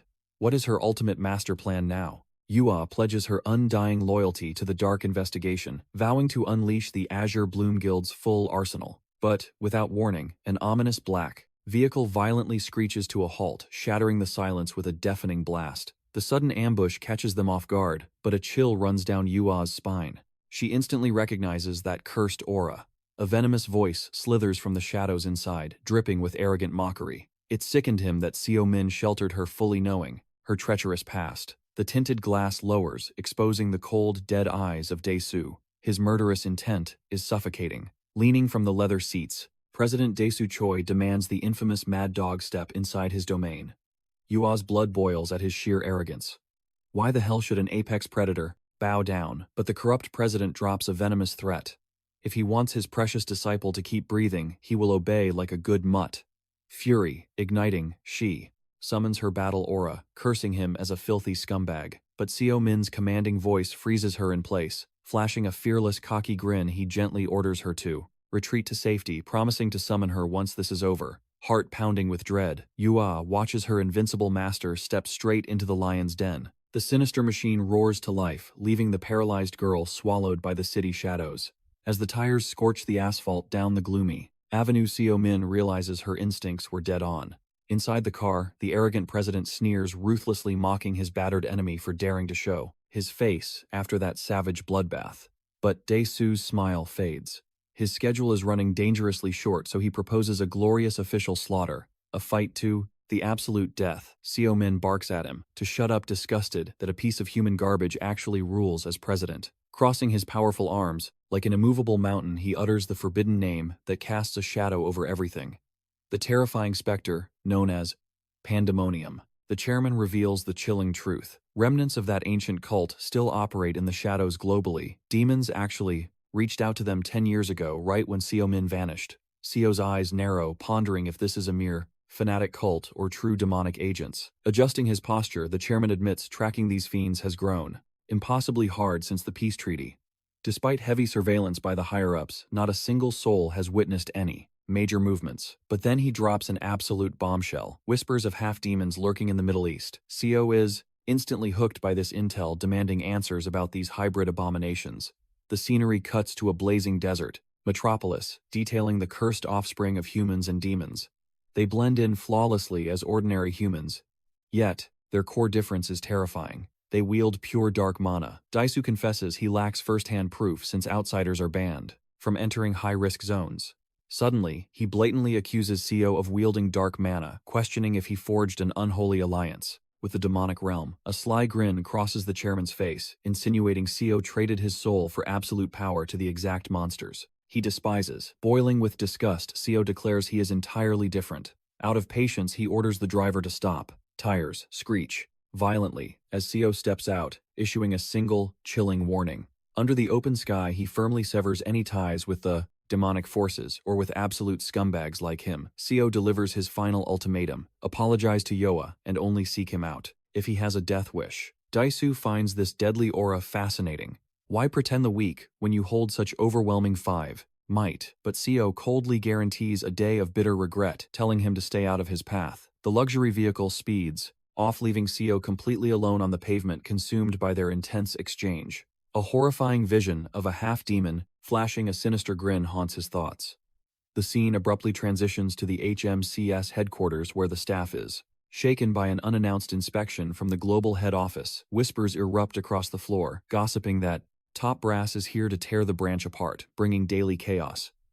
Just outside Director Guyano Bay's private office, he nervously welcomes the enigmatic Mr. Blackwood. The director quickly introduces Seo Min, presenting him as the branch's newly recruited elite hunter. The seated blonde executive offers a formal greeting, but Seo instantly cuts through the pleasantries. He gets straight to the chase, demanding to know what Edwin is scheming. Smirking knowingly, Edwin politely orders Director Bach to clear the room. Burning with intense curiosity, the director knows better than to cross an executive. Bowing slightly, he hastily exits the space, promising to stand guard outside. But the very second the door clicks shut, a deafening roar shatters the silence, forcing him to cover his ringing ears. Moving like lightning, Edwin hoists Seo by his collar, roaring about his 10-year disappearance. Without even waiting for an excuse, he buries his fist into Seo's chest, cursing him as a reckless bastard. Finally catching his breath, Edwin admits he's deeply relieved to see him alive, begging for the truth behind his absence.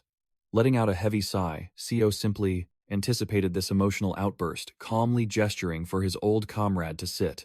As the unbelievable tale unfolds, Edwin finally grasps how Seo endured a hellish dimension with warped time flow. He bitterly laments that the world forgot their legendary hero, and guiltily confesses his own memories were fading. Yet Edwin's aura flares with emotion.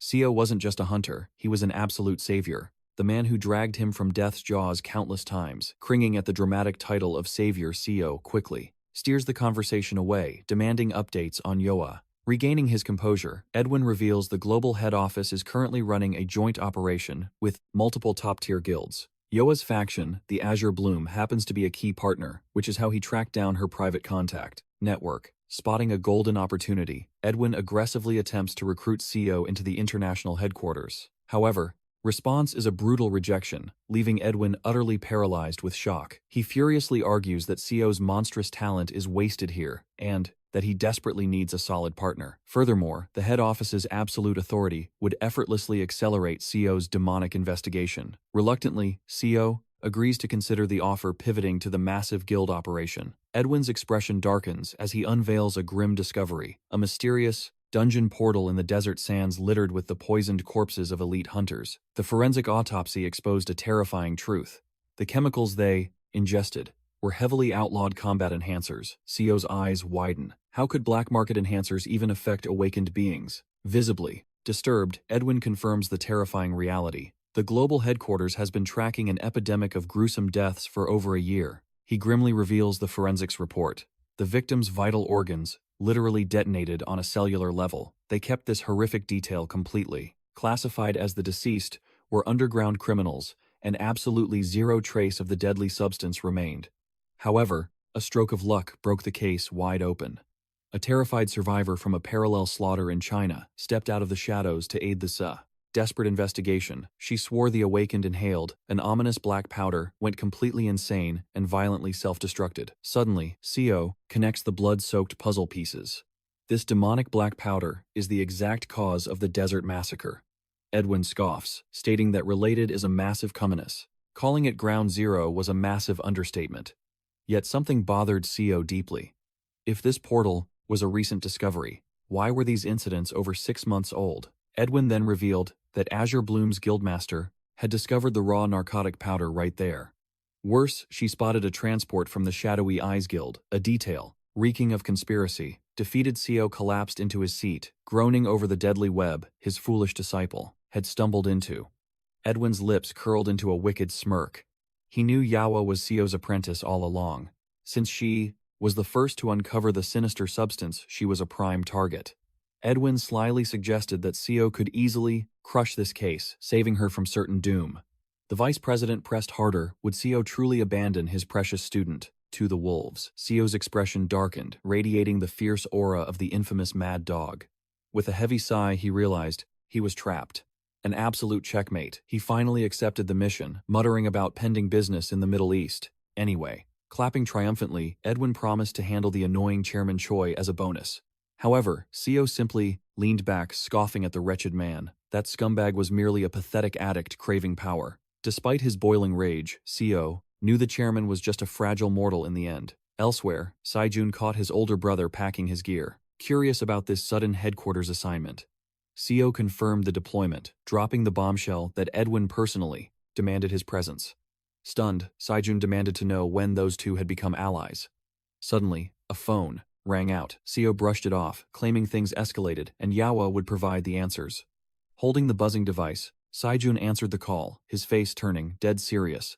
Stepping away, he immediately interrogated Yawa about how she acquired his private number. Meanwhile, sensing the upcoming journey, Fred manifested, questioning their destination, the target European headquarters. The shadowy entity grew tense, dreading another reckless mana drain. Seo casually laughed it off, but the spiritual being confessed a genuine fear for its own physical vessel. The fierce hunter raised an eyebrow, curious about what terrifying mutation could happen. Fred admitted that adapting to Earth was slowly shattering his self-control. On top of that, he was suffering intense backlash from their dimensional crossing. Suspecting their previous clash ignited it. The Soul Pact stopped him from harming Seo, yet an ominous dread lingered. An unsettling premonition warned him that catastrophic changes were imminent. The more mana his host restored, meaning his demonic strength might vanish exactly when survival depended on it. Seo fell into a heavy silence, digesting this critical weakness. But his unyielding confidence surged back as he boldly declared his complete self-reliance. He only required that dark power to slaughter demons, and thankfully that wasn't today's mission. Stretching his muscles, Seo confessed that his brutal clash with Daisu actually sharpened his senses. He then pondered those illegal enhancers, a cursed name that triggered dangerous memories. 2 days later, the scene shifts to the towering international HMCS headquarters. In the halls, elite hunters gossiped about Vice President Blackwood recruiting a wild card for a top-secret op. One mentioned the need for an Asian operative eagerly seeking the legendary Hikari Hayakawa's thoughts. A subordinate shamelessly flattered her, crowning her the most stunning and brilliant commander alive. Suddenly, Lair, the fierce leader of Team 1, interrupted bluntly, declaring she'd prefer the rising Korean star. Yawakang Hikari's eyes flared with intense fury, demanding Lair repeat that insult to her face. At that exact second, an operative burst in, breathless apologizing for his delay before declaring a mandatory gathering in the central briefing room. Arms crossed, Hikari scoffed, mocking the supposed nepotism recruit's grand arrival. The flustered newcomer apologized nervously, urging them to hurry since his flight just landed. Laya's instincts flared. This mysterious hunter must possess unimaginable value for the vice president to personally escort him. Then, the legendary name dropped. Seo Min. The view shifts to Seo striding out of the airport. Inside the war room, Blackwood commanded attention, thanking the elites before preparing to unveil his secret weapon. He proudly introduced Seo Min from the Korean division, officially drafting him into their squad immediately. The tension thickened as Laia and Stefan, the pride of the European division, analyzed him from the table. Across from them sat Hikari and her loyal shadow Kumo, representing Asia's finest. Cutting through the heavy atmosphere, Blackwood declared a state of absolute emergency, trashing all formalities. He immediately ordered Laia to brief their unexpected powerhouse on the grim details, and she stood at attention. However, mid-speech, an aide rushed over, signaling that Blackwood's presence was required elsewhere. Flashing a confident smile, he vanished, entrusting this catastrophic crisis to Investigation Team 1. A suffocating silence choked the room the moment the door clicked shut. Clearing her throat, Laia shattered the tension, ready to unravel the nightmare. The projector flared to life, casting shadows as she exposed the terrifying misuse of forbidden enhancers among the awakened. The strike team investigated an ominous rank, a portal discovering 6 lifeless bodies, scattered nearby. The autopsy exposed identical catastrophic internal damage with traces of the cursed drugs lingering on the corpses. Vicious battle scars marked the portal's entrance, yet the abyss inside remained dead silent. And to make matters worse, an abandoned transport from the Is Guild sat nearby. Intel painted this shadow faction as completely harmless, hiding absolutely nothing. Brushing this aside, Lair declared their primary mission to breach the portal and secure the perimeter. She concluded the grim briefing, opening the floor for questions. But CO cut through the silence, his focus shifting completely. He demanded to know if they possessed any intel regarding a faction of half-demons. Lair blinked in shock, questioning if he truly suspected demonic interference.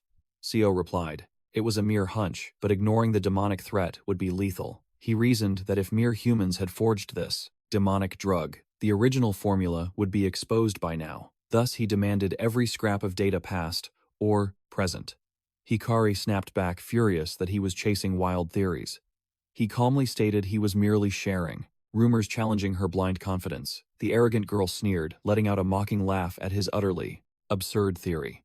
Should an elite strike team chase a random hunter's whisper, she spat, adding that if the half-demons mattered, headquarters would have raised the alarm.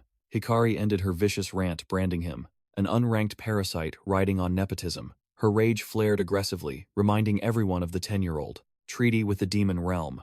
Murderous tension filled the room until Lair intervened with unyielding authority. Stefan stepped in to cool the blazing flames, urging professional composure before descending into the abyss. Lair nodded firmly, reminding them they were elite hunters bound by duty. She ordered CO's team to solely focus on the mission, to which he reluctantly yielded. As the killing intent faded, she promised to transmit the tactical details of the death zone waiting for them tomorrow. Dismissing the tense war council, she ordered the squad to prepare for their deployment. Storming through the halls, Hikari was still burning with fury, questioning who this trash thought he was. It baffled her how such an arrogant, insufferable bastard could earn the vice president's undying favor. Lair urged restraint, but Hikari venomously accused her of favoritism. Lair coolly deflected, noting that, beneath his arrogant facade, his veteran instincts were undeniably sharp. Back in the desolate briefing room, CO yawned thoroughly, unimpressed by the elite squad. This desert crusade felt like a dragging chore, but he simply hated wasting time on pathetic politics. The heavy doors swung open, revealing Edwin, who chuckled about the explosive reception. Smirking sharply, CO offered a mocking salute to Mr. Vice President. Collapsing into a chair, Edwin sighed, lamenting the crushing weight of Global Hunter Command. Rising to his feet, CO delivered a cold truth: reality is a harsh master, and heavy is the head that wears the crown. Intrigued, Edwin asked for his assessment of the elite strike force. CO scoffed, calling them insufferable brats, but acceptable as long as they stayed out of his line of fire. Smiling warmly, Edwin recognized the same old legendary monster who hadn't changed a single bit. Still, he issued a stern warning: do not shatter the guild's reputation. The scenery shifted dramatically as the strike team touched down at the scorching Middle Eastern command base. A local official bowed deeply, confirming their sanctuary was fully prepared. He assured them a reinforced transport was standing by for tomorrow's deadly raid. As Lair offered formal gratitude, Fred whined to CO about the hellish soul-melting desert heat. CO's piercing gaze swept the compound for demonic traces, praying his informant hadn't fed him lies. Right. Then he cornered Hikari to finish their interrupted clash. Her eyes flashed with deadly intent, warning him to keep his guard raised unless he craved a pathetic death. Massaging his temples, CO realized this explosive rookie was destined to be an absolute nightmare. Cornering a local informant in the shadows, CO launched his covert interrogation, hunting for half-demon rumors. The terrified man whispered of a mythical village buried deep within the merciless wasteland. Later, another bystander frantically denied any knowledge of the Shadow Guild or demonic operations. A veiled woman bravely revealed that these hybrids perfectly mimic humanity, undetectable without a high-grade mana analyzer. She continued, explaining that the cursed orphans from the 10-year-old war were despised everywhere. She completely understood why they hid in the shadows, blending into modern society. CO clicked his tongue in frustration. Having discovered absolutely nothing useful, he contemplated charging blindly into the lethal desert. Suddenly, Fred shouted for chow time, asking if he was isolated from the main squad. The shadow entity whispers that while others move like sheep, he alone prowls like a solitary wolf. Settling down, he mutters that his free time is meant for digging into hidden secrets.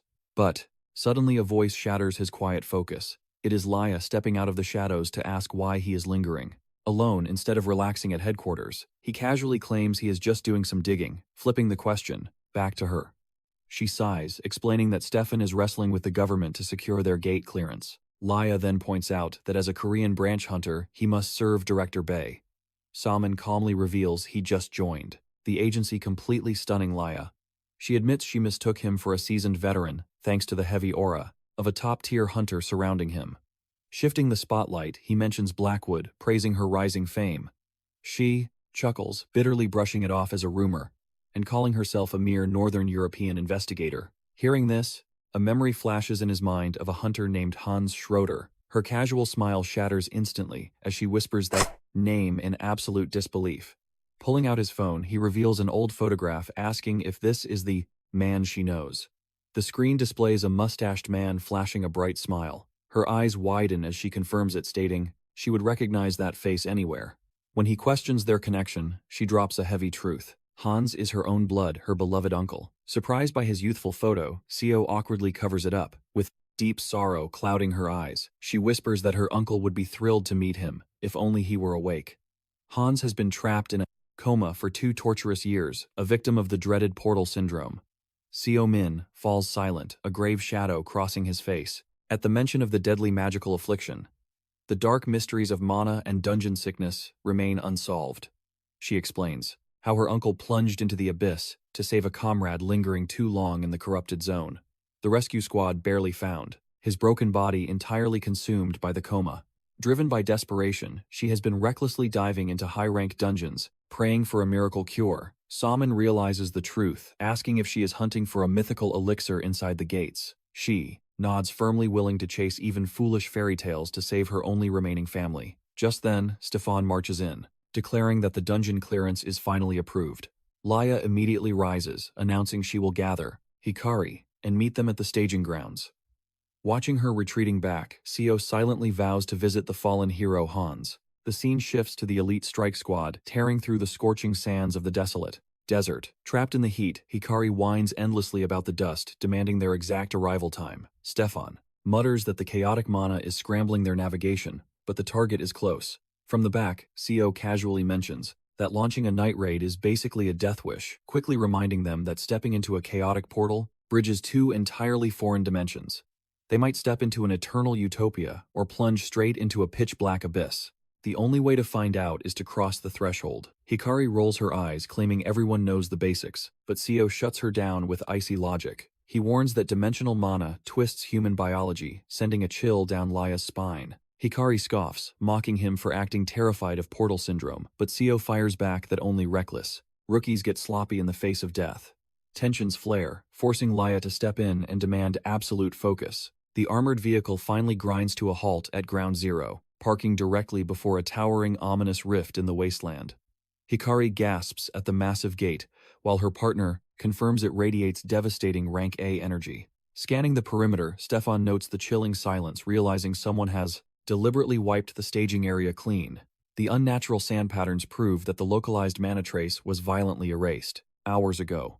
Seo cannot detect any lurking threats, yet his sharp instincts scream that a deadly trap has been set. Lair orders Hikari to maintain formation, but the arrogant hunter scoffs, claiming the coast is completely clear, blindly ignoring protocol. The rogue duo announces they are charging straight into the dungeon. Watching this reckless display, Lair burns with furious frustration, demanding to know why they are rushing to their graves. Left with no choice, the remaining squad marches into the blazing orange vortex. But lurking in the distant dunes, 3 shadowy figures observe their prey. 1. Assassin, his face twisted with gruesome scars, smirks wickedly. This is going to be child's play, he snickers, relishing the sight of them, marching blindly into his lethal snare, sealing their own doom. The clock strikes 5:40 p.m., marking the exact hour for the bloodbath to begin. The gate pulses with deadly rank, a power swallowing 6 elite hunters whole. Beyond the rift, perilous desert raid is officially underway, and the true nightmare begins. Stefan swallows hard, drowning in an ocean of anxiety. Raids clearly were not his strong suit. But Lair quickly stepped in to diffuse the tension, summoning a brilliant emerald aura. A shimmering magic circle materialized beneath her feet. Using her secret garden technique, phantom roots plunged deep into the earth to track hidden mana and life signatures. She firmly reminded the squad of their true mission, hunting down traces of the rogue optimizers. As her mystical roots surged outward, covering a massive radius, the team stared in sheer awe of her overwhelming range. Moments later, she rose from her trance with a vital update. The immediate vicinity was completely clear of beasts. However, she warned everyone to keep their guards up, noting that her radar's accuracy faded the further it stretched. Her strategic call was simple: divide into smaller units and conduct a stealthy sweep for the day. Above all, she ordered them to absolutely avoid reckless combat. This cautious approach deeply irritated the Eastern duo. Scoffing at the rules, Hikari immediately dispatched Kumo to blindly scout the desolate wasteland. Suin endlessly mocked her lazy commanding style, pushing Hikari to scream that her elite status excused her from peasant work. Exhausted by their childish bickering, Lair took charge of the active investigation, officially pushing the perimeter wider. The hunters finally scattered into the shadows, while Kumo threw back a highly sarcastic salute to Lair's radio check. Sumin simply stood behind, quietly questioning why this dysfunctional party was ever assembled in the first place. Fred instantly tried to spark a reaction, mocking Seo for being left in the dust, until he was harshly ordered to pipe down. Without warning, Seo froze dead in his tracks, his sharp eyes locked onto something disturbing beneath them. Bending down, he intensely studied a blackened patch of corrupted earth, a blaring alarm bell in his hunter instincts. While Fred whined about the muddy mess, Seo grimly confirmed that a foreign entity had dragged this rot from beyond the gate. Crushing the tainted soil between his fingers, a chilling thought crossed his mind. Was this sinister vibration actual demonic aura? Acting on pure instinct, his hand darted straight into his pocket to retrieve a hidden device. The perspective abruptly shifted, revealing an elderly retainer answering a secure line. It was a direct summons from his liege. The hidden mastermind quietly spoke from deep within the dungeon, demanding an outside status report. The loyal vassal confirmed spotting shady figures prowling near the gate's entrance. Seo coldly calculated the odds, asking for their exact numbers. Exactly 5 hostiles, the old man reported. As the memory of the squad stepping into that glowing gateway flashed by Seo's true authority was undeniable. The elderly butler begged to dive into the fray and assist, but he firmly commanded his servant to hold the perimeter. No reinforcements could be allowed in, and their only escape route had to stay clear.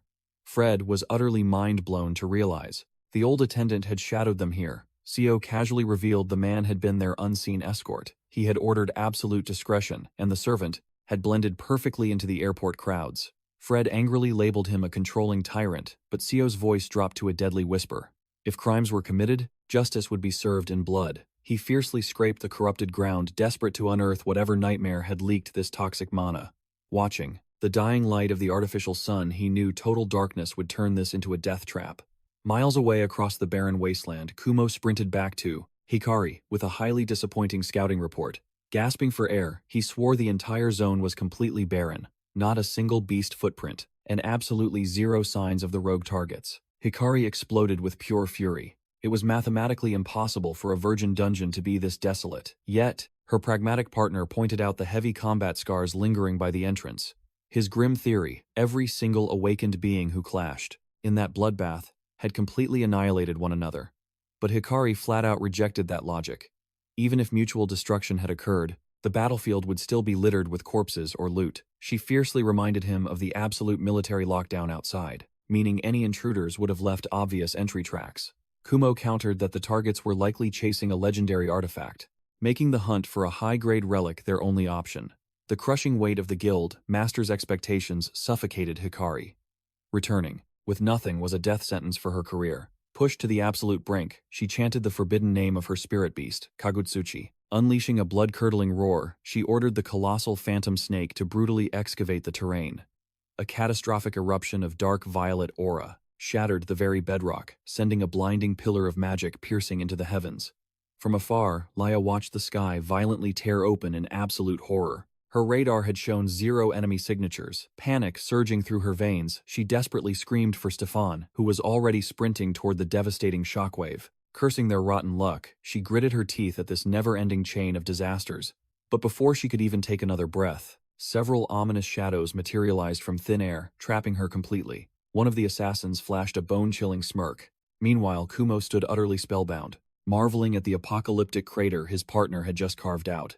Smirking in triumph, Hikari stepped forward to harvest the buried mana cores, believing her brute force gamble had paid off. But as the smoke finally cleared, grotesque humanoid figures emerged from the rubble, forcing a terrifying shriek from her lungs. Kumo frantically dashed to her side, his eyes widening as he recognized the rotting flesh.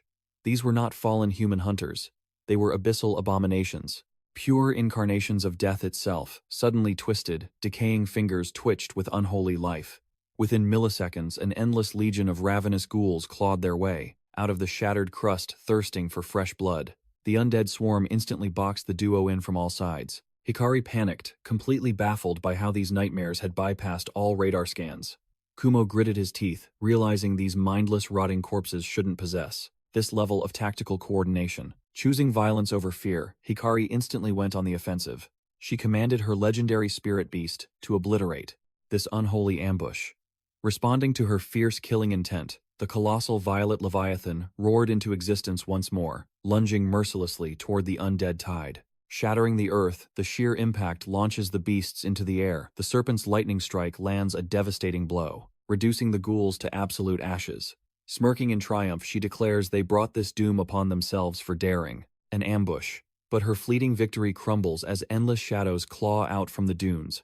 Her comrade trembles in pure terror, questioning if a cursed legion slumbers beneath their feet. He stands paralyzed, completely overwhelmed by the infinite swarm of nightmares that just keep multiplying.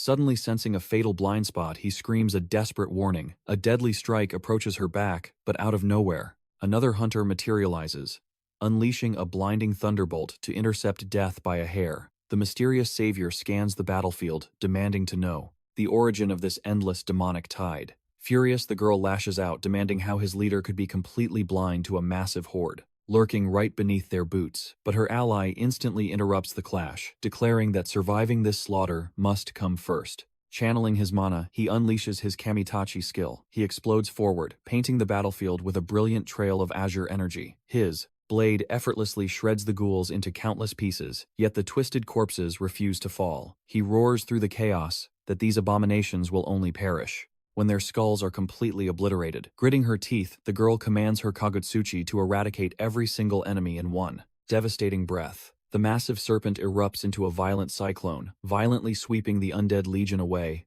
a single whip of its tail. She warns that her ethereal power fades quickly against physical mass, prompting the hunter to realize that their commander has likely grasped the situation. Realizing the grim reality of destroying their skulls, her comrade charges straight into the horde though. He curses their wretched luck. This battle is an absolute nightmare, as their overwhelming area skills are practically useless for precision strikes. He realizes with dread that this infinite swarm of corpses will inevitably devour them alive. Suddenly, from the deepest shadows, an unseen presence summons a devastating tempest. A merciless rain of crimson energy arrows plummets from the heavens, completely shattering the ghouls' skulls with terrifying, absolute precision. The girl gasps in pure awe, completely baffled by the flawless execution of such an impossible strike. Throughout the blood-stained battlefield, this divine bombardment wipes out the monstrous horde without wasting a single breath. Min steps into the carnage, his freezing gaze analyzing the chaos with absolute mastery. Completely stunned by his overwhelming aura, the hunter questions the true identity of this absolute monster. Exhausted, Stefan finally connects the dots, realizing exactly why Laia failed to sense this menace. Since these lifeless husks possess zero vital energy, he urgently advises falling back from the dungeon to regroup and strike back at dawn. Her ally instantly backs the strategic retreat, though her warrior's pride stubbornly resists backing down. Sumin coldly commands her to swallow her, reckless arrogance warning that pushing forward will only doom their entire operation. Blushing with frustrated realization, she quietly yields, painfully aware that bleeding away their mana here is pure suicide. But suddenly her comrade screams in pure horror, frantically pointing toward a jagged chasm. Another comrade known, tidal wave of rotting flesh erupts from the abyss, rushing them with terrifying speed. Spinning toward Stefan, she desperately demands to know if his captain is coming or if he even bothered to send a distress signal. Sweating bullets, he swears he tried to connect, but his superior is completely ignoring the vital link. Sumin glares at him with absolute disgust, questioning if he truly abandoned their commander all alone. Beyond the gates. Cutting through their excuses, he declares the trash mobs are theirs to handle and instantly vanishes. The elite hunter sprints across the desolate wastelands, abandoning the squad to survive the awakening nightmare. Blurring past the dunes, he clutches his communicator fiercely, demanding immediate reinforcements inside the dungeon. He barks strict orders for them to trace the squad's fading tracks and continuously feed him real-time coordinates. Severing the connection, Sumin halts near the jagged canyon, his mind racing through countless combat scenarios. He grimly deduces that the unseen enemy has successfully abducted a crucial member of his party. The perspective shifts to reveal a completely restrained Lair, painfully realizing she was hopelessly outmatched from the very start. Her mind spirals, desperately questioning how these savage raiders breached the facility's absolute ironclad defenses. A vicious thug bristles with killing intent at her defiant glare, but the mastermind instantly commands him to heal. The villainous leader coldly explains her value as the perfect bait to completely annihilate her incoming rescue squad. He reveals a dark ambition to conquer the entire underworld, Market ordering his rabid dog to focus on the grand design. Yet, the insolent grunt groans about bowing down to a pathetically frail puppet. Suddenly a venomous whisper echoes through the darkness, threatening him to watch his filthy tongue regarding their absolute master. The sinister necromancer slashes his own flesh, letting his corrupted blood poison the sacred desert sands. The cursed crimson pools outward, and, without warning, a demonic rotting hand violently shatters the earth. The silver-haired warrior draws his weapon as an endless nightmare of undead claw, their way to the surface. The ominous voice chuckles, declaring that beneath his frail shell lies an overwhelmingly terrifying Lord of Death. The ancient texts warn that true necromancy is a forbidden heresy that absolutely shatters the sacred boundary between life and death. And even among these eternally damned, practices his specific dark art is considered an absolute abomination. The syndicate boss silently judges him as a deeply repulsive creature, a monster beyond any horrors he has ever witnessed. Yet he ruthlessly swallows his disgust, needing this dark sorcerer's network to resurrect his father's legendary empire. Suddenly, a foolish grunt reaches out to test the mysterious elixir, but the kingpin violently snaps at him, demanding to know if he possesses a death wish. Another operative reveals the truth. This tiny vial forcefully elevates a pathetic skill to S-rank caliber, but he warns. The user's mortal vessel becomes a ticking time bomb destined for a gruesome implosion. The leader pivots toward the dark necromancer, demanding the origin of this cursed elixir. The white-haired wizard merely flashes a chilling, sinister grin. Thoroughly entertained, he brutally mocks the commander, asking how such a useless pawn dares to make demands. After failing so miserably, the leader scrambles to save face, arguing the disastrous outcome was completely beyond his mortal control. Lair the captive barks a cynical laugh. She openly praises his utterly shameless spirit. Meanwhile, the thug wearing dark shades, glares, daggers, refusing to share secrets with a failed boss. Enraged by the blatant disrespect, the lackey lunges forward, but the necromancer senses the shifting aura and turns. Suddenly, a mysterious woman materializes, ordering them to stand down, warning that deadly investigators lurk nearby. The necromancer smirks, questioning what Lady Crow is doing in this wretched wasteland. Suddenly, her eyes lock onto the bound captive, freezing her in place. She demands the girl's identity. Lair simply watches the drama unfold, realizing someone is about to face utter ruin. He brushes off the concern, stating the hostage lives for now. Flashing a triumphant smirk, Crow drops a massive bombshell. She was talking about him, Ivan, declaring his fate is already sealed. Her form begins to dissolve into thin air. Before vanishing entirely, she asks if he naively believed they were ever allies. Consumed by blazing wrath, the necromancer gnashes, his teeth cursing, the shadow-dwelling coward. The bewildered lackey asks about the phantom visitors, but the furious boss orders absolute silence. With murderous intent in his eyes, the leader vows that neither the phantom woman nor the hunting dogs will survive the night. Elsewhere, the trio discovers a gruesome blood trail. Stefan nervously notes, their path is crawling with foul ghouls. He admits that without Sumin's overwhelming strength, they would be completely slaughtered, begging to call for guild reinforcements. But the fierce huntress refuses to yield. She pushes forward, though her body nearly crumbles from exhaustion. Her partner catches her eyes filled with panic. Suddenly, shock washes over her. As Xiaomin reappears from the shadows, she demands answers. The stoic hunter merely glares back, maintaining his terrifyingly frosty silence. Stefan frantically asks if their precious leader Lair has fallen, but the annoyed huntress swiftly silences him. Sumin coldly reports signs of a brutal clash, tracing her lingering mana deeper into the abyss. Panic rises as they wonder if the ghoul master captured her. Stefan loudly denies the nightmare, insisting the invincible Laia could never fall. To such trash, Sumin dismisses the coward, telling him to stay back and die if he lacks absolute resolve. Left with no alternatives, the squad sprints after his fading silhouette. While dashing through the shadows, Sumin confirms the treacherous kidnappers are trapped within this very dungeon. The huntress gags at the sudden, suffocating stench of decaying flesh. Pushing deeper, her partner questions if their leader was truly dragged into this hellscape. Reaching a cavern, an ominous voice warmly welcomes them to their doom. The grinning villains mockingly thank the hunters, delighted that their prey walked right into the ghoul-infested trap. Boiling with absolute fury, Hikari recklessly charges forward, cursing the vile scum. Kumo launches himself into the fray, roaring that his cousin won't steal all the glory. He violently clashes with the bespectacled henchman, who whines about his meager villain paycheck. Igniting his aura, Kumo violently overwhelms the cowardly syndicate members, unleashing a devastating cyclone strike that sends them flying. Disgusted by their sheer arrogance, the enemy commander curses the brats. He unleashes his ultimate skill, Wolf Spear. Blinding golden energy surges through the cavern. Watching the lethal strike approach, Sumin merely clicks his tongue in sheer annoyance. Reacting on pure instinct, Kumo projects a massive magical aegis, flawlessly deflecting the strike. Hikari realizes this claustrophobic cavern restricts her majestic spirit, summons threatening friendly fire. Choosing stealth over raw power, she uses the explosive chaos to hunt for Laia. But like a ghost, the dark necromancer blocks her path, mocking the little rat, trying to scurry away. Trembling with absolute rage, she commands the trash to step aside as crackling lightning engulfs her. The white-haired villain sneers at her arrogance, unleashing a devastating shockwave. Watching her fall, Kumo's soul is crushed. He screams in pure agony, watching his blood relative blasted across the cave. Eyes wide with sudden terror, Sumin roars his fallen comrade's name. Amidst the bloody chaos, Sion's desperate cry echoes as Hikari violently crashes down.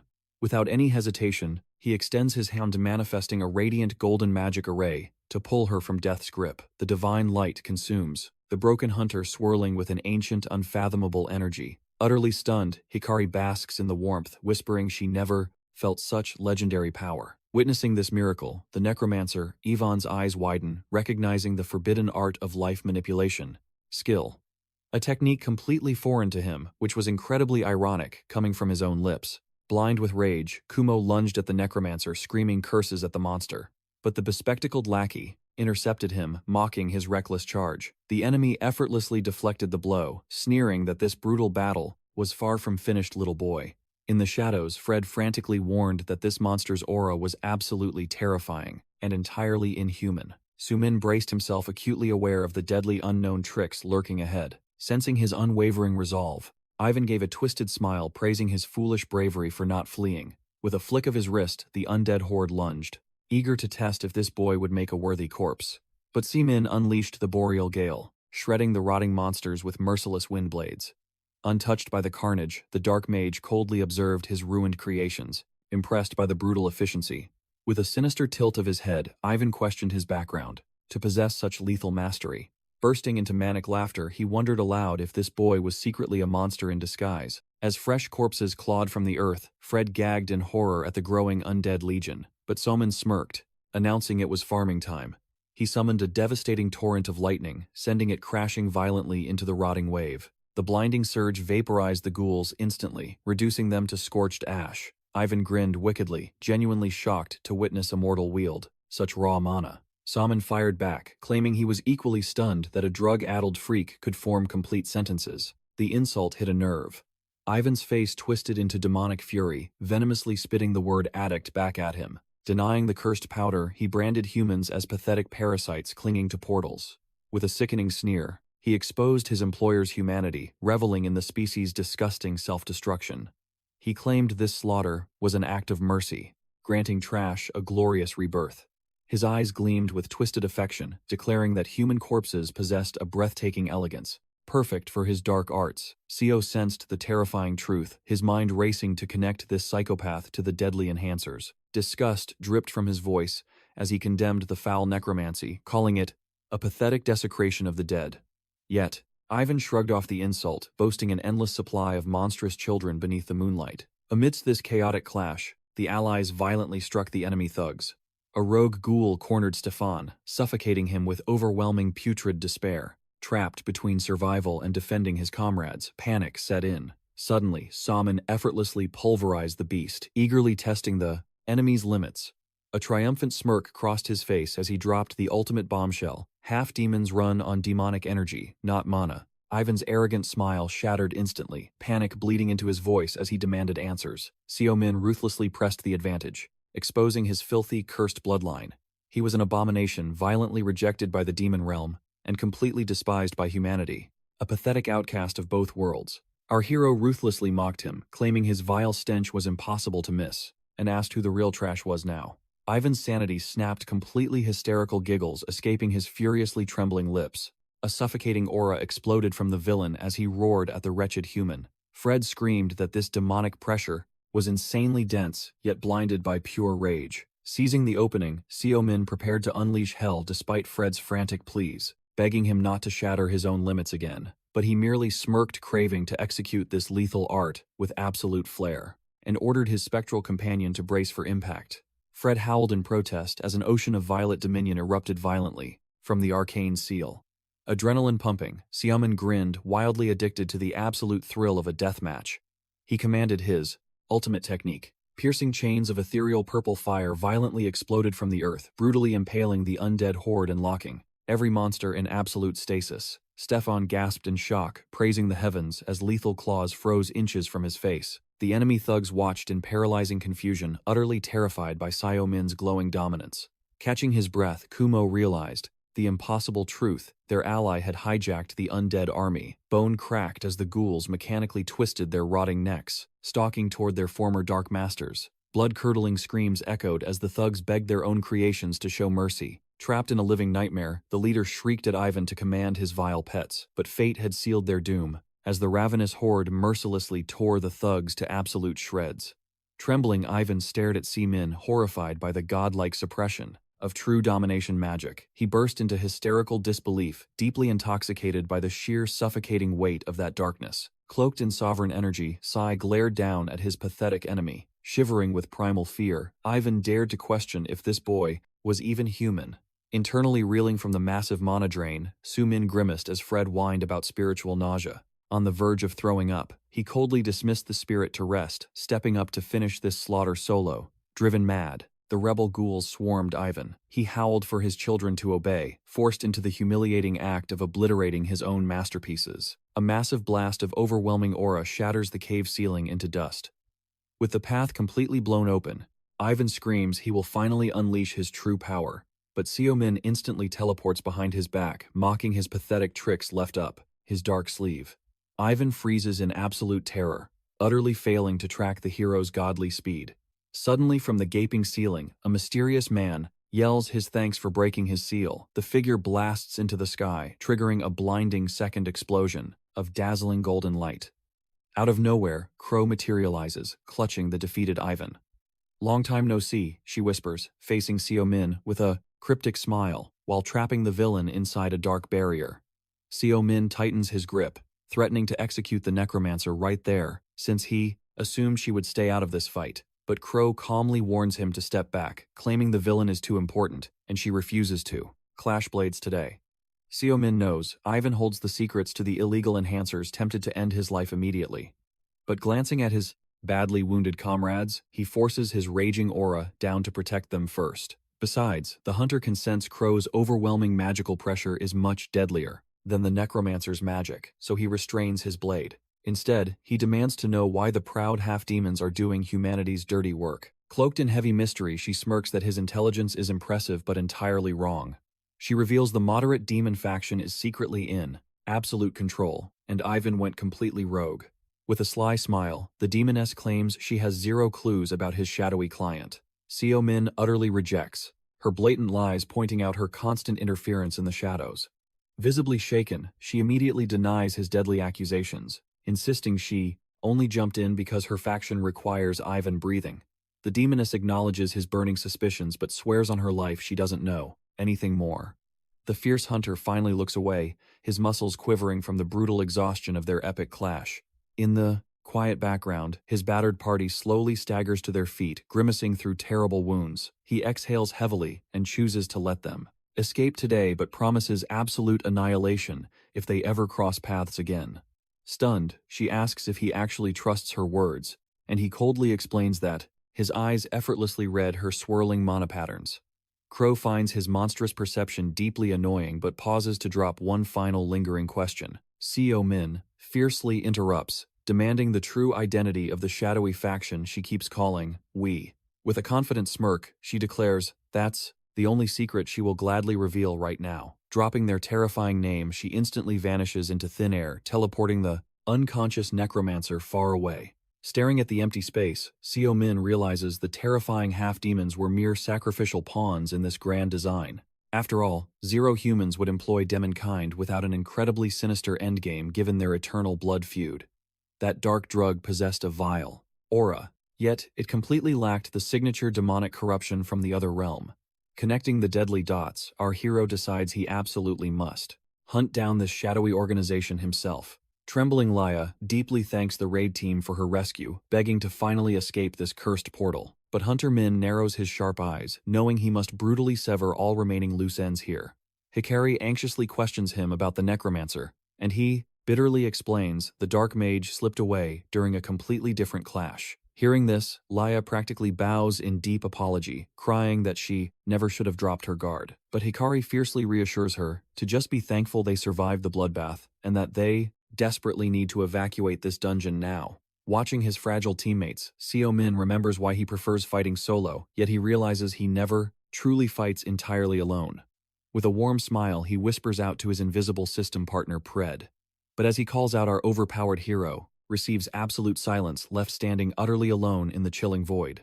2 days later, at Hunter headquarters, Vice President Edward C. Blackwood is completely paralyzed by the horrifying ghoul reports.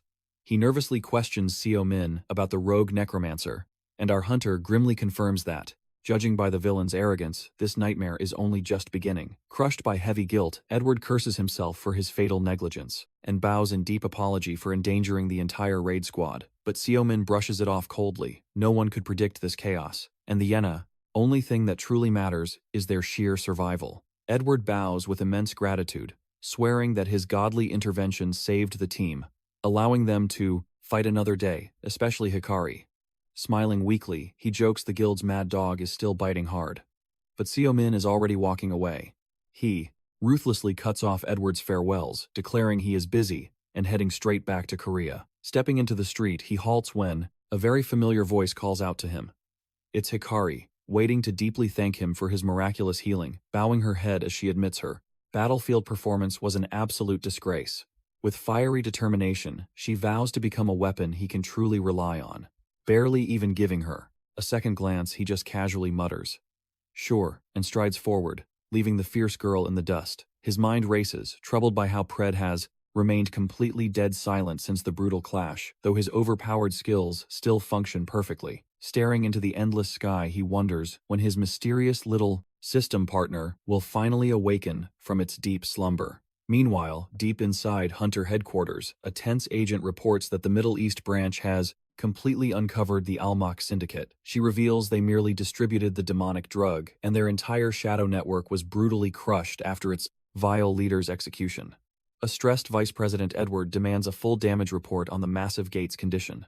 The grim agent informs him the portal's core is catastrophically shattered and must be sealed, leaving their defenses dangerously open.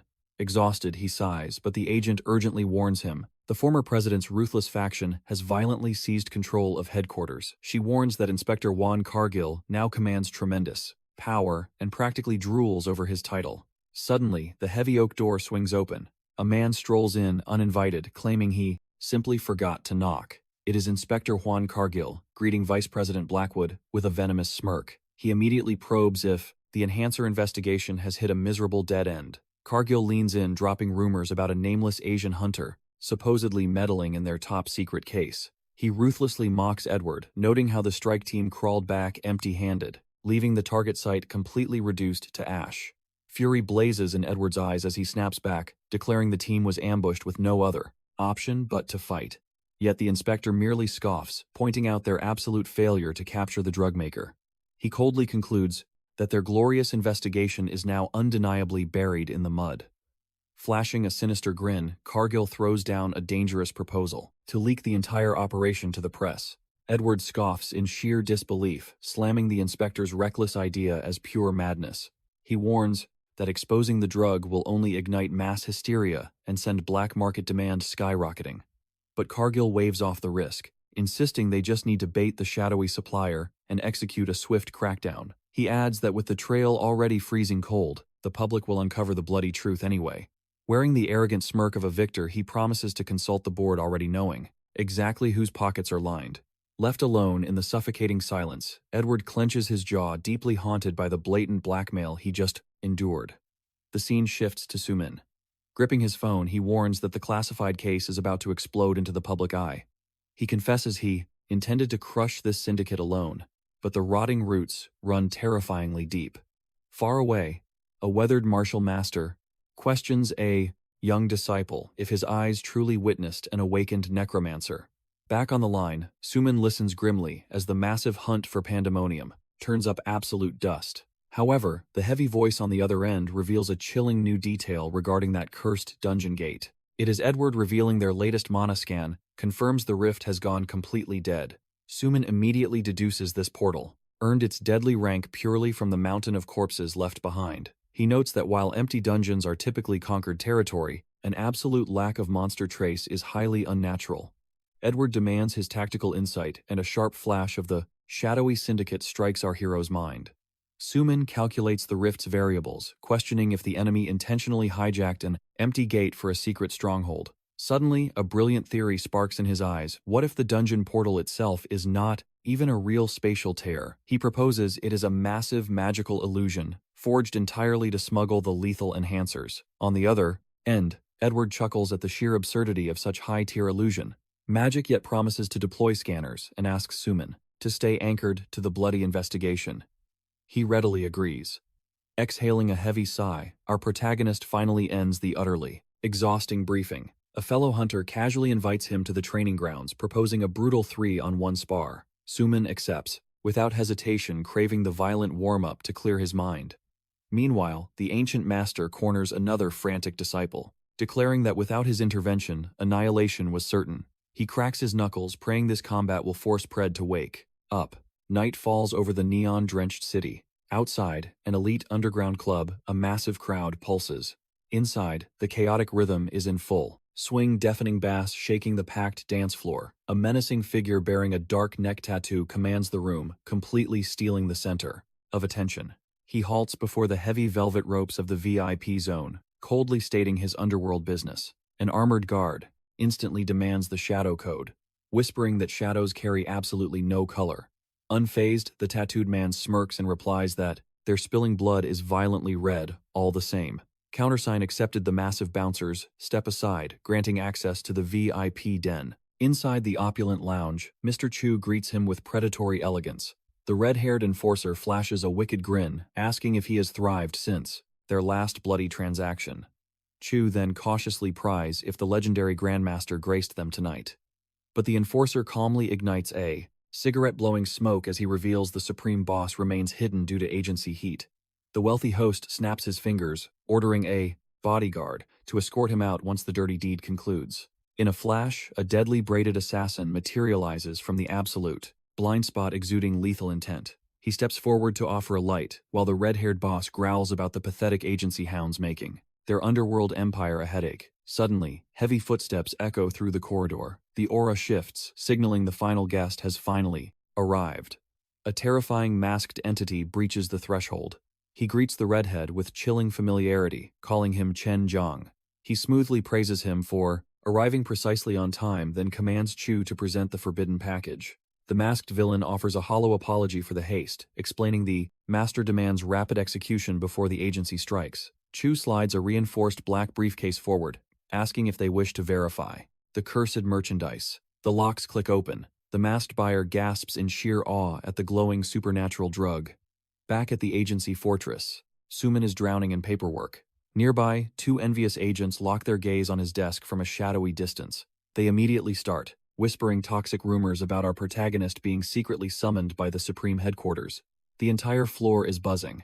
buzzing with wild gossip that he shares a secret bloodline with the agency's highest elites. Piercing the tension, Junggu boldly approaches his desk. Welcoming him, he asks about the latest official dispatch. Sumin questions if it involves the enhancer case, proving he already knew everything. Jongwoo awkwardly admits the regional director was left completely in the dark regarding the shadow operation. The hunter confesses higher-ups demanded absolute secrecy, fueling his colleagues' growing frustration. He explains headquarters bypassed them entirely, a move that could destroy their director's reputation. Suddenly, a female hunter approaches, grabbing the team leader's attention. She quickly reports that the branch director is demanding his presence, along with Hunter Sumin. The scene shifts to the director's office, where the two stand, awaiting their fate. The director glares with dead serious eyes, heavy tension filling the room before he speaks. He reveals international headquarters just dropped a massive cooperation request on every single branch. A dangerous illegal substance is spreading fast. He demands if Sumin confirmed this shadow market rumor during his mission. Sumin calmly nods, verifying the dark truth. The director cuts the pleasantries, practically demanding to know what the hell went down out there. Suddenly he snaps, screaming about why global headquarters places such heavy burdens on the Korean branch. Sumin and Jongwoo exchange bewildered looks, completely lost by this sudden explosive meltdown. Jongwoo wildly points at Sumin, accusing him of ruining the entire shadow operation. The boss groans in despair, complaining their nation barely has any illicit substances to track. Worse yet, this direct order came from a rival faction, crushing his promotion dreams. Sumin casually scratches his cheek, bluntly asking if he should just resign. The director instantly panics, denying it and reminding him of his loyalty to the STARS Korean branch. Regaining his composure, he firmly warns that they must secure a massive victory in this deadly investigation. With a swift decree, he promotes Jongwoo's squad to a special task force, leaving him stunned. The director flashes a wicked grin, declaring their lives and reputations are now on the chopping block. Sumin pats his frozen colleague, joking about a golden promotion chance. But Jongwoo sweats bullets, deeply terrified, wondering if rival teams will wage war over this. The boss brushes it off immediately, green-lighting Sumin's next brutal mission but demands absolute perfection. Satisfied, he claps his hands, eager to drop the new task force's very first hellish assignment. A monstrous mountain of paperwork appears as the director warns them to brace themselves. He explains, their elite analyst Seung-ah survived an all-nighter drafting this. Poor girl. Sumin and Jongwoo scan the heavy, grim report pinpointing a desolate, abandoned warehouse on Nanghua Island. The director explains it was once a pathetic junkie hideout, now mutated into a massive underground distribution hub. Worse, a blood-soaked turf war erupted there between Rogue Awakened, leaving the atmosphere choked with lethal tension. Jongwoo instantly dreads the catastrophic scale of this nightmare case, but the boss smiles. He already summoned elite backup. Securing clearance to deploy private guilds, he orders the squad to crush the targets. Sumin's eyes narrow in deep thought, wondering which powerhouse guilds would dare join this bloodbath. The scene cuts to the rotting warehouse where Sumin calmly waits for two legendary figures. It's them. The elite backup the director promised, two top-tier guild masters. One master chuckles, joking that apocalyptic cases always dump straight into Sumin's lap. Sumin questions their sudden appearance, but they insist his missions are top priority. The master scans the shadows, asking where the rest of his strike team is hiding. We see his squad stationed in the getaway car, securing a flawless breach and preparing to hunt down fleeing rats. The female guildmaster nods, guessing half the trash. Inside are just pathetic civilians chasing cheap stimulants. Sumin corrects her. This bloody clash was strictly between awakened cartel dealers, not mere junkies.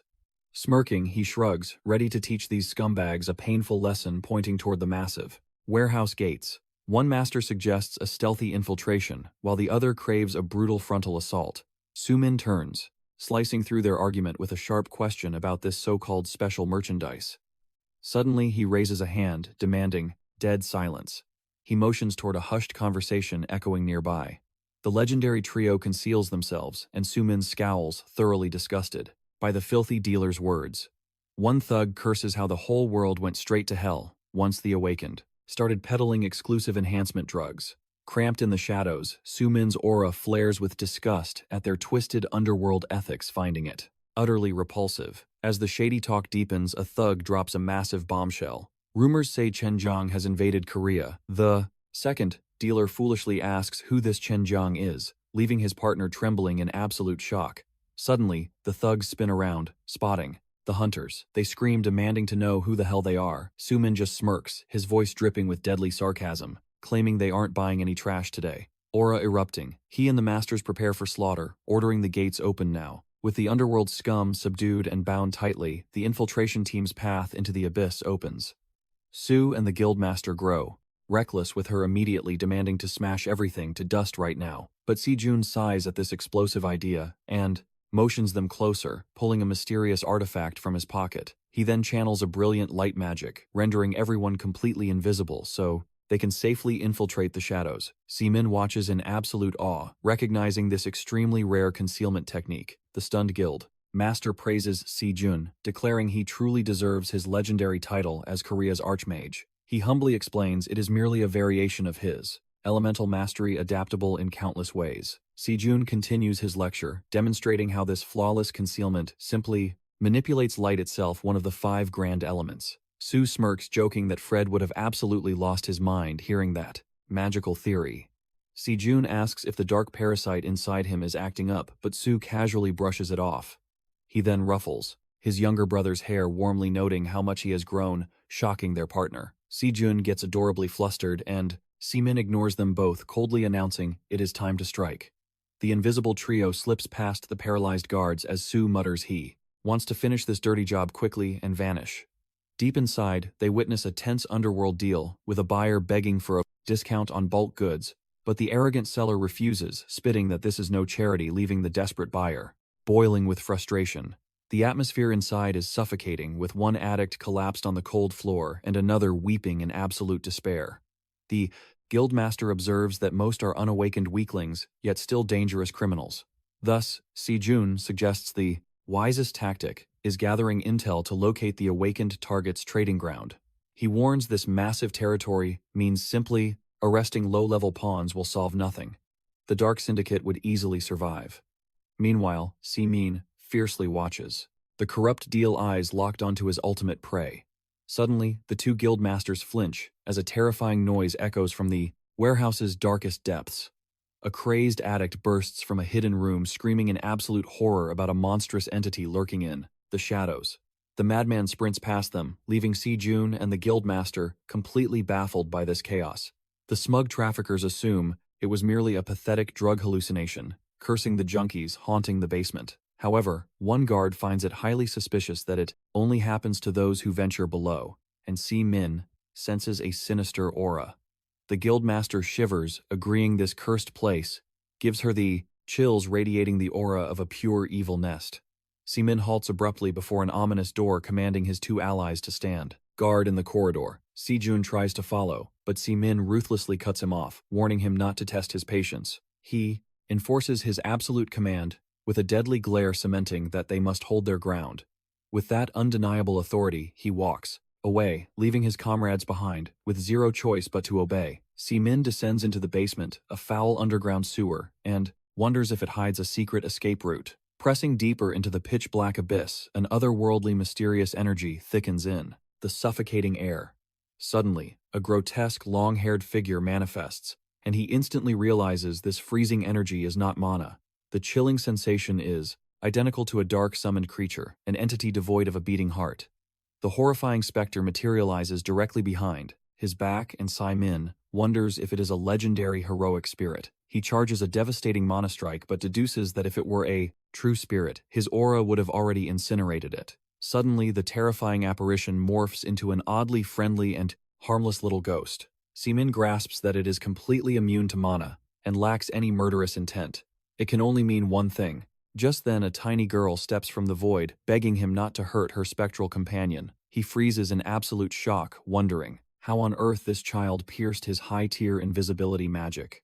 There, in the dead center of that filthy, shadowy labyrinth, stood a frail child clutching a ragged teddy bear. Si-min demands to know what she is, but the mysterious girl boldly asks him the exact same question. She bravely points her tiny finger, branding him an outsider, and declaring this dark sewer as her territory. He simply cannot fathom a child calling this cursed sewer home, yet she proudly states she rules wherever she stands. Si-min heavily sighs and decides to probe the real mystery. Desperate to uncover her parents' whereabouts, he gently crouches down, questioning why her tiny body bears so many dark bruises. With a heartbreaking innocence, the girl reveals her own parents traded her away for magic powder, and that she suffered these wounds while scavenging for scraps.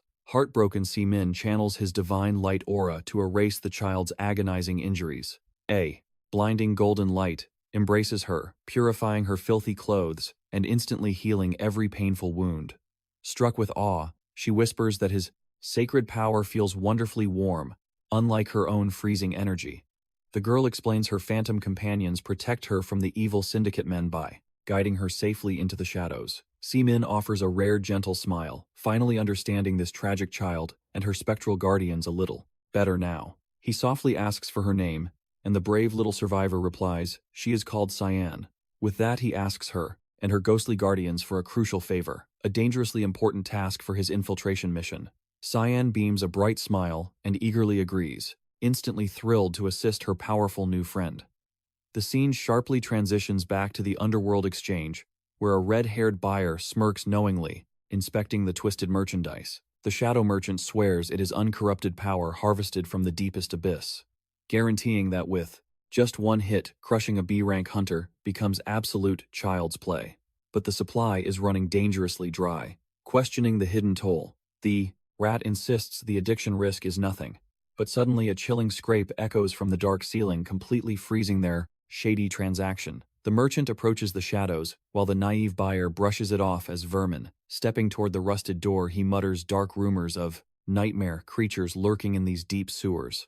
Suddenly, a blood-soaked hand violently smashes against the frosted glass inches from the merchant's terrified face. Total panic erupts. The crimson-haired accomplice shrieks in pure horror at the gruesome sight. Driven by absolute terror, they flee, howling about a vengeful phantom, only to crash straight into Sumin. Standing there like a mountain, he calmly smirks, declaring it was merely a harmless little joke. In one fluid motion, he erupts with azure aura, landing a devastating strike that crushes the buyer's consciousness. As his stealth magic completely dissolves, he mockingly reminds them he is just a human.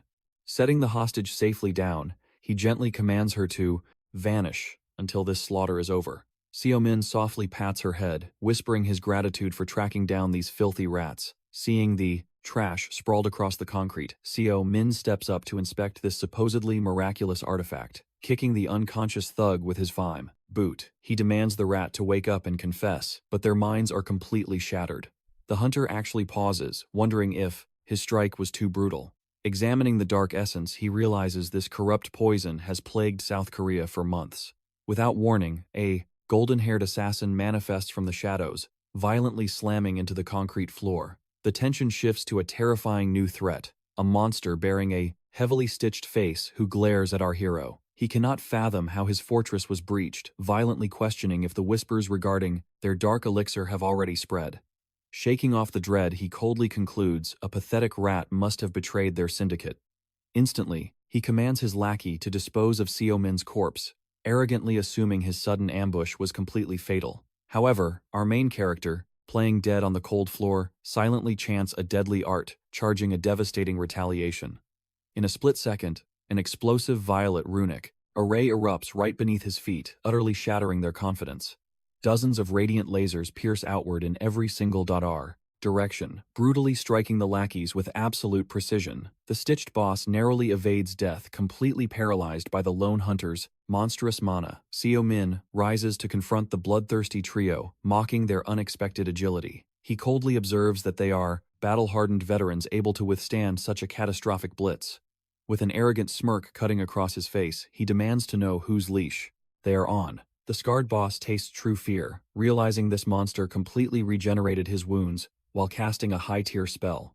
Furious, he screams at Sumin for his cowardly trick, but our hero laughs, mocking that ambushing from the dark rafters is the real disgrace. Suddenly, one enraged lackey roars, desperately, demanding to know the name of our hero's guild.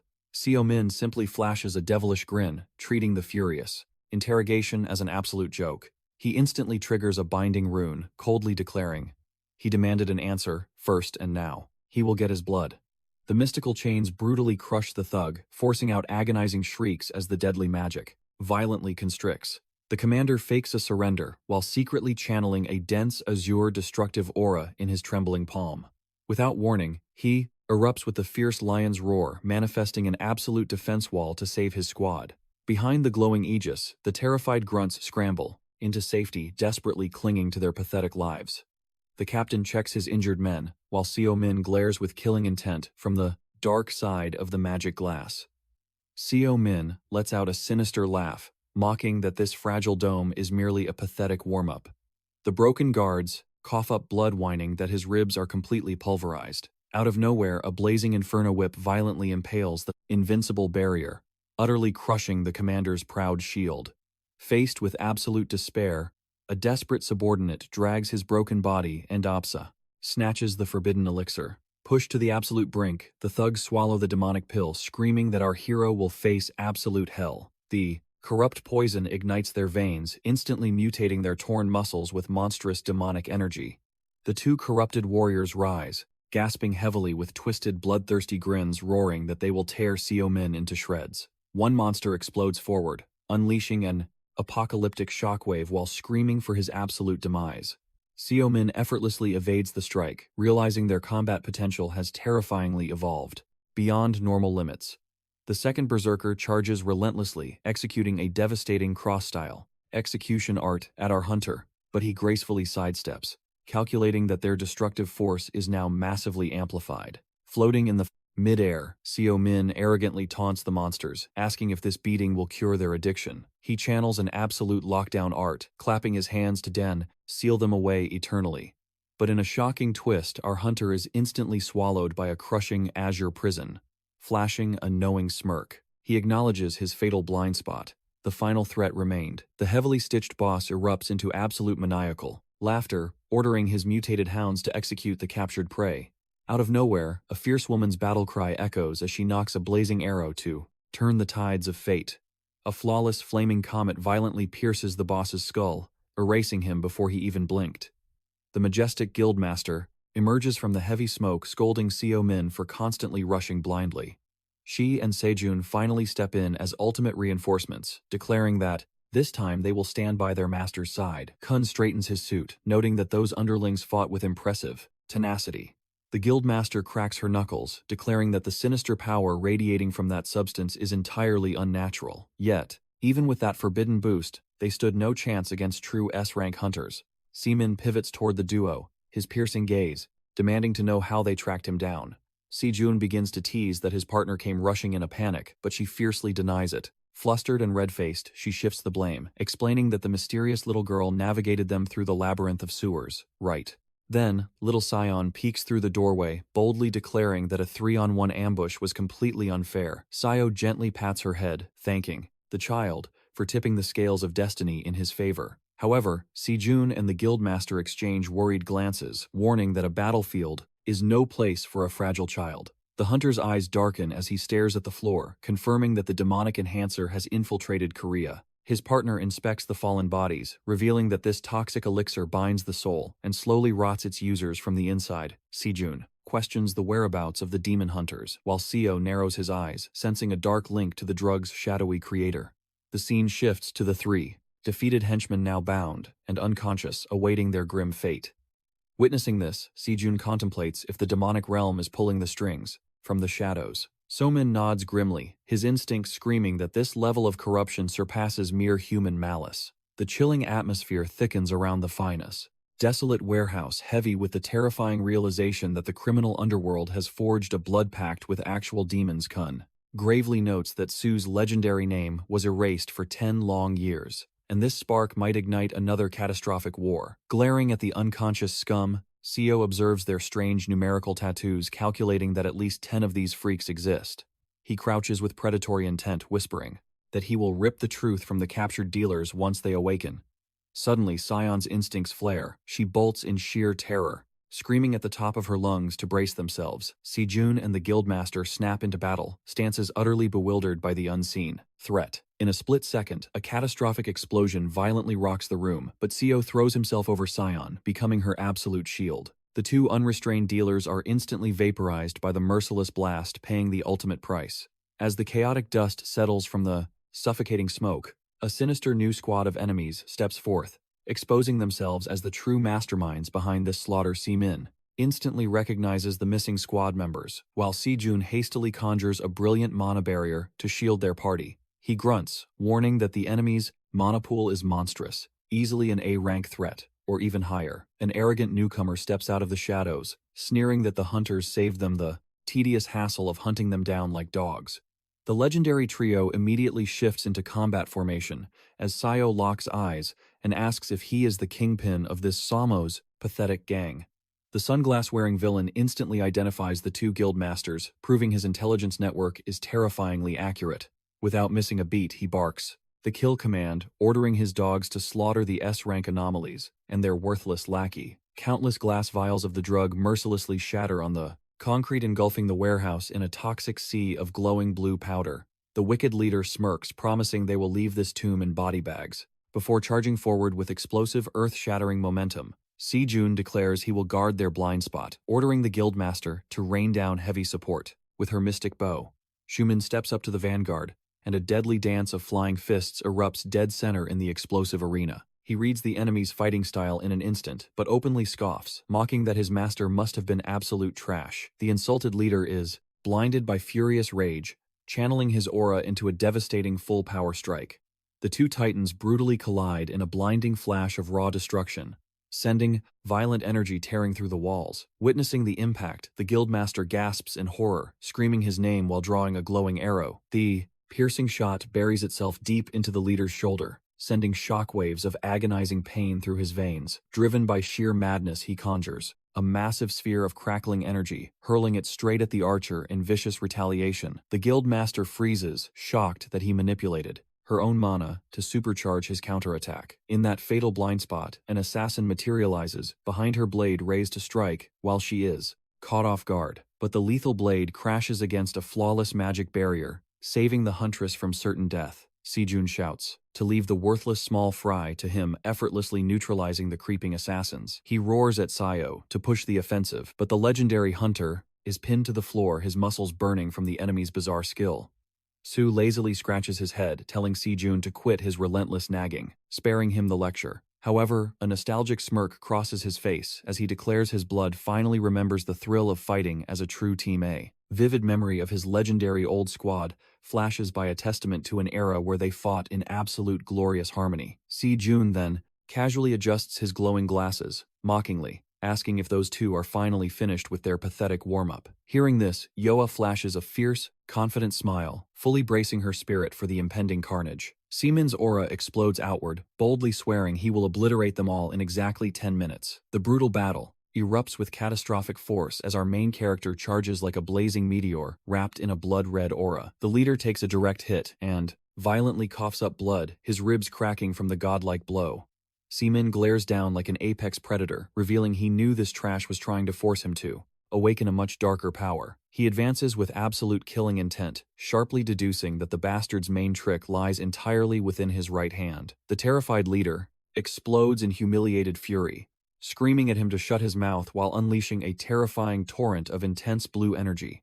Seo calmly explains that this flawed skill is nothing but he absorbs the devastating impacts, storing the kinetic force. But with a single tap to the earth, he reflects every ounce of that lethal energy back, completely shattering the enemy's technique. The boss gasps in absolute shock, furiously cursing for falling into the trap. Flashing a triumphant smirk, Seaman coldly declares their weapons are utterly useless now. He immediately unleashes a merciless barrage of explosive strikes, completely obliterating the concrete beneath his feet. The desperate boss violently gasps for breath, terrified that absolute trash like him could ever reach the legendary Asura realm. Blazing with a crimson aura, Seaman charges forward, without a shred of mercy. The villain braces for the fatal impact, demanding to know his terrifying secret. The brutal answer arrives as a bone-crushing punch to the jaw, because Seaman is the original creator of this martial art. The devastating impact sends the boss flying backward with absolutely zero chance to block. Yet he still struggles, desperately channeling a violently dark blast of crimson energy. Seaman calmly explains that Asura is simply the title he gave his personal mana manifestation. Realizing that death is rapidly approaching, the terrified boss knows he must escape this absolute monster immediately. Is greater than is greater than is greater than is greater than. He scrambles frantically toward a massive hole in the rubble, but Sumin furiously roars at him to drag himself back to his execution. In a flash of speed, the hunter teleports directly into his path, mocking his pitiful focus. A brutal storm of merciless strikes erupts, juggling the helpless villain in midair from every direction.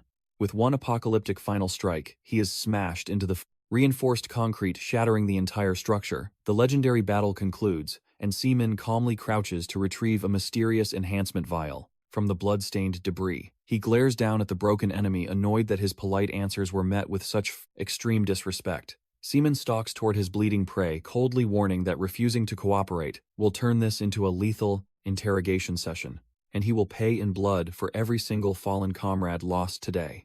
Meanwhile, Sejun and Yua stand absolutely paralyzed in shock. The guildmaster watches in sheer disbelief, but Sumin completely ignores them, viciously grabbing the defeated boss by the throat. He sneers down at the coward, demanding to know why he refused the very same enhancement, poison he forced upon his men. Sumin knows he feared the deadly side effects, violently interrogating him about the shadow manufacturer. The bloodied boss spits insults, laughing that this pathetic interrogation changes absolutely nothing in their dark reality. He preaches that the merciless law of the jungle reigns, where only raw, awakened power dictates survival. Desperate hunters will sacrifice their souls for scraps of strength, making targeting minor dealers entirely pointless. He screams that this cursed elixir grants the weak a fleeting taste of absolute glory. Sumin finally snaps his patience, crushing the villain's windpipe as his eyes glow with a demonic darkness. He whispers that in the eyes of a true monarch, this boss is nothing but pathetic trash. Suddenly, corrupted black venom erupts from the enemy's mouth, sensing an overwhelming abyssal curse. Activating, Sumin offers one final sliver of mercy, ordering him to confess before the shadow consumes him entirely. But as he demands a name, a blood-curdling scream of pure agony shatters the warehouse silence. As the battle dust finally clears, Sejun watches cautiously from the shadows, while Yua tenderly cradles the rescued child named Sion. He gently nudges his female partner, who is completely lost in heavy thoughts while protecting the innocent girl. Sejun quietly asks if she feels the terrifying transformation in Sumin since his mysterious disappearance 10 years ago. Yua nods solemnly, noting his godlike power and incredibly ruthless battlefield execution. She whispers that he survived a brutal century alone in an apocalyptic dimension, but Sejun senses a deeply missing piece of his humanity, questioning if he remains truly human. Yua warmly promises that beneath his cold exterior, his original soul remains intact and will heal eventually. Suddenly, Sumin materializes from the shadows like a ghost, bluntly asking if they are gossiping about his sanity. Sejun casually brushes it off, asking for intel, but the weary hunter just rubs his temples, admitting it was a dead end. He reveals the Dark Syndicate launched simultaneously, placing their Asian headquarters across the national border, but the coward detonated before spilling more secrets, likely silenced by a lethal mana curse. Realizing the imminent danger, they choose to escort little Sion to absolute safety while searching for her missing family. The elite squad realizes they must move with extreme urgency. Since this ruined warehouse was purely a deadly trap, Sumin calculatingly deduces that a massive international syndicate absolutely requires a hidden local stronghold nearby. The grim scene instantly shifts to an incredibly luxurious and pulsating underground sanctuary known as the Abyss. Inside the VIP lounge, a horrified Chen Zhang receives the catastrophic report, trembling as he questions the factory's downfall. A loyal lackey verifies the devastating hunter raid, confirming total radio silence from their elite warehouse guards. Watching flashing police sirens swarm the ruined facility, panic strikes as he violently demands updates on his subordinate. He learns the man is traumatized by his brother's vanishing, yet firmly executes the Grandmaster's dark commands. Chen Zhang slams his fist, absolutely enraged by this catastrophic failure, since his escape flight was already prepared. Suddenly, his burner phone vibrates violently on the table, completely terrifying the sweating villain. He answers with shaking hands, nervously stammering in sheer terror as the legendary Grandmaster speaks from the shadows on. On the other side, the shadowy boss softly mentions a minor hiccup in Korea. Chien immediately verifies he executed the commands perfectly. The synchronized strikes triggered unwanted eyes, but the mastermind smirks. He confesses that they themselves were the ones who purposely fed that intel to the hunters. Chen Zhang gasps as the boss reveals the factory was merely bait to blindside the agency. The kingpin commands his twisted jester to force the distribution, casting all caution aside. Yet Chien trembles, fearing the Hunter Association's rapid pursuit and their silenced squad. But the overarching villain chuckles.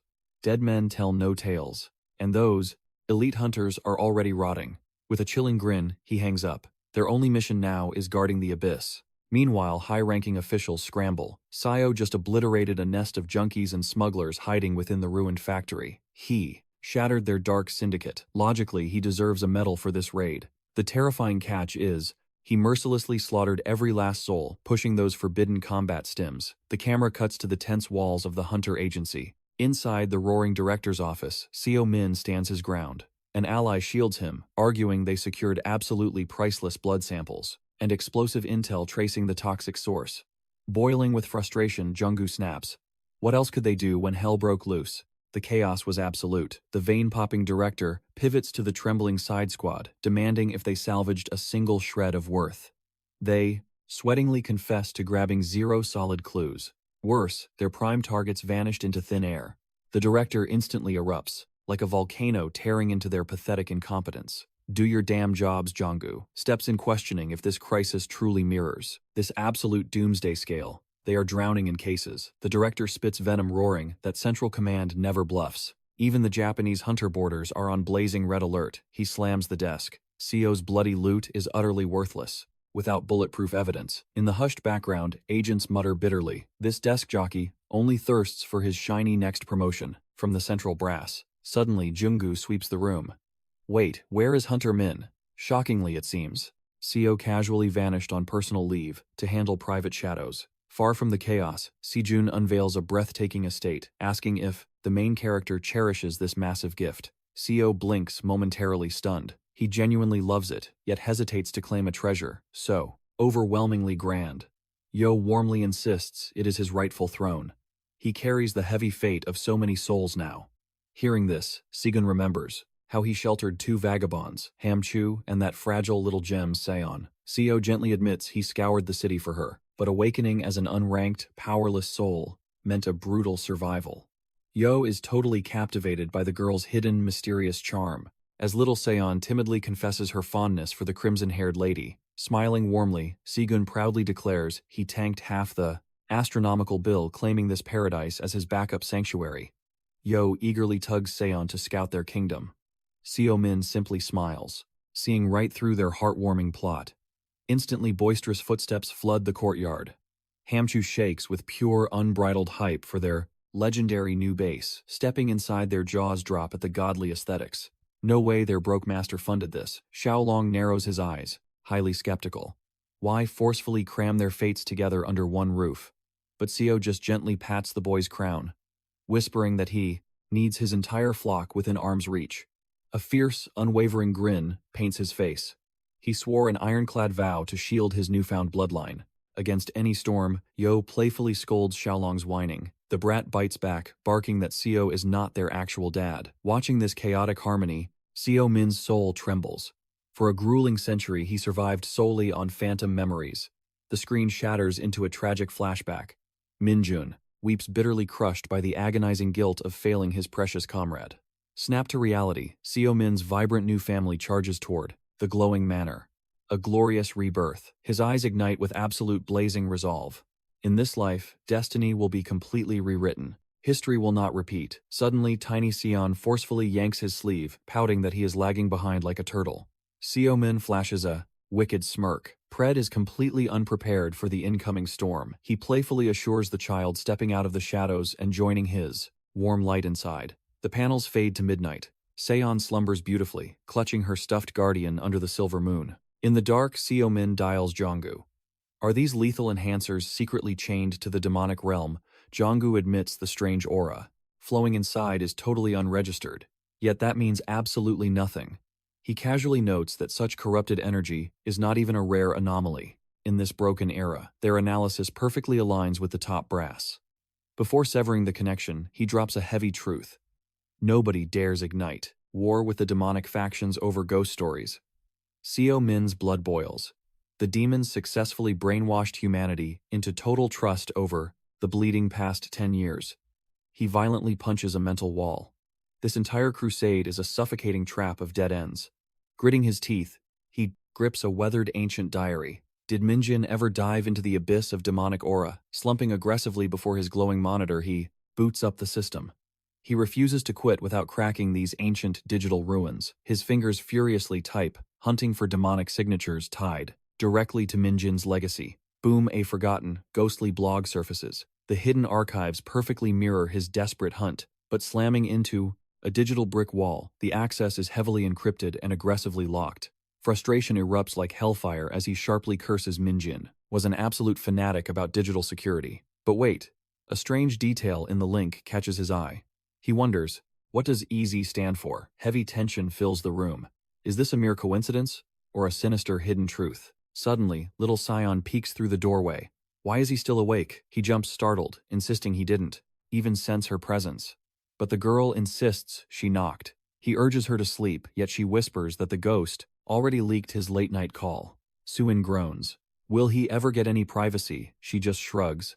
It has always been like this. Then she drops a bombshell. The spirits whispered exactly what those shady men discussed earlier. With a sharp smile, Suin's hunter instincts flare. He leans in hungry for the truth. But little Scion suddenly freezes, falling completely silent for a heavy moment. Her face twitches with pure anxiety. Flashback. The spirits reveal whispers of a man named Chen Jiang at the airport, secretly distributing forbidden merchandise. Meanwhile, inside a pitch-black alley, a blue-haired hunter sprints for his life, until his foot catches. He violently slams into the cold concrete. His vision spins head, utterly ringing from the devastating impact. His stamina is drained. A chilling voice echoes in the darkness. We finally caught you. Emerging from the shadows, two menacing figures appear. They mock him, calling him a pathetic C-rank trash for stealing the guild's gate. Panting, the boy cries he had no other choice. He desperately needed the cash for something crucial. Suddenly, his trembling hand pulls an item from his pocket.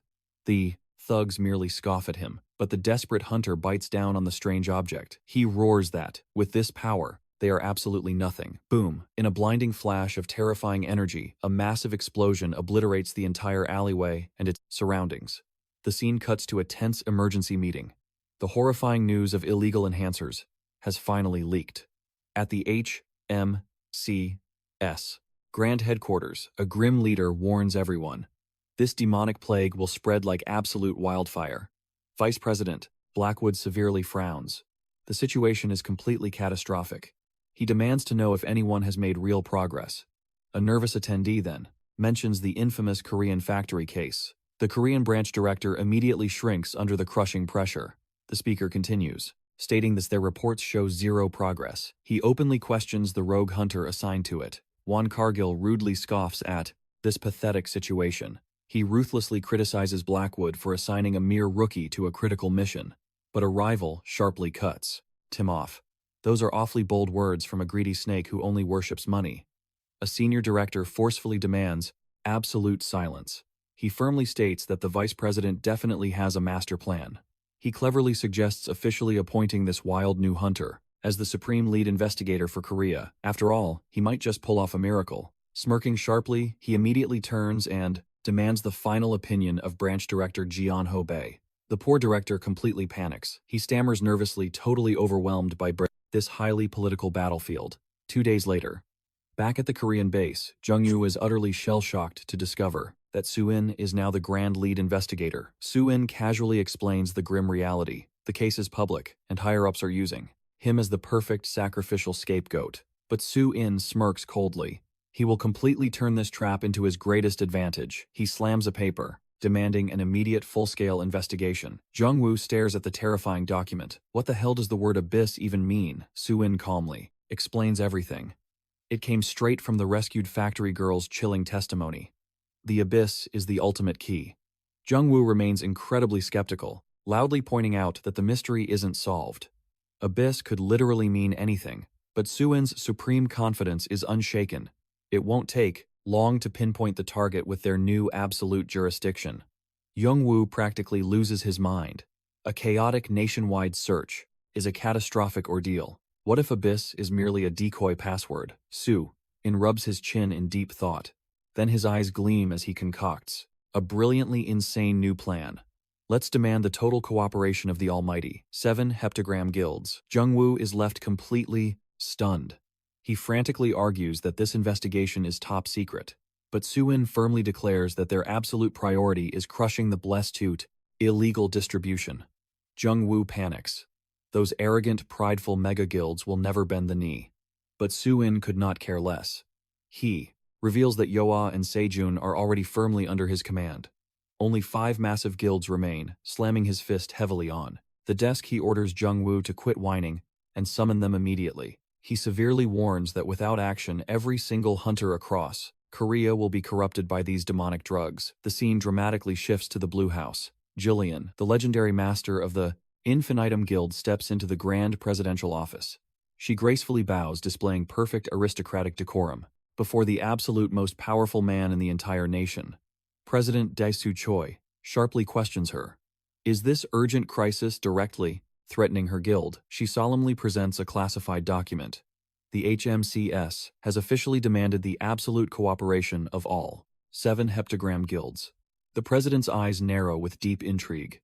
What terrifying disaster requires such massive military force? Jillian formally explains that the grim details are confidential, but they desperately need manpower to raid multiple zones. The president finds it absurd that they dare demand his supreme assets without offering anything valuable in return for their absolute cooperation. He immediately recognizes the mad dog's chaotic aura. The beast had fully awakened. Still, he yields control, telling her to rule however she desired. The guild was hers to command now.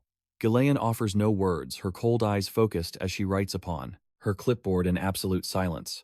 Meanwhile, the agency bursts with tension. Jung-gu explodes with pure rage, completely baffled that the guild sent written letters of absolute refusal.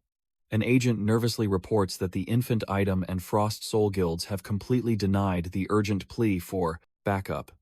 Jung-gu breathes a heavy sigh, having anticipated this mass rejection from the start. At that exact moment, Seo steps into the room. The agent hands him the incredibly short list of allies. His sharp eyes scan the paper, seizing the chance to question if hunters rarely join the agency ranks. She quickly clarifies that it is quite common and happens all the time. She explains the reality of their world. Though the wealth is significantly lower, the agency grants true stability and draws in warriors with a burning desire for justice. Sumin analyzes the names carefully. The Goom Gang, White Lion, and Celebi guilds had actually accepted the call. His gaze darkens as he issues a strict command. Watch their hunters closely. There is a rat among them. Jung-gu stares in absolute confusion, failing to connect the missing pieces of the puzzle. Sue drops the heavy truth. This operation was colossal, meaning a titangent-level guild was definitely pulling the strings. He points out a fatal flaw. The official request offered 0 benefits to anyone who answered. His brilliant mind deduces the grim reality. They only stepped forward to seize a golden chance to rake in filthy blood money. Jung-gu stands paralyzed by the revelation. Suddenly, Akim bursts through the doors, screaming for her superior, completely out of breath. She loudly declares the impossible. The search was finally over. With trembling hands, she exposes the ultimate secret. She had pinpointed the exact coordinates of the legendary abyss. The atmosphere shifts to a suffocating darkness. An empty, desolate street swallows a lone figure walking through the night. Deep in the shadows, a trembling grunt delivers catastrophic news to Chen Zhang. The agency had breached the abyss. Pure fury erupts from the boss. He had severely underestimated the Korean branch's hunting skills. Seething with rage, Qian commands his dog to uncover their exact battle plans. When would the strike team descend? He violently threatens the operative, demanding flawless execution or a permanent ticket back to hellish poverty. Terrified, the grunt leaks a dangerous whisper. The elite hounds from the factory raid had joined the vanguard. Even worse, one of the members was a monstrous rookie holding direct ties to the vice president himself. Chen orders him to stick to the shadows and watch. The blood money would be transferred immediately to fund this dark espionage. The scene slices to the grim henchman. He approaches Chu, a menacing figure cloaked in a blue robe and glinting glasses.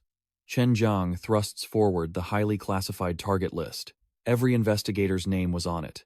He fiercely warns Chu not to act recklessly. He grips the document tightly, refusing to release it to the vengeful man. Chiu narrows his eyes, demanding what he meant by holding back his prey. Chen coldly states the facts. He knew Chiu's soul burned for vengeance, but a massive storm was about to strike the underworld. The horrifying truth drops like an anvil. The agency had unmasked the abyss, and a rat was scurrying among their ranks. Chiu questions if the Supreme Grandmaster had been notified. Qian orders him to bear the bad news himself. As the robed killer fades away, Qianzhang scrambles for his phone. A vital connection had to be made. He dials the shadows, declaring a catastrophic crisis. was tearing them apart. The camera pans far beyond Korean borders. A sinister voice echoes through the dark. The game had started terribly wrong. Inside a moving vehicle, the masked clown questions the sudden chaos, but his twisted grin completely melts away upon hearing the devastating reality. Their ultimate sanctuary, the Abyss, had fallen. Xian desperately explains that the agency hounds were closing in. Could the clown provide backup? The clown sneers in disgust. It was a suicidal gamble. Qian's neck was entirely on the chopping block, but then Qian fires back with venom. The clown would bleed just as much without their prime distribution hub. A wicked glint flashes as the clown makes a greedy counteroffer. The next shadowy cargo must be delivered at exactly half price. Terminating the call, he steps into the night, casually telling Qian to keep his pathetic fears away from the absolute boss.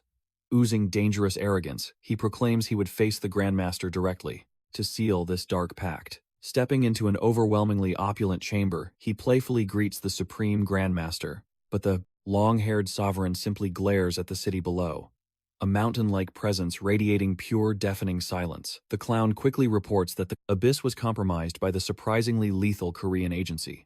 But in a flash of overwhelming aura, the Grandmaster slices through his words. An absolute command echoes. Silence. The sovereign crushes the clown's ego, revealing his omniscient gaze had foreseen every single movement.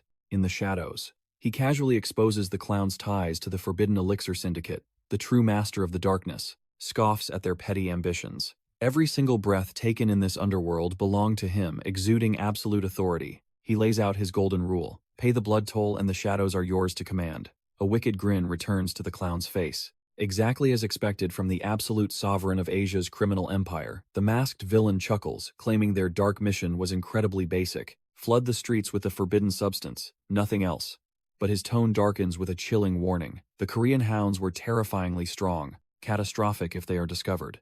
Even worse, the agency has already begged the 7 great guilds for backup, but the Grandmaster cuts him off, demanding answers. The clown smirks, proposing a massive underworld summit to unite the deadliest syndicates down in the Abyss.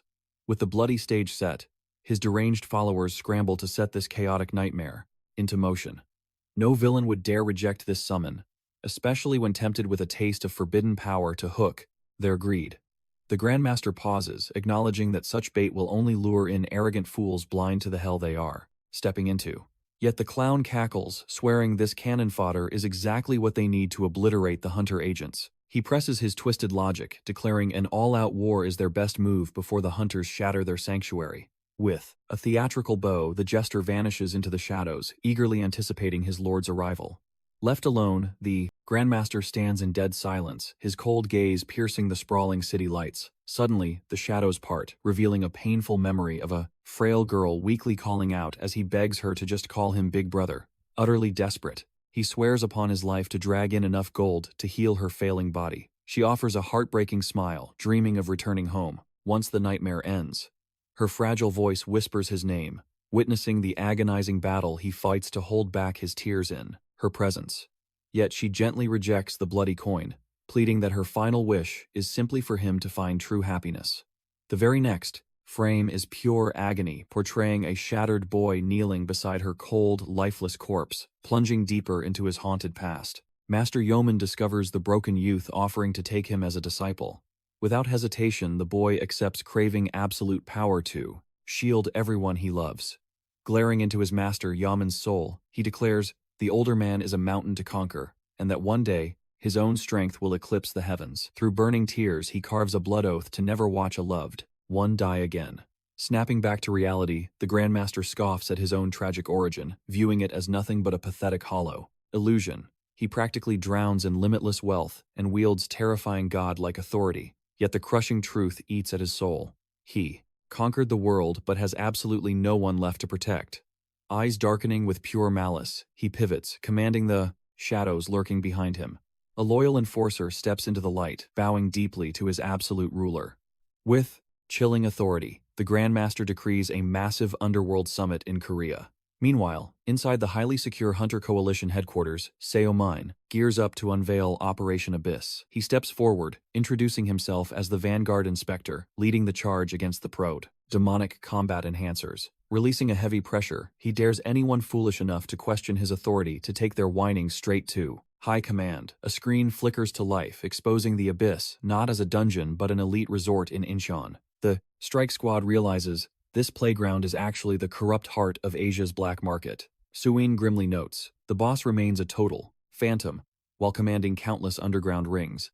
Sojun scoffs, stating a vile den like this could only survive this long by feeding filthy bribes to the elites. This confirms the agency is already hunting down the rotten officials, whose souls were bought with dirty gold. He projects leaked footage, proving the villains are anticipating their strike, meaning a rat hides among their ranks. This precise treason is why this Shadow Council gathered only the absolute most elite operatives. Their true goal is crystal clear: annihilate the Abyss Command Center with one devastating, unstoppable blow. Yet, the room grows heavy, knowing the stronghold is an impenetrable fortress. Scout reports confirm an army of elite enforcers barricade the perimeter bred from the cruelest villain syndicates alive. A tense operative questions if this nightmare is the reason they begged the mighty heptagram guilds for salvation. Seomin nods gravely, commanding that every single breath of this crusade remains absolute top secret. He locks eyes with the room, declaring even the legendary guild masters must stay in the dark. Thus, the bloody countdown, exact coordinates, and strike plans drop only when swords are drawn. But a fiery agent protests, furious that Imperium and Azure Bloom are receiving royal treatment. Masters Chun and Yohwa sit like statues, silently absorbing the bitter accusations of favoritism from across the war room. Seomin swiftly cuts in, revealing these twin powerhouses had tracked the dark poison long before it ever infected Korean soil. The tension breaks as the squad recognizes Seomin's strategy is flawlessly justified. With the board finally set, he steps up to unleash the ultimate battle commands. He declares the war cry, initiating Operation Doberman. The camera brutally cuts to the allied guildmasters, radiating sheer impatience inside a private VIP vault. Ji-hwan Ryu clicks his tongue, disgusted at being benched like rookies waiting on the agency's pathetic scraps. Aura flares as he snarls that they are absolute monarchs, not third-rate grunts. Yet, the veteran Master Gonghu silences him with a heavy glare, growling that crybabies should have rejected the quest. Ji-hwan chuckles darkly, refusing to bite the old tiger's bait. Beside them, Songgil sighs, admitting this looming bloodbath is stretching way beyond. The atmosphere is far from welcoming. He finally grasps why the other elite guilds completely rejected the summon. Suddenly, Sumin strides into the tense room, declaring himself the lead hunter heading this massive operation. With cold professionalism, he acknowledges their attendance despite their demanding schedules. Skipping the empty pleasantries, he cuts straight to the brutal truth. Their primary objective is to utterly annihilate the syndicate, supplying illegal awakened enhancers. Without hesitation, Sumin demands they assemble strike teams and personally lead the vanguard. Challenging their pride, he notes elite guilds can always back out at any given moment. But Ji-hwan Ryu merely scoffs, mocking the sheer audacity of the demand. He shifts the focus to Seomin, the monster rookie who conquered the tower in a mere 5 days. The menacing master leans in, questioning this hunter, who vanished 10 years ago. Despite erased records, whispers claim he was one of the 3 supreme masters. With a venomous smirk, he interrogates the anomaly about his suspicious return from the shadows. The legendary hunter icily replies that ancient history holds zero relevance to their current bloodshed. The room erupts in quiet murmurs, bewildered by the sheer weight of the title Supreme Master. Suddenly, a chilling vision from 10 years past strikes the mind of the White Lions Guildmaster. An era bathed in blood when apocalyptic portals birthed an endless war against demonic legions. Unfazed Sumin simply turns his back, demanding they report in when ready for war. He casually strolls out mid-call, leaving the heavyweights utterly speechless. Ji-hwan Ryu chuckles, fascinated that such a godlike entity could fade from history's memory. Meanwhile, across the ocean in Japan's Hunter Bureau, a highly anxious agent interrupts team leader Hikari Hayakawa with an urgent briefing. Reports confirm an illegal awakening drug fueled a massive riot. Dread washes over her if they fail to strike immediately. This toxic corruption will spread like wildfire. Demanding the prime suspect's head, she learns the Akai Kitsune boss has completely vanished overseas. This dark revelation sets off massive alarm bells, making her fiercely question the unfolding conspiracy.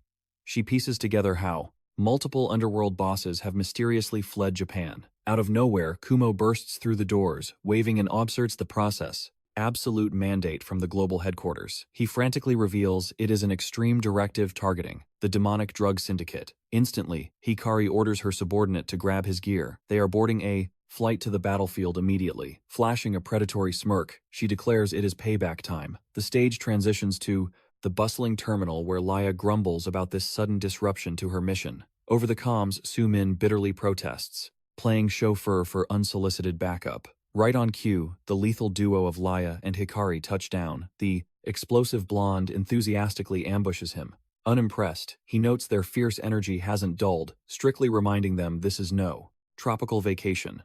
Yo stands utterly paralyzed, realizing his boss just summoned two devastatingly powerful women. The narrative dives into the criminal underworld where high-end vehicles swarm an elite summit. Watching the shadowy, gathering a rogue, marvels at the massive turnout over a secure line. It is clear not a single soul dared to reject a summons from the terrifying Grandmaster. Inside the lavish den, whispers spread like venom regarding a revolutionary drug capable of supercharging mana circuits. A silver-haired veteran observes the gluttony, utterly disgusted by the pathetic display. He doubts the supreme boss orchestrated this circus, suspecting that psychotic clown is pulling strings. A fiery redhead argues this desperate gathering is born from the Bureau's relentless hunting. After all, the authorities recently slaughtered the Black Mamba, a deadly force of nature. Connecting the bloody dots, he theorizes the mastermind is using this grand masquerade to flood the market with enhancers. However, the silver-haired rogue rejects this finding. The silence, highly suspicious.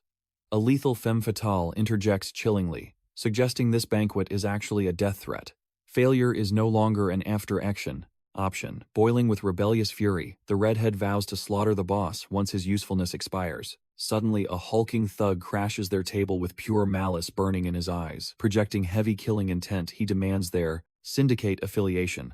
He arrogantly declares this sacred ground belongs to the Akai Kitsune, threatening the so-called strays.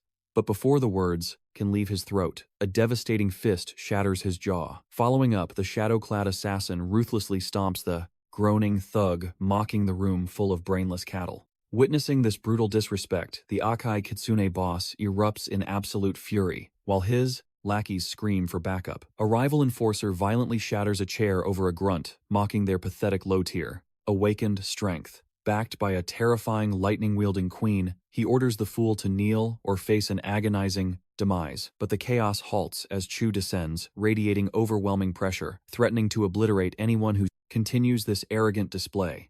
The thug demands their true identity, only to discover these shadows actually orchestrated the entire summit. One of the lackeys erupts in fury, but Sumin, lurking in the shadows all along, merely observes. His piercing gaze remains totally silent, calculating the absolute chaos erupting across the grand hall. The crimson-haired warrior questions Seo's true purpose and just how many hidden faces he conceals. Meanwhile, the ruthless leader of Akai Katsuni, mesmerized by an enhancer, absolutely intoxicated by its raw, terrifying power. Right. Then the masked clown seizes the mic, mocking that their glorious theater is overflowing and the blood-soaked banquet has begun. He formally introduces his title as the Master of the Abyss and Supreme Overseer of the Korean Shadows. Chen Zhang stands perfectly still, as the grinning jester declares their dark gathering was solely to unveil a miraculous artifact. With a dramatic flourish, he pops open the case, revealing that these divine crystals multiply a hunter's mana fourfold with a blinding ethereal light. The forbidden elixir's true title is finally unleashed upon the greedy crowd. Luch. The twisted jester explains that those pathetic rumors of fatal backlash were merely flawed prototypes, while this flawless evolution is absolute perfection. He claims that, frankly, none of the elites standing there are meant to consume this poison, but to forge an empire. He challenges every cunning overlord present to envision the catastrophic absolute dominance this will unleash upon the underworld. The atmosphere suddenly shifts as he unveils the darkest motive behind this sinister assembly. The smiling psychopath reveals that HMCS headquarters has been hunting Luch since the Joss' very first shadow fell. And escalating the crisis, he coldly warns that the Korean vanguard has unmasked the precise coordinates of their hidden abyss. To survive this storm, he demands their absolute loyalty to ensure the awakening is a legendary triumph. One of the arrogant bosses spits in pure disgust, mocking the Korean HMCS faction as nothing more than pathetic barking dogs. Another smuggler trembles in fear, yet his ruthless comrade commands him to shut his mouth and obey the hierarchy. The clown chuckles, admitting their enemies lack true power, yet they've been spreading absolute chaos and even dared to summon elite backup. With a sinister glare, he prophesies that an all-out extermination raid from the hunters will crash down within 7 mere days. He ignites the syndicate's bloodlust, commanding every faction to unify and demonstrate their absolute terrifying supremacy. And, as an explosive incentive, he urges them to feed Luch to their disposable pawns, to witness its godlike, overwhelming force. He shatters the silence by swearing upon his mask that they will slaughter HMCS and force those righteous fools to bleed like cornered rats. A bold syndicate lord rises, questioning this grand crusade, demanding to know the ultimate prize waiting at the finish line. The clown extends a devil's bargain, guaranteeing double the legendary Luch for anyone willing to bleed for their dark vision. He drops a terrifying truth. This mandate descends directly from the Grandmaster, offering a golden path to forge their absolute, immortal legends. The hardened criminals gasp at the sheer arrogance, suddenly realizing that Luch is destined to rewrite the very laws of reality. In a flash, shadowed lackeys disperse the forbidden crates, while the grinning jester declares that the hour of destiny has finally arrived. He chillingly reminds the trembling room that absolute strength has been the only law since the very first gate tore open the sky. Behind his painted grin, he concludes his demonic sermon urging the underworld kings to lock in their fateful allegiances. The massive hall explodes into a chaotic frenzy as bloodthirsty villains furiously debate the devil's intoxicating, irresistible temptation. The crimson-haired observer smirks, his mind drifting to an ancient proverb, whispered by the legendary Lord Oribus. The silver-haired warrior murmurs that mankind's true terrifying might never sprouted from the gate's magical energy. It is, then made crystal clear, the single driving force fueling this entire dark age is absolute, untamed greed. The perspective violently shifts, showing an RS elite operative radioing the command center that the midnight execution hour has struck. High above the neon skyline, CO establishes a link to the watchtower, officially igniting the wheels of war. Yoa firmly confirms the heavy strike team is locked into position, hungering for the fatal assault. Beacon to flash. In sync, Hikari and Laia announce all combat squads are primed for the fatal strike. CO declares that to exterminate these rats. The perfect tactic is to smoke the entire nest out in one apocalyptic strike. Powering up, he channels a surge of mana and roars out his legendary ultimate art, Meteor Shower. A blinding comet tears straight through the darkened heavens, signaling the brutal dawn of a relentless, earth-shattering siege. Flashing a cocky, fearless grin, CO officially launches the long-awaited slaughter known as Operation Doberman. The atmosphere cuts to a dimly lit tavern where two gangsters clash their glasses, reveling in the summit's twisted victory. The ringleader growls that the golden era of blood money has arrived, ordering his subordinate to awaken the underground black market. The shadows recede, revealing the scarred face of the neck-tattooed enforcer Qian Zhang, whose cold eyes burn with lethal, calculated intensity. Meanwhile, in a hidden chamber, the jester is showered in glory for recruiting elite killers and planting an undetectable mole. The sinister mastermind widely feared as the clown cackles darkly, claiming he only pulled off this miracle through the unseen Grandmaster's blessing. Suddenly, Chen Zhang steps away from the shadows, while the grinning host mockingly wishes him a brutal cleanup of the remaining bloodline. Chen coldly states his fatal delivery is completely wrapped up, leaving absolutely zero reason for his dark presence to linger in this graveyard. The jester drops a chilling warning that his sworn brother's murderer is rapidly approaching, but Chen promises a very swift, deadly return.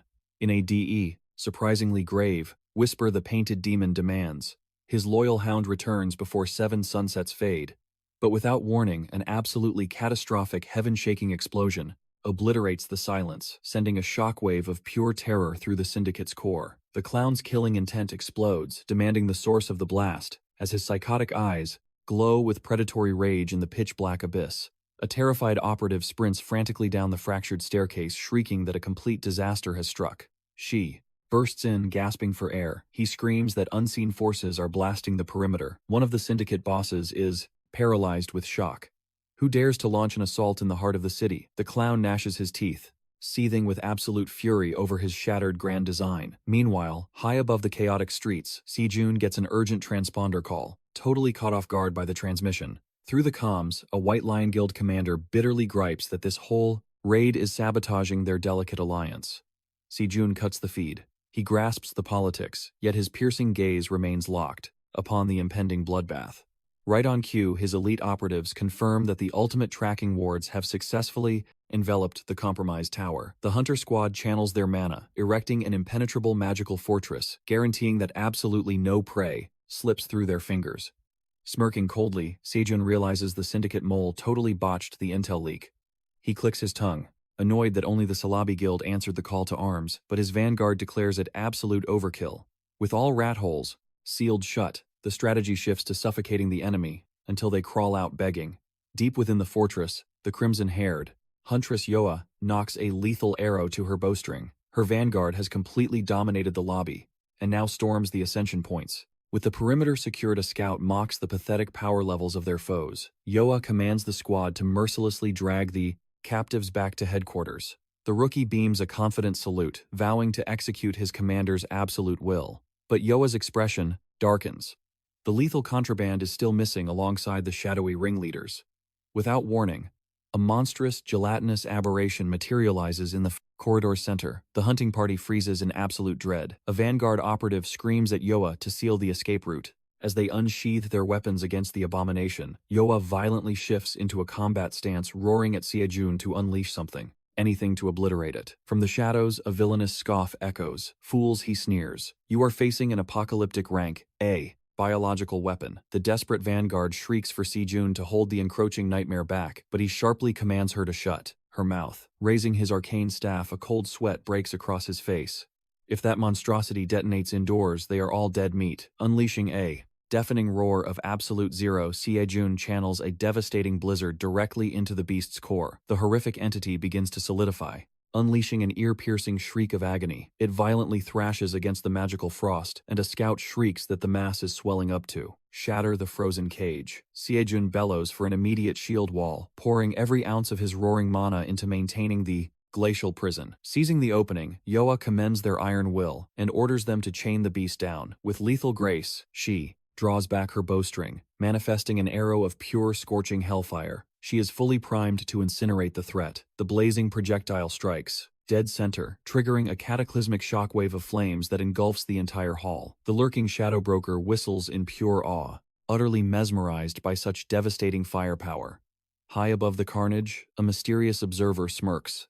He never expected South Xom to harbor such monstrously powerful awakened beings. His subordinate reveals her identity. Yoa Kong, a global powerhouse standing shoulder to shoulder with the absolute apex predators. The dark figure questions if the ice mage is their embedded rat, but his companion dismisses it, citing a personal vendetta. A long-haired phantom observes the slaughter below. Did the jester's grand illusion totally shatter? The enforcer grimly states that the clown's fatal miscalculation sealed his fate.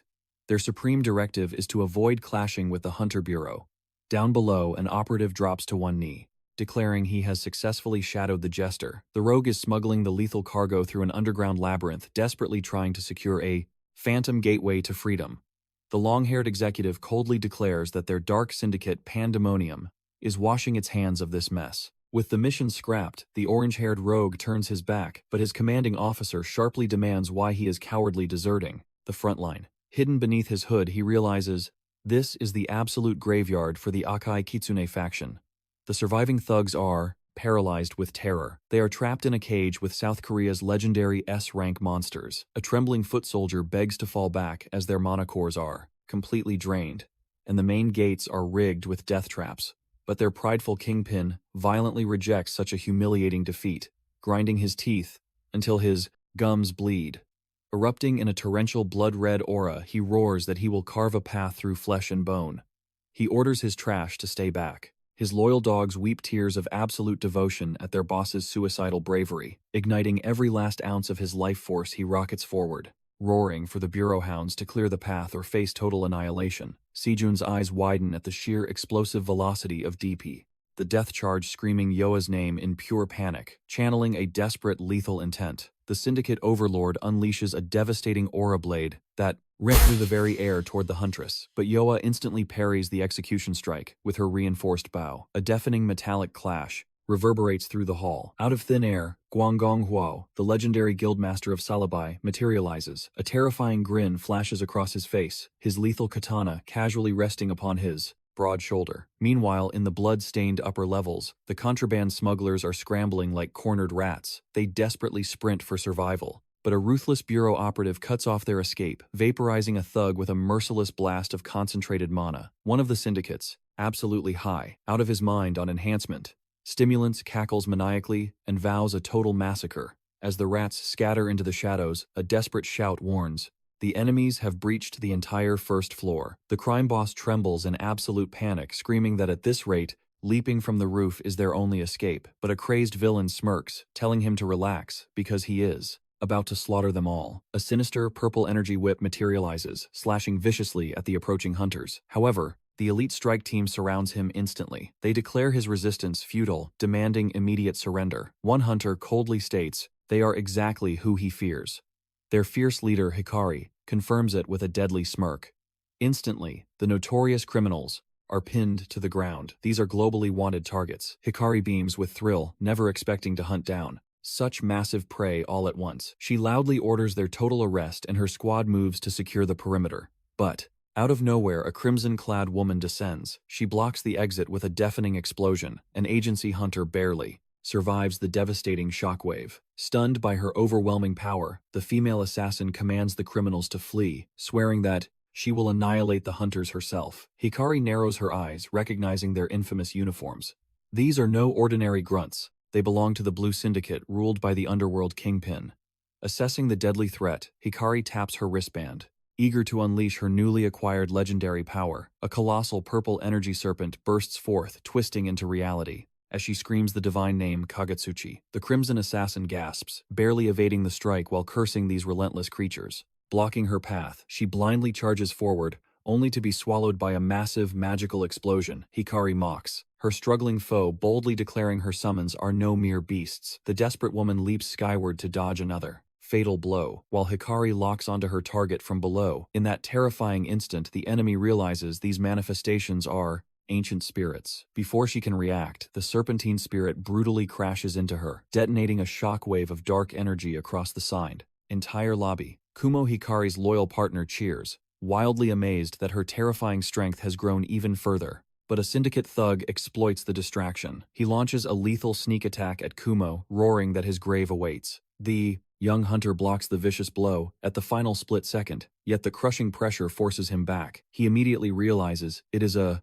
pure enhancement technique. Channeling his own mana, Kumo violently erupts with a surging wave of blue aura, blasting every enemy backward with one devastating shockwave. A fallen thug spits blood and mocks Kumo as a filthy rat, which ignites his absolute fury. Meanwhile, the Crimson Assassin survives the Spirit Strike, wiping off dust and ready for a bloodbath. With a blazing red aura, she violently lunges at Hikari, screaming her lungs out that she will murder her, but the fierce leader remains stone cold. She instantly unlocks the absolute maximum power of Kagetsuchi. The divine energy serpent strikes with terrifying velocity, crushing the enemy in an inescapable spirit grip. The trapped assassin shrieks in agonizing fury as the divine binding holds her completely powerless. But suddenly, a chilling pressure descends. A blue-robed martial master named Chu interferes in the clash with his overwhelming aura. The bloody assassin gasps in sheer relief, praising Master Chu for his unexpected rescue. Chu coldly assesses that these are elite, high-ranking agency hunters. Hikari freezes in pure disbelief, watching as this new foe simply absorbs the raging power of Kagetsuchi with his bare hands. Smirking maliciously, he vows to return the pain tenfold, concentrating the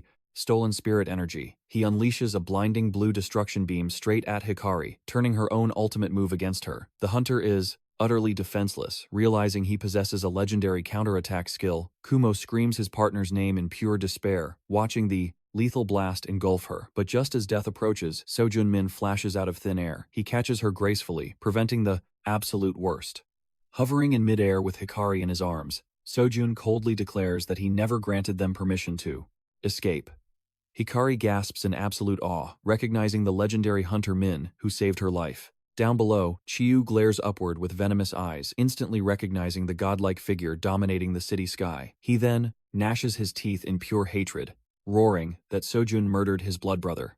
Remaining perfectly calm, Sojun casually mentions that he found his tacky sunglasses incredibly familiar. With a cold gaze, he deduces this fool is the brother of that pathetic counterattack user he destroyed previously. Chio swears on his fallen brother Leiu's soul, promising to rip Sojun to bloody pieces with his bare hands. Igniting a violent blue aura, he vows absolute vengeance even if it costs his life, but Sojun simply gives a mocking smirk, lamenting that he must crush their plans.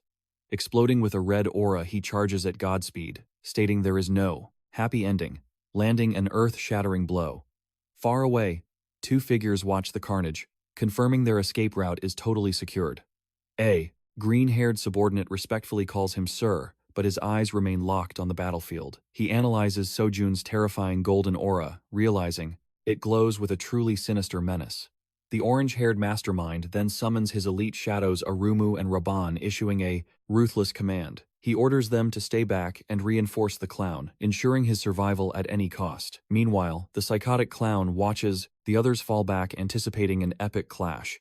He declares that this flame will blaze infinitely brighter than he ever imagined. Hiding in the shadows, Chen Zhang nervously gnaws his nails.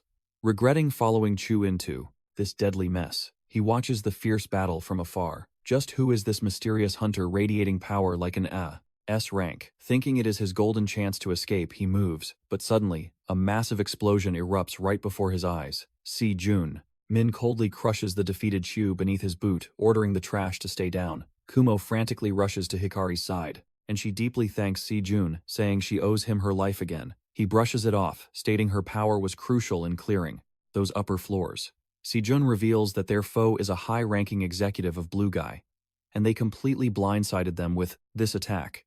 Hikari falls deep in thought, questioning where their target substances vanished to. It is revealed that the elite hunter Laia has already scanned the entire facility. She located a hidden emergency escape route. Si Jun resolves to investigate this secret path himself, trusting Hikari to wipe out the remaining trash. But before vanishing, he tosses her a mysterious glowing item, resembling a golden bracelet. He explains it is a powerful mana-boosting artifact claimed during their last perilous mission.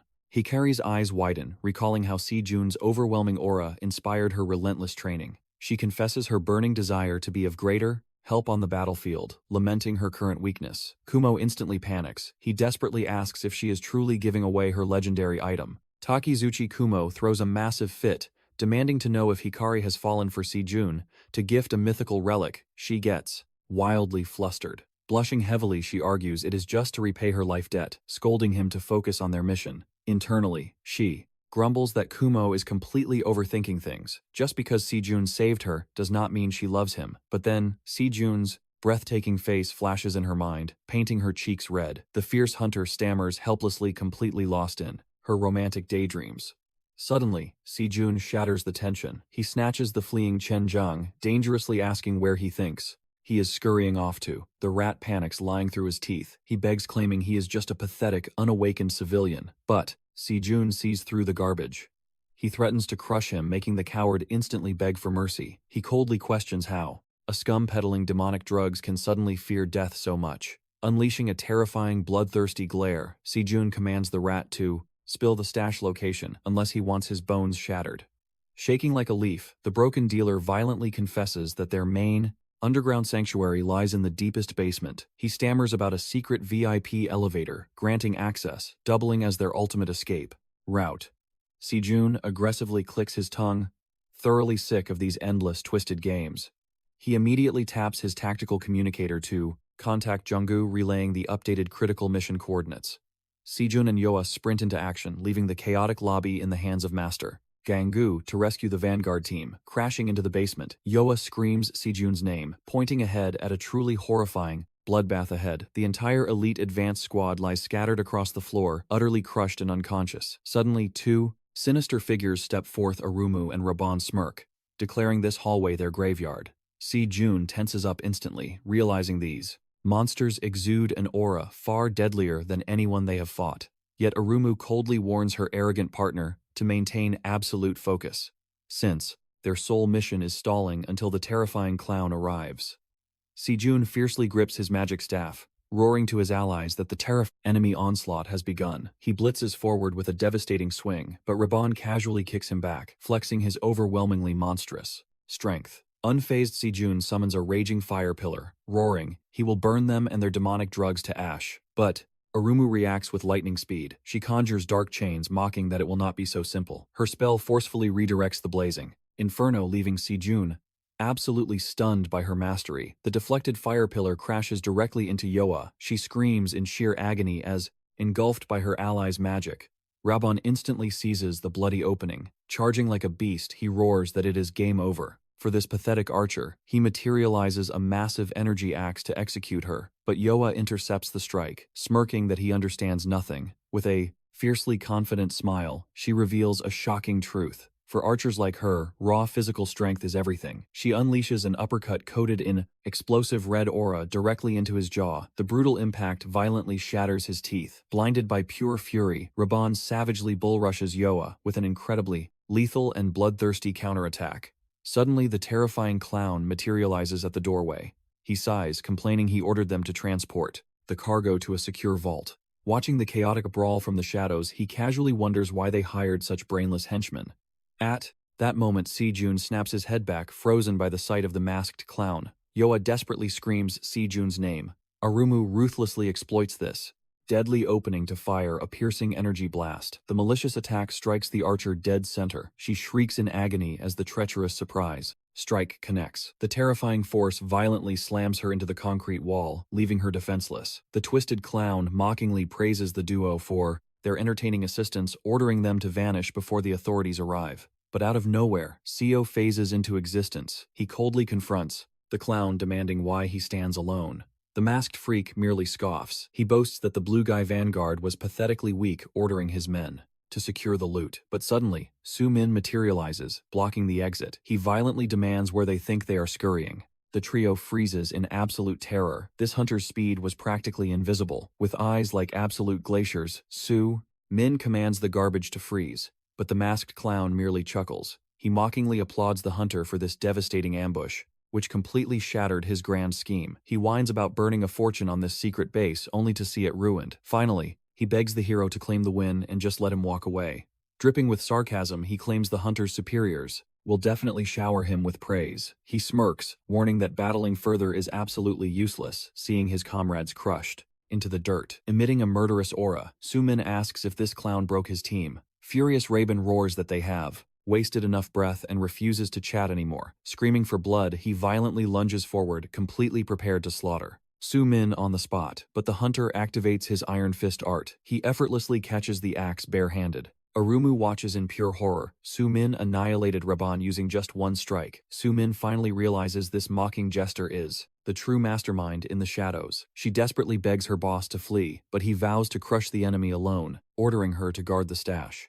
The clown attempts to negotiate, begging for a quick chat with the legendary investigator Sumin from the elite squad, but Sumin ignores the garbage, surging his mana to slaughter this fool. He violently dashes forward. With explosive momentum, the clown desperately evades, jumping away from a massive blast. He claps at the terrifying strike, admitting he almost died. Despite his own phantom-like agility, Sumin glares, demanding if he is the kingpin pulling the strings. The sinister villain acts totally innocent, but Sumin sneers, stating his non-stop babbling proves his guilt.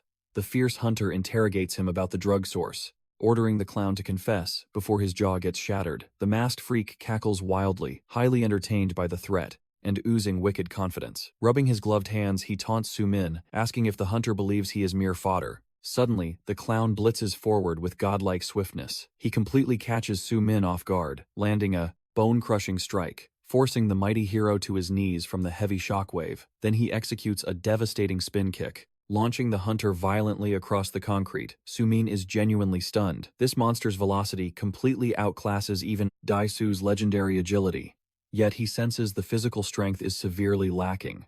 Countering instantly, he erupts a massive wind blade that slams into the villain. The clown scrapes painfully across the ground. Sumin rises, his aura blazing for round 2, spitting crimson blood. The maniac laughs, entirely shocked that the hunter pierced his defense. Rising with pure rage, he shrieks in total disbelief, unable to fathom bleeding like a mortal. The death match escalates. Sumin trades a blinding barrage of lethal strikes and kicks against the deranged clown. Shrugging off the brutal impact with a sinister aura, the villain mocks the hunter's pathetic strength. But Sumin just smirks loudly, daring the freak to act arrogant again. Instantly, a blinding magic circle flares beneath his feet. A colossal glacier erupts alongside flying debris. The clown gets engulfed in absolute zero, yet still cackles wildly, declaring Sumin an absolute monster. In a flash, Sumin teleports into his blind spot. He drops a terrifying truth, freezing the villain's soul. He whispers that he isn't the only speedster here. He relentlessly crushes down with a frost-infused stomp. The antagonist howls in pure agony. His flesh rapidly crystallizes under the hero's supreme frost magic. With the target totally immobilized, Sumin executes his ultimate technique. A towering ice pillar seals the villain completely. Combat ending, he exhales heavily, feeling the backlash of overusing his mana core. Noticing his battered brother, Si-jun, quickly rushes over, ordering him to stop moving so he can cast recovery. Channeling divine healing magic, a brilliant golden aura washes away all of Sumin's gruesome injuries. Arumu stares from the shadows, utterly paralyzed by this godlike restoration spell. Fully recovered, Sumin stands tall. He snatches the fallen weapon from the dirt, commanding the girl to freeze. Recognizing her elite aura, he viciously demands to uncover the true origin of their unnatural power. Sumin radiates killing intent. He promises Arumu a swift execution alongside her master. But deep inside the glacier, the clown ominously mutters, "Overheat," awakening a terrifying forbidden skill. Scorching white vapor hisses from the frozen tomb. Sumin instantly shifts into combat stance. The madman violently shatters the ice with a demonic roar. He breaks free, using overwhelming thermal energy. Taken aback, Sumin asks if this was his ultimate trump card. The masked freak grins sadistically. He declares that witnessing this secret power means an absolute fight to the bitter end. He vows to incinerate Sumin and reduce this entire warehouse to ashes. Arumu screams in sheer panic, terrified. Her boss will actually unleash a firestorm, but her jaw drops in absolute horror. A solitary figure stands completely unfazed amidst the blazing inferno. Sumin effortlessly bends the flames to his will. He mockingly asks why they cry over a tiny spark. Ordering the fiery freak to chill out, he unleashes a magnificent tsunami of absolute zero. The deadly frost ruthlessly surges forward. The frost shatters brutally, pinning the twisted clown against the hard wall. Sumin scoffs, annoyed that this freak forced him to burn through his precious mana. But without warning, an agonizing jolt rips through his veins, a sudden terrifying backlash from his own aura. Yet sealed inside the frozen tomb, the clown smirks wickedly. "I finally caught the hunter," he hisses.